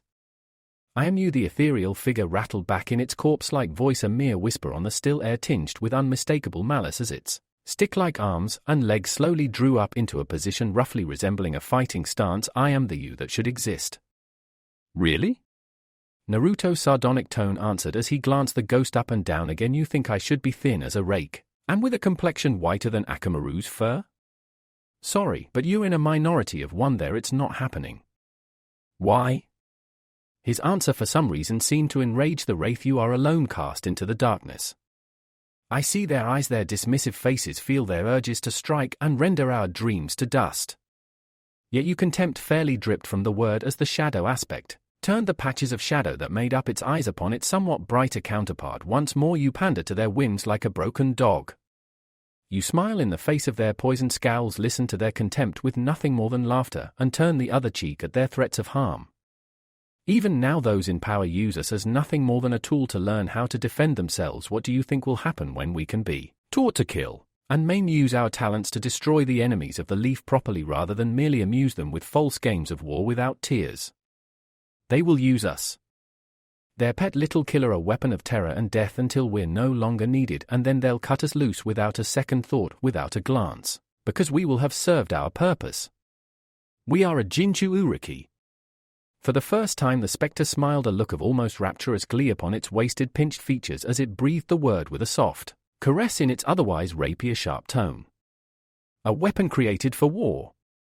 We should be reminding those in power, those who think they can pull upon our strings, that no weapon can be used without risk. They will never love us, but we can make them fear us." As I expected. Having listened to the angst-fueled diatribe, Inoichi was able to give himself a grim pat on the back as he realized this time he had it exactly right. Not exactly a secondary personality, more a collection of negative emotions that have reached critical mass within Naruto's subconscious and generated a form of semi-sentience. Slightly more powerful than a traumatic recollection, but simply not in the same league as a true split in the psyche. However, it'll be interesting to see how Naruto answers. Inoichi's thoughts were cut off when Naruto delivered his answer, and the tunnel they were in rang with a sudden bout of derisive laughter, the avatar of the Jinchuuriki's conscious mind pointing a finger at its darker counterpart. "Wait, let me get this right. Yeah, I know some people are assholes, but your response to that is to try and start a one-man war against the hidden leaf in the vain hope everyone will start cowering in terror at the mere mention of my or our name. Man, if I was ever as dumb as that, people were right to call me a gaki or a brat or anything else." "Are you insane?" "Yes, I'm a Jinchuuriki, and yes, that makes me dangerous." Do you really think Gigi hasn't thought of that and got at least a dozen plans in mind for what happens if I go off the rails? I might get away with a bit of cheek where he's concerned, but that's it the second he thinks I'm a threat to his village. We're both either history or in line of extensive re-education. He might not like it, he'd probably do it with tears in his eyes, but the old man's a good enough shinobi to sign my death warrant if he had to. In a choice between us and Konoha, we lose every time. And anyway, not everyone in the village is a jerk. You have to know that, even if you are part of my subconscious and can't really think for yourself. In our case, a friend is merely an enemy who has yet to reveal himself. The shadow spoke, the darkness coiling around it as Naruto noticed. It moved back slightly, a sure sign he was getting under whatever counted as its skin. They use us, nothing more. Once our usefulness has finished, they will throw us both away. Really?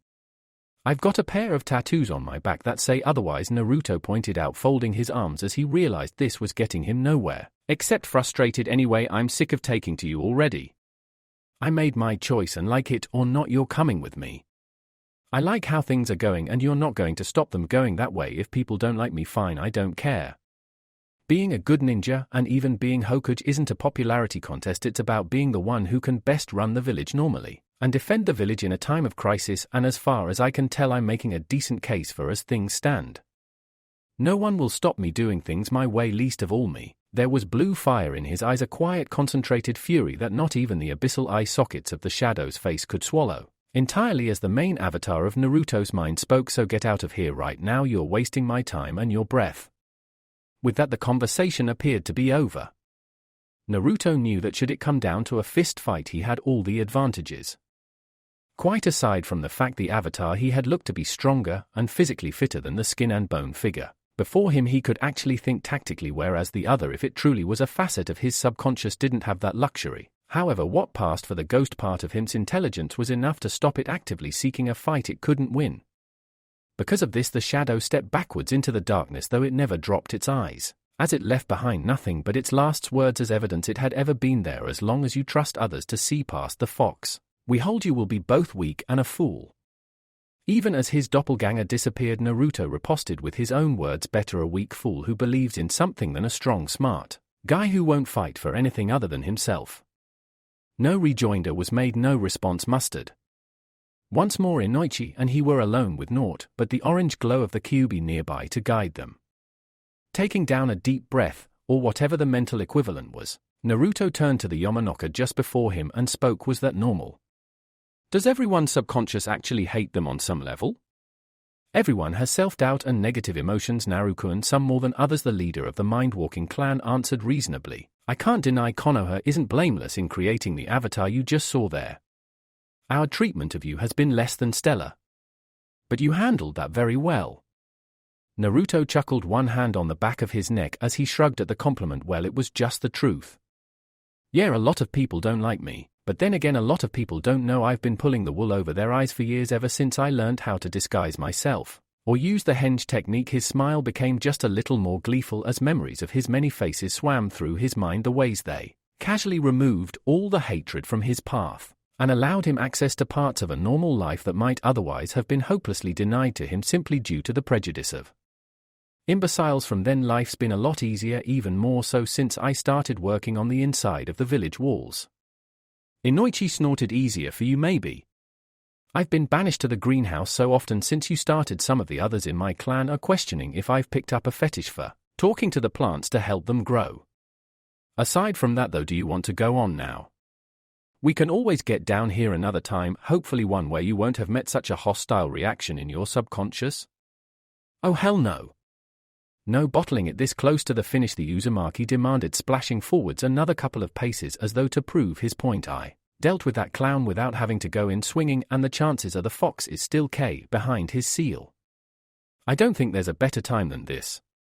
Speaking of which, the sloshing noises grew quieter as Naruto slowed down, turning to regard Inoichi once more. What would have happened if I had punched that moron's teeth down his throat? The Mindwalker chuckled before shaking his head. I wouldn't like to say, but the chances are nothing beneficial for either of you. He is more likely than not one of your potential defenses against Kyuubi after all. Really, but he sounded really pleased that we were a Jinchuuriki, most likely because of the power in that name, Naruto-kun. Don't be under any illusion that almost every smart person in the world, even ninja and Kage, will treat Jinchuriki with a certain amount of respect brought out of fear of what the demon container might do perhaps, but respect nevertheless. However, I'd be willing to guess that your unhappy avatar is aware on some level that most of your life's woes are due entirely to the Kyuubi being present within you, and since he's a part of your subconscious, he's known about the fox a lot longer and therefore hates it with even more passion than you do. The boy seemed to digest this for a moment before, with a slightly relieved air, he made to carry on his journey. Well, at least I'll have one friend in my head in case the creature does try to break loose, strange allies and all that. Until then, once more he set off the chakra string connecting them, dragging Inoichi along for the ride as well. Let's see what we came here for and figure out a plan to deal with it when we're done. It was around the next corner. Even as he saw Naruto pause, Inoichi prepared himself as much as he was able to, and with his mind ready to defend both himself and the boy next to him as necessary, took the last few fatal steps. The sight before him made him close his eyes again, face forced away from the volcanic glare of the Bu before him. Once before he had seen the monster for a great distance and position of virtual safety, but now with naught but the genius of his former Hokage and the will of a now 9-year-old child between him and the Kyuubi's wrath, he was afraid of the terrible form that he lay sprawled at the far end of the chamber, mercifully facing away from him so that he did not have to see its terrible face, nor its unholy murderous eyes that had stared down the entire Leaf Village almost a decade ago and found it unworthy. Before the monster that had threatened all he had ever known dear and been halted only at the supreme cost of not just the life, but the very soul of one of his friends, Inoichi was afraid. Is that it? Fear, however, was nothing compared to the shock that had his literally staring at the Jinchuriki by the side of him, Naruto scratching the side of his head as he observed the Bu in his cage, the monstrous flanks of the fox heaving in one slow cavernous breath after another as the force of nature seemed to slumber on. The Yamanaka was so far beyond speech it took a good few seconds before he could find his tongue again. The second his did so, however, there was only a single blazing burning question that needed to be asked, Inoichi only just remembering to keep his voice down in time. What? Is that it? I mean, Naruto repeated before pointing, thankfully not noticing his guide apparently undergoing some sort of mental seizure, as he realized he hadn't misheard the first time. From what I heard and read about, the Kyuubi was supposed to be massive, much taller than the village gates. Might just be me or my mind not seeing it right, but isn't he a bit, I don't know, smaller than he should be? It wasn't a question Inoichi could answer accurately, as he too had never actually seen the fox in the flesh, but as he forced himself to regard the slumbering Biju again, he couldn't help but have a nagging suspicion Naruto was actually right in his assumption. Though it was no doubt a living engine of destruction, and the most powerful of all the tailed beasts, the nine-tailed fox appeared to be somewhat short of its supposed magnificence as it dreamed whatever it was sentient masses of chakra dreamed about, completely unaware of its two observers, as Inoichi, having seen the cage, the flimsy-looking paper seal that apparently held the beast at bay, and most importantly of all from his point of view, the structures growing out from the cage across the walls and ceiling of this caldera. In Naruto's mind, the Yamanaka offered his opinion of the situation. I'm not qualified to judge the fox based on his size. In fact, out of all the ninja in Konoha, the only likely to be able to do such a thing is Sandaime-sama. However, I'm no expert in Fuinjutsu, so if anything has happened to Kyuubi since he's been imprisoned here, I would guess it's as a result, intentional or otherwise, of the sealing technique the fourth Hokage used to lock it away within you. However, he pointed, and following his finger, Naruto started at the sight of what was invading his mind from the fox's lair. I believe those pipes or roots, if that's what they are part of the Yondaime's design as well. But Naruto's tone was thick, as though he was having to drag the questions out of himself as he saw the semi-organic structures burrow into the otherwise solid stonework of his subconscious mind. What are they doing? The fox can't get through them, right? Inoichi, to Naruto's great relief, shook his head. From what I understand of the nature of the Shiki Fujin seal, at least as Sandaime-sama explained it to me, this was to be expected. He explained the seal should siphon off some of the fox's power, mostly purify it, and then add it to your own reserves. These roots, if that's what they are, seem to be a representation of that happening, so as far as I can tell, all is as it should be. However, though the Yondaime seal does offer a great deal of advantage to you, least of all your exceptional chakra reserves, it has also raised a few issues as well. Ones Minato Dono may not have been aware of, nothing to do with Kyuubi, Inoichi hastened to add, seeing the troubled look on the Jinchuriki's face, and waiting for it to relax before he went on more to do with a few issues for you yourself. Do I dare ask? Naruto stated with a fatalistic air about him as he waited for Inoichi to break the bad news that duly arrived there. Not major issues, Naruto-kun, nothing you won't be able to solve without a bit of practice, the Yamanaka assured him before raising the two topics he'd noted thus far in his explorations of the Jinchuriki's head. It's just that your natural resistance to illusions and mental attacks such as my clan jutsu seem to be a little bit below average, that's all. Quite common in people with large chakra reserves, as it's easier for an enemy genjutsu user to sink their chakra hooks into the right areas of your senses if they've got a bigger chakra system to aim at. But it could be an issue for you at least until the Biju awakens. What? The fox could make me more resistant to genjutsu? Possibly. Like I said, I'm no expert, but Jinchuriki are said to be difficult to affect with illusions, least of all when using the chakra of their tenants, the Yamanaka admitted before glancing at the fox one last time. Still, I suggest we leave it here for now, Naruto-kun. I wouldn't like to tempt fate even though the Biju appears to be still comatose. I'll raise it with the Hokage to see that you're given basic lessons with my clan, at least to teach you how to enter your own mindscape more easily, as more exposure to Kyuubi when he's dormant may make you better able to handle him when he wakes up. Long may it be before he actually manages it, Naruto muttered before satisfied he'd seen what he'd come here to see and reassured slightly that embodied terror it might be the Kyuubi was still not quite as scary as the monster he'd heard so many rumors about and been picturing in his mind prior to thinking up a way to dispel those myths with the truth. You're right though, Inoichi-san, let's get out of this dump. Oh, and if you do get the go-ahead for these lessons, mind filling me in on a way to improve this place a bit? The decor doesn't add up to much if you ask me. With that last comment and Inoichi's slight chortle and declaration that he was definitely still Naruto through and through, the duo turned their backs upon the sleeping monster and started the long trek back to the sunlight surface of Naruto's conscious mind, the elder of the two aware that every step of the way was dogged by blazing black eyes that radiated nothing but contempt at the one who shared its very being but could do nothing but smolder in impotent rage as it had been forced to acknowledge the superiority of a much larger, more experienced psyche. Thank the kami. He hadn't been sure that Inoichi would respect his request, but after giving a reason that he wanted to explore his own mindscape, little more and a promise he'd be done as soon as he'd scouted out his most familiar places, the Yamanaka's form had shone for a brief second before dispersing completely into petals of light that dissipated to nothingness within seconds. Even while these petals were falling to the earth, however, Naruto was in motion.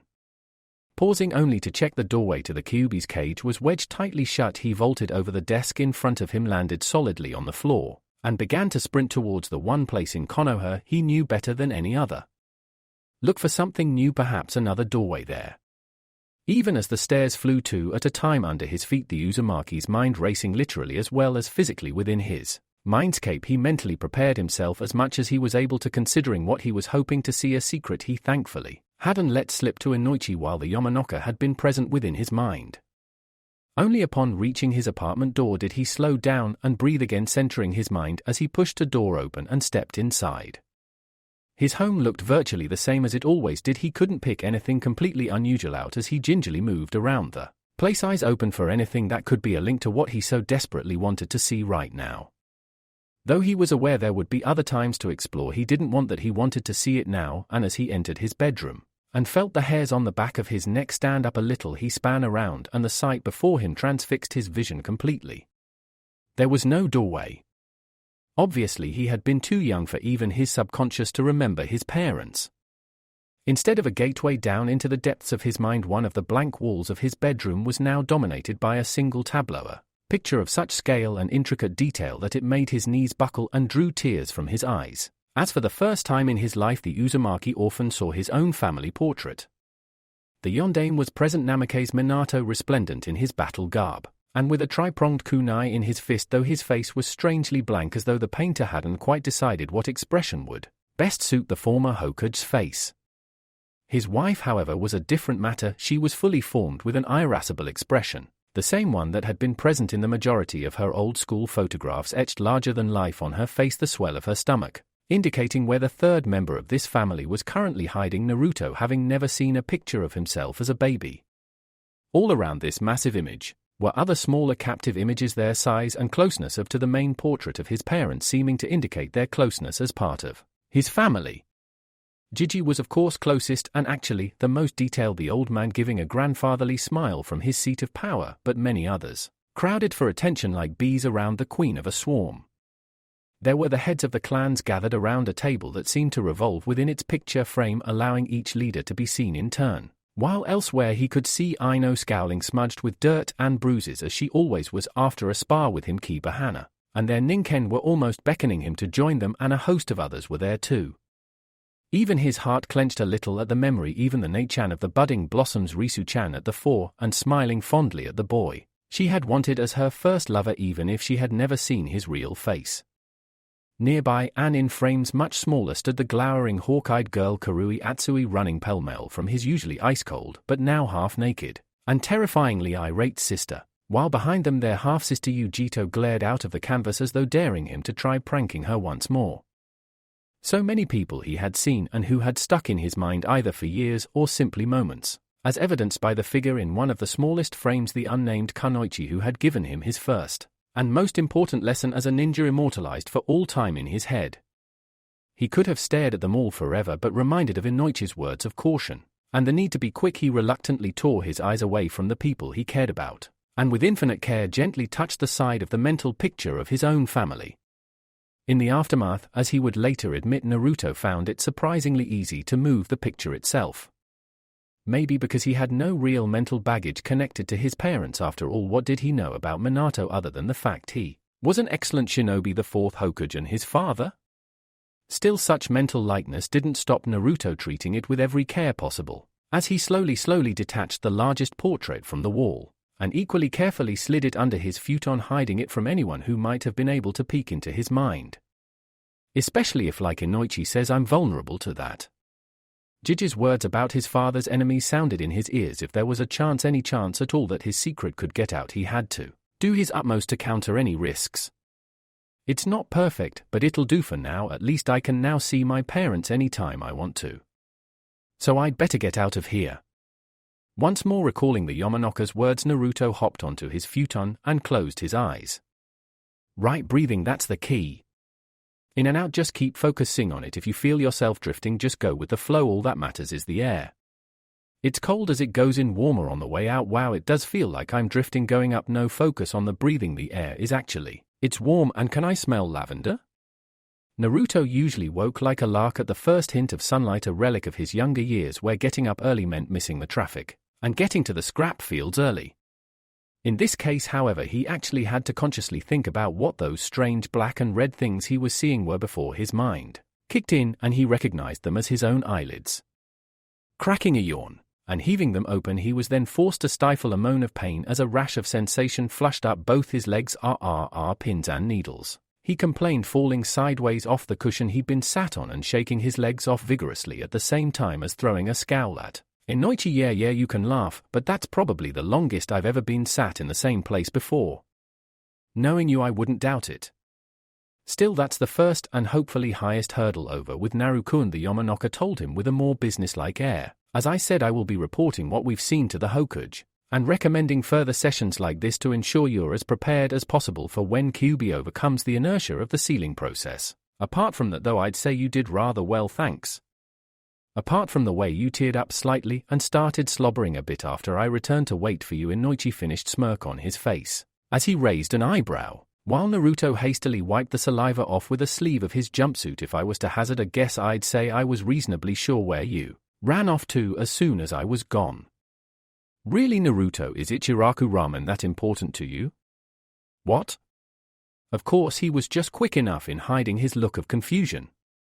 Inoichi doesn't know what I saw after he left. Good, let's keep it that way, or things could get very awkward very fast. It's the best, and the memory of it only gets sweeter.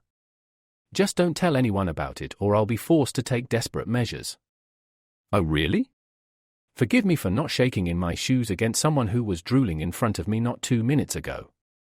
The Abirame clan have several species of insects that could turn your clan garden in a wasteland given a few hours, and they as a whole owe me a favor. Shaking yet? Inoichi's smile promptly froze on his face before with an effort he shattered the expression, and glowered at the grinning child. I'll keep my secrets if you keep yours, and don't let those pests within 50 yards of this place. If anything like that does happen, I'll be going back into your mind and Kamisama help you when I get there, least of all if I find anything to pin the crime on you. Now we'd best call it a night there, it's getting late. Naruto glanced around and realized with a jolt that not only were the shadows lengthening, but also that he himself was strangely fatigued.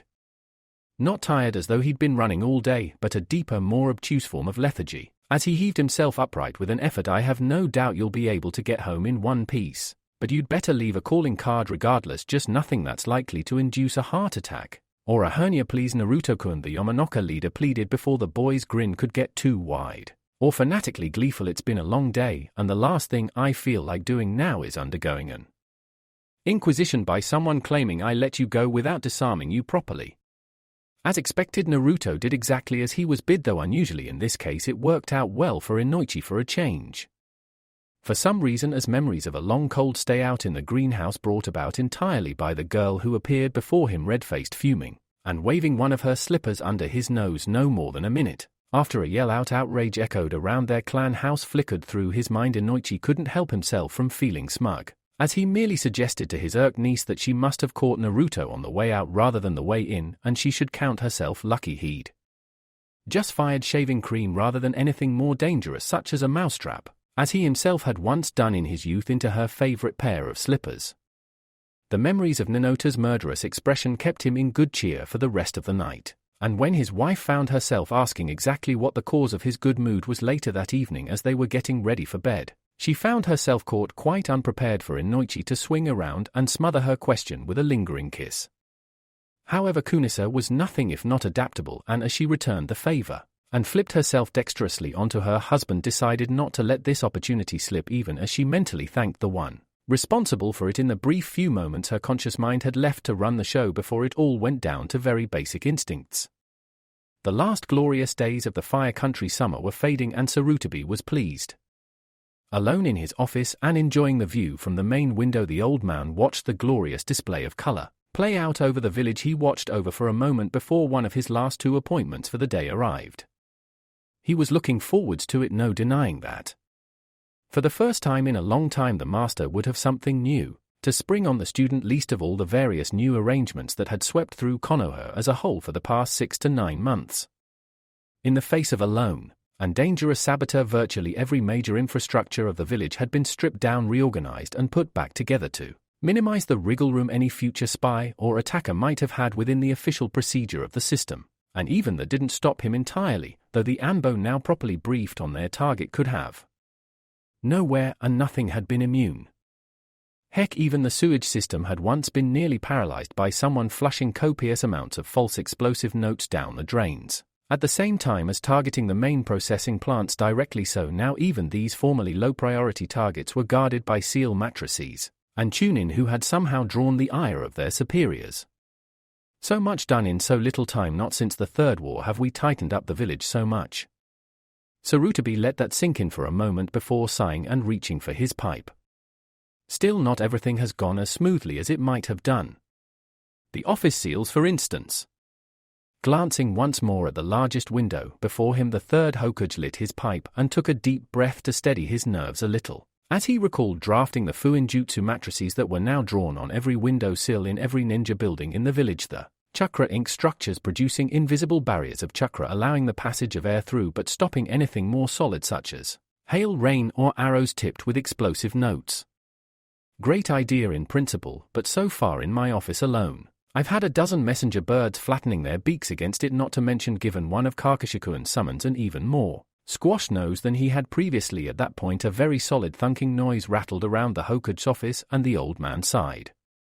And now I have to add a very large Konoha flying frog to that list. Still, I suppose it was a fruitless endeavor to hope that he'd use the door.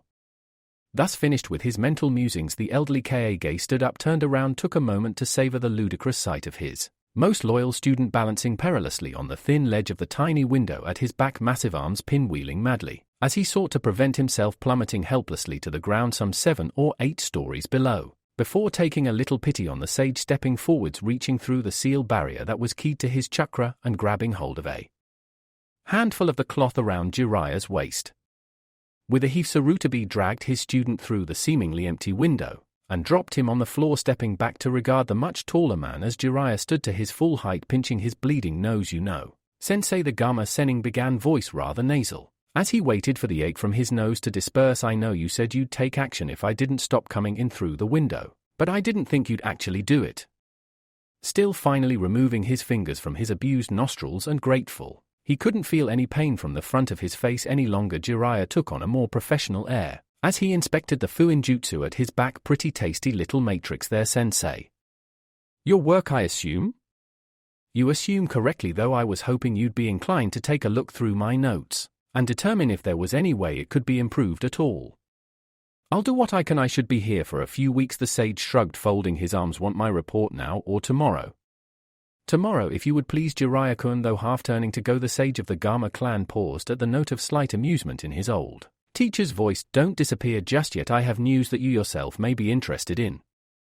I have, or at least believe I have, found someone who may one day be able to step into those Jita sandals of yours should you be able to carry on for another 6 or so years."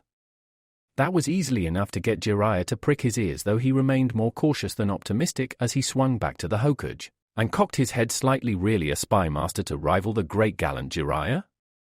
He let out a dismissive snort. "I'll believe that only when I see it." Strangely, however, the smile didn't fade from Sarutobi's face. "Damn, the old man's serious about this. Don't be so hasty to dismiss something that sounds impossible, Jiraiya-kun. That something might well come back to haunt those disbelievers. Despite the warnings from your academy staff, I was able to turn you into a fine shinobi, was I not?" Conscience pricked as he was uncomfortably reminded of what a first-class pain in the ass he'd been as a child. Jiraiya winced, and then capitulated. "That's a hit below the belt, old man." "You haven't lost your touch," he grudgingly admitted before sighing. "Fine. I know you've got this poor sap's record you're too organized not to have. I'll take a look, but no promises."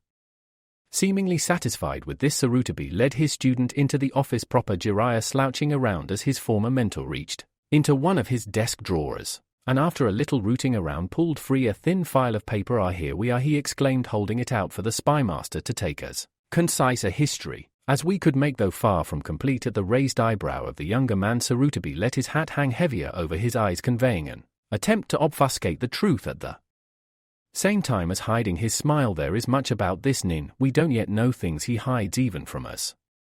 Guess he is worth a look. Then if he can hide from you," Jiraiya admitted, turning the file over in his hands before opening it at the first page and beginning to read. Sarutobi had been looking forwards to this moment for months, ever since he'd received the coded correspondence Jiraiya had sent in his wake stating he was returning to the village for a while. He expected a reaction from the folder alone, though admittedly not as big as the one he was expecting. When the curtain finally came down and the truth was revealed at last, and in this at least he wasn't disappointed. Even in the first few seconds, Jiraiya's eyes were bulging in a manner similar to his summon's mouth working for moments, before he managed to glance across at his sensei and find the required words. "He stole underwear from the Inuzuka compound? Actually nightwear, but yes he did. And he's still breathing with a full complement of limbs? It was touch and go for a while, but I did eventually manage to talk Tsum-chan out of a kill just as well as things turned out." Sarutobi chuckled, gesturing for the sage to carry on where he'd left off. After a moment of glazed recollection over the current head of the animalistic clan, and a perverted chuckle at the seed of an idea the audacious act he'd just read about planted in his mind, Jiraiya returned his eyes to the page and went on regarding the list of achievements with increasing disbelief until, as his teacher had expected, he reached one particular passage and promptly exploded. "Kumo! That was him!" Stabbing the page with a thick finger, the toad sage faced his teacher with an almost betrayed expression on his face, and at a volume that made Sarutobi grateful he'd activated the secrecy seals around his office. "I've had my network in a frenzy for months trying to find out who pulled that off, and all the time it was this new prodigy of yours. I had to stop work on my new release for 3 weeks after I heard about the Sandaime Raikage's final battle, and who was taking over as both the head of the country and their ninja village. Now this? Okay, I give up. What else have you got stashed up those long sleeves of yours, old man? The Ucha aren't dead, they've just all moved to Frost Country for a vacation." Sarutobi's formerly mirthful eyes narrowed. "Don't even joke about that subject, Jiraiya. That was a tragedy that should have been avoided." Realizing he'd put a foot wrong, the larger man merely nodded deferentially, finishing his reading as the current Hokage went on. "Still, as you no doubt realize, this shinobi, or at least future shinobi, is one many people in the village are keeping an eye on, and for good reason. More than one cadre has shown interest, and Tora herself has even staked a claim over my dead body. Jiraiya rumbled, snapping the missive shut and tossing it back to his teacher. If he can dodge past Anbu now, even if it's only one time in 100, he'll be unstoppable by the time I'm done with him. Tora simply can't forge someone who can make and maintain a spy rink like I can. It's not strictly a ninja job. This, though, he nodded at the document Sarutobi slipped back into his desk. This is interesting. So any chance I can meet this man of mystery? If he was able to bring one of Minato-kuen's old students, he's well worth a look if nothing else. I thought that might change your mind, Sarutobi said mildly, doing an admirable job of holding in his smugness. As he went on, I sent the Anbu to retrieve him just as you arrived. Make yourself scarce for a moment and we'll see what you make of him. Okay, show time. In truth, he'd only decided to even try the plan he'd had stewing in the back of his mind for months when the Anbu had knocked on his window and let him know the Hokage needed to speak to him. But on the quick jog to the tower, he'd realized that now, with a mere fortnight to go until the academy selection test, was going to be as good a time as any. To that end, and knowing that what he was trying to pull now was going to be a high-risk move that may nevertheless pay dividends in the long run, he took a few extra seconds to smarten himself up outside the door to Jige's office, and rather than merely bursting in as he might have done, knocked politely and waited for permission to enter before letting himself in. Hey, old man, need me for something? It wasn't that trip to the hospital again, was it, that Yakushi guy hauled me over the coals enough for it, surely? The Sandaime merely chuckled, waving a hand, as though wafting away an annoying fly. Not this is nothing about that, Naruto-kun, though I have to admit that was rather a morbid method of entering hospital premises. It worked up to a point. The Jinchuuriki defended his work with a quick explanation. My henges have no chakra at all, so is a ninja actively senses for me. I appear dead to them, so all it took was a proper henge, a false chest and bit of false skin around the neck to hide the pulse, and a bit of play acting a heart attack in a crowded street to get me a high-speed ticket into a high-priority target. A ticket that could have turned one way had you not been a little luckier, Naruto, the Hokage pointed out with a note of warning in his voice. Hopefully you now know that it's standard practice to induct all corpses into the morgue as quickly as possible, and that it's rather cold in there.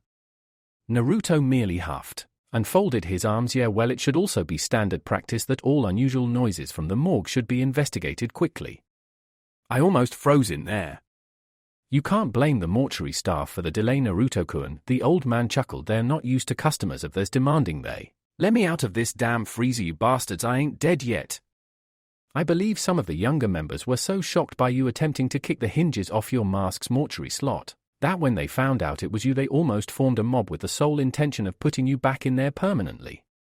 Yakusha-san had quite the struggle to quell the riot, from what I understand. But still, that's the past. Dispelling the memory with a change of tone, Sarutobi immediately moved on to the meat of the issue. I just wanted to make sure you were ready for the academy selection 2 weeks from now. We've not had much of a chance to catch up over these past few months.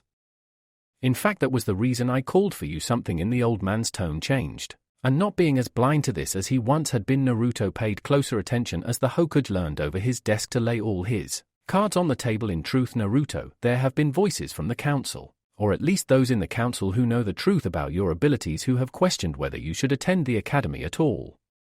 Not like that. The old man was quick to quash that line of thought as he saw the boy's face fall. In fact, the opposite. Some of my counselors, Tsunchan among them if I remember rightly, were all for granting you your forehead protector then and there, and I was tempted, sorely tempted, to agree with them. However, before I made a decision either way, I wanted to see how you felt about the idea. The idea? What you mean, be a ninja? Naruto offered tentatively, eyes widening to huge proportions as against his expectations. The Sandaime nodded. Indeed. For what you have done both in Kumo and beyond that to safeguard the village, I believe Chunin would not be an unfeasible rank, though you'd need extensive training to get your other skills up. You par with your evasion, infiltration, and sabotage techniques. However, having watched you work in the past, I've no doubt you could do it. Before you decide, though, he added hopefully before Naruto could ask where he needed to sign to be joined up, I would say that personally, I believe Konoha would lose far more than it would gain by not having you in the academy. Those words and the warning tone, they were delivered in pierced Naruto's bubble of contentment enough that he broke off plans for the next step of his career, and regarded his grandfather in all but blood curiously.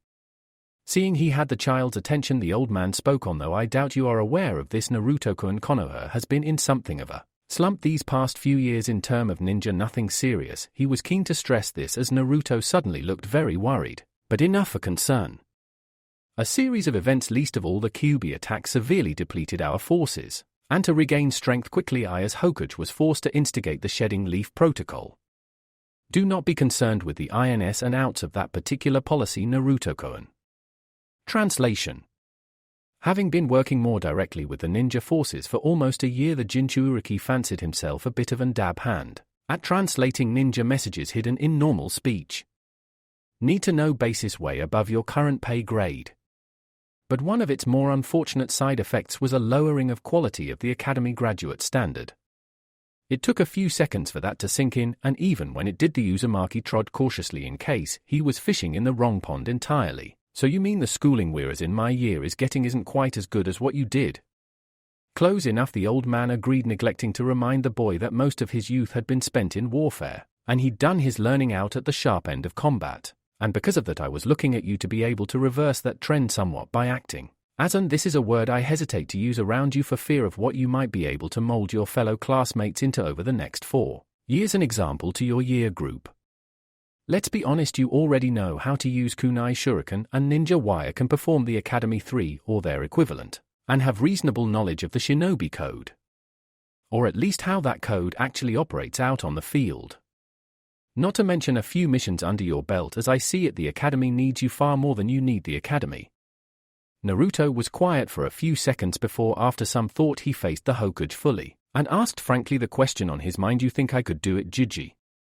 No, I think you've already begun to do it, Naruto-kun. The old man smiled, as he began to tick things off on his fingers. Inoichi-kun tells me his daughter is never more motivated to train that when she knows she's going to be sparring you. Tsun-chan's children, I'm sure, would follow you into the very mouth of Jigoku if you led them there, and even Shibi-kun favors the friendship you have with his son, something almost unheard of regarding someone not of the Aburame clan. Even the Noro heir, so his father tells me, is putting some effort into, as Shikaku puts it, avenging the hours of sleep he's lost to those accursed pipes. Excellent motivational work so far, and that is before you consider the implications of the children being shown how to do something by someone their own age.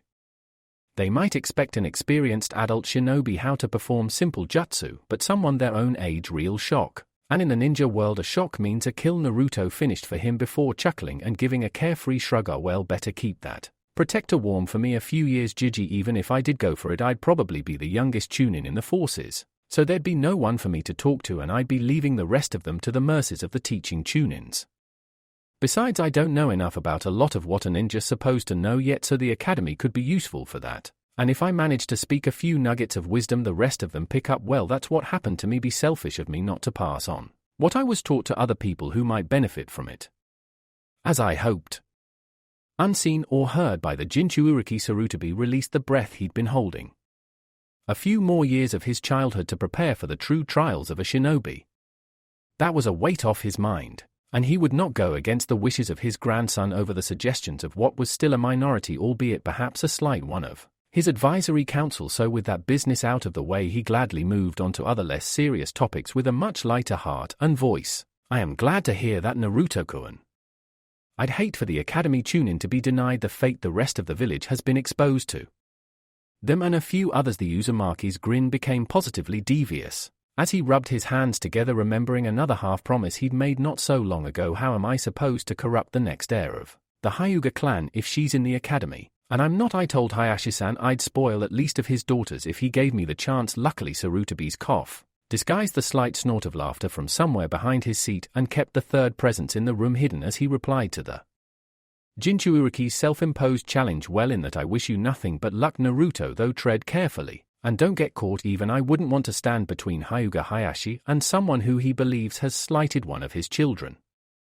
Aside from that, though, I've no doubt you've got 101 schemes going on in your mind, so how are you? I would have tried to schedule this meeting a bit better, but I've been buried under paperwork up until now. Sometimes I wonder if I shouldn't make knowledge of the shadow clone technique mandatory for any nin wishing to fill the role of being my secretary. At this quote, Naruto smiled himself. It had been a while since he and the old man had spoken, but that wasn't exactly anyone's fault. I wouldn't, Jiji. You'd scare them all of. We've just both been busy, I guess. Don't worry though, I'm sure I'll ace any test they throw at me to get into the academy, even a paper one. But well, there is one thing. Sarutobi duly became more suspicious as his surrogate grandson attempted to look innocent. You know how I sort of helped with the idea for the Nezumi, whoever he stroke they are. Well, I was thinking that it might be a good idea for me to learn a few skills civilians have, things like plumbing, building, mining, that kind of thing. Now trouble is me being me means that's not likely because no one'll teach me. But if we were to grease the wheels a bit. Naruto's wheedling inquiry went on for a few more minutes, as he explained the pros and cons of his scheme to the Sandame's inscrutable face. There was then a long-drawn pause as boy and elder faced each other down before slowly the tips of the Sandame's fingers drew together in front of his face. Hey, just as well his not Hinata-chan, she'd have got her nose tapped for that. I see the merit of your suggestion, Naruto-kun. But and this is not a criticism, how would you possibly fit in learning a trade with the requirements of the Shinobi Academy?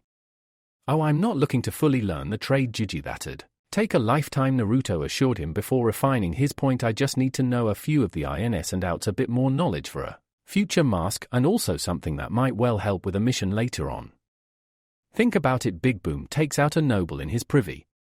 Everyone scrambles looking for the guy who threw the explosive tag, the ninja who's even now getting away while all the time forgetting about the plumber who serviced the loo last and left a delayed tag hidden in the cistern just waiting for the fatal flush.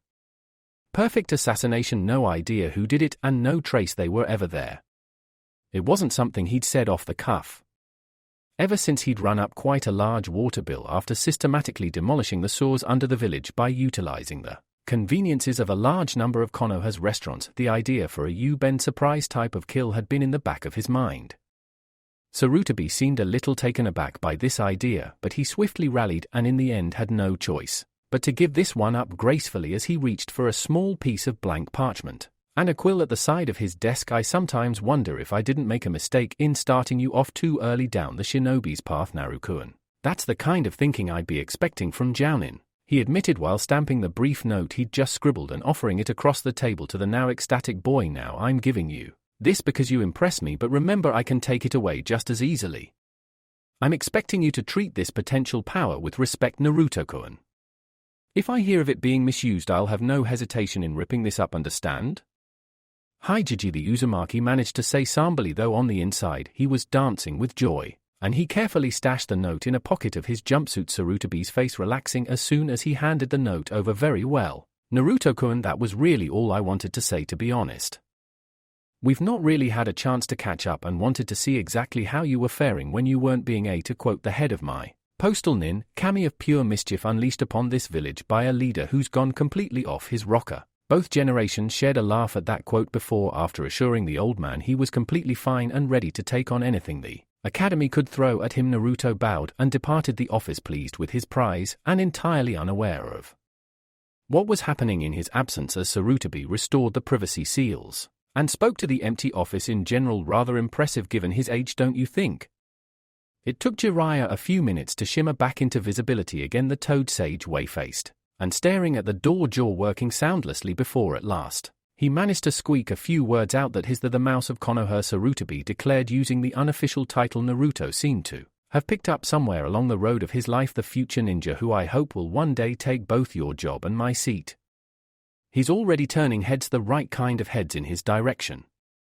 Pack bound to the Inuzuka and responsible for the generation of an entirely new branch of Anbu, and not even in double-figure age yet. Jiraiya nodded dumbly at this before seeming to remember something. A wave of killing intent slammed into Sarutobi as the Gamma Sennin suddenly whirled around with murder writ large upon his face, and declared in a voice of thunder, he is a child. You dare send him, knowing his lineage, out of the village on some forlorn hope mission into the Dragon's Maw? Only the grace of the Kami got him out of there alive after its curse put him there in the first place. Sarutobi shouted back, his own chakra flaring to counter his student's misplaced rage. As the two of them calmed down, the Hokage spoke again in a more conciliatory tone. I know what you have read and heard doesn't tell the full story, Jiraiya-kun, but rest assured I will. Now if we can get away from this tower, I believe Buwika-chan is preparing Onigiri. My position regarding her, by the way, is unchanged. Hi, Jiraiya raised a hand to deflect the paternal glare. Last I heard she'd had a kid. Congratulations for your grandson, by the way. And anyway, it wouldn't feel right being with a woman who's the daughter of the man I considered a father. Too close to what some of the smaller Clans try to pull for my tastes. Still though an exploding bog seat, the very idea made the Sanin snigger. As he cast an eye over the door his godson had retreated through. I'm definitely remembering that one for future reference. Can't believe no one's thought of it before.